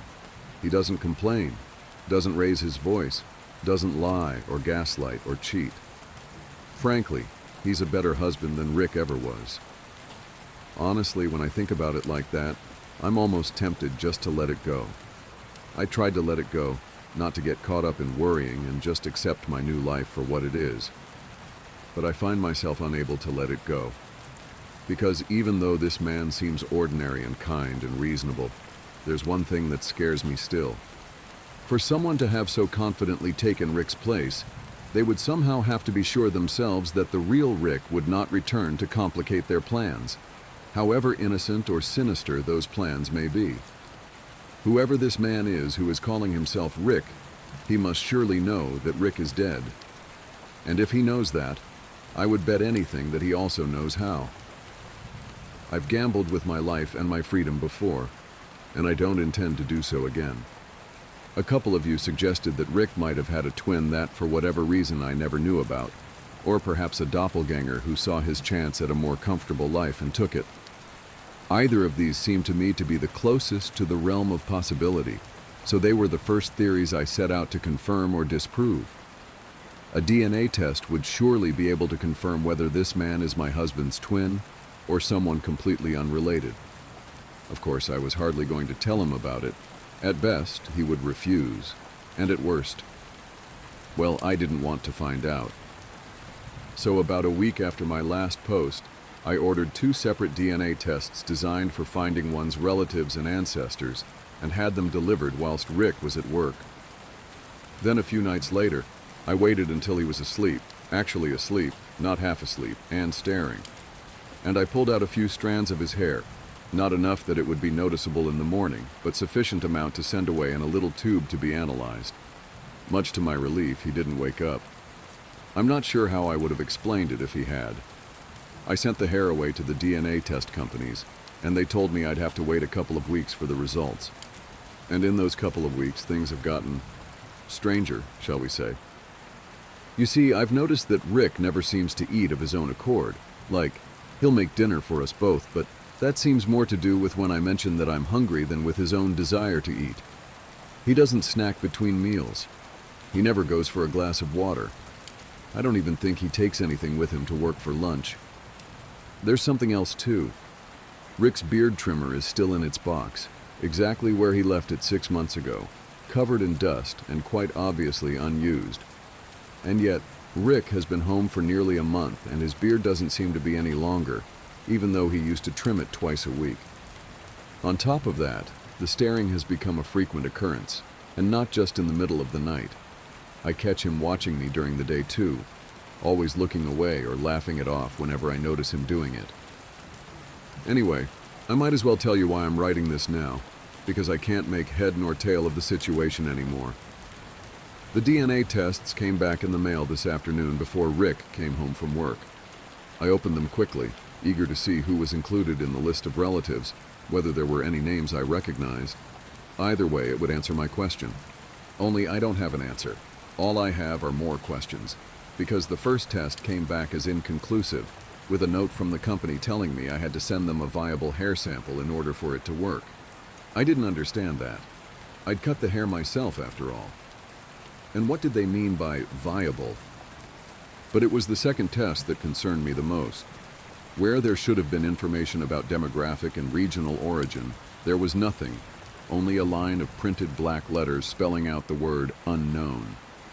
Where there should have been a list of relatives and ancestors, there was no one. Not just no one related to Rick. No, I mean no one. According to the DNA test, this man has no relatives, no family, no ancestors, no biological connections near or distant. That should be impossible, right? How can a person exist without any kind of relation? And how can he come from nowhere? I'm typing this up on the computer in the study, with several tabs open on various Google searches, as I try to figure out how this could be possible. The DNA test lies on the table behind me, taunting me with the evidence of everything I do not know.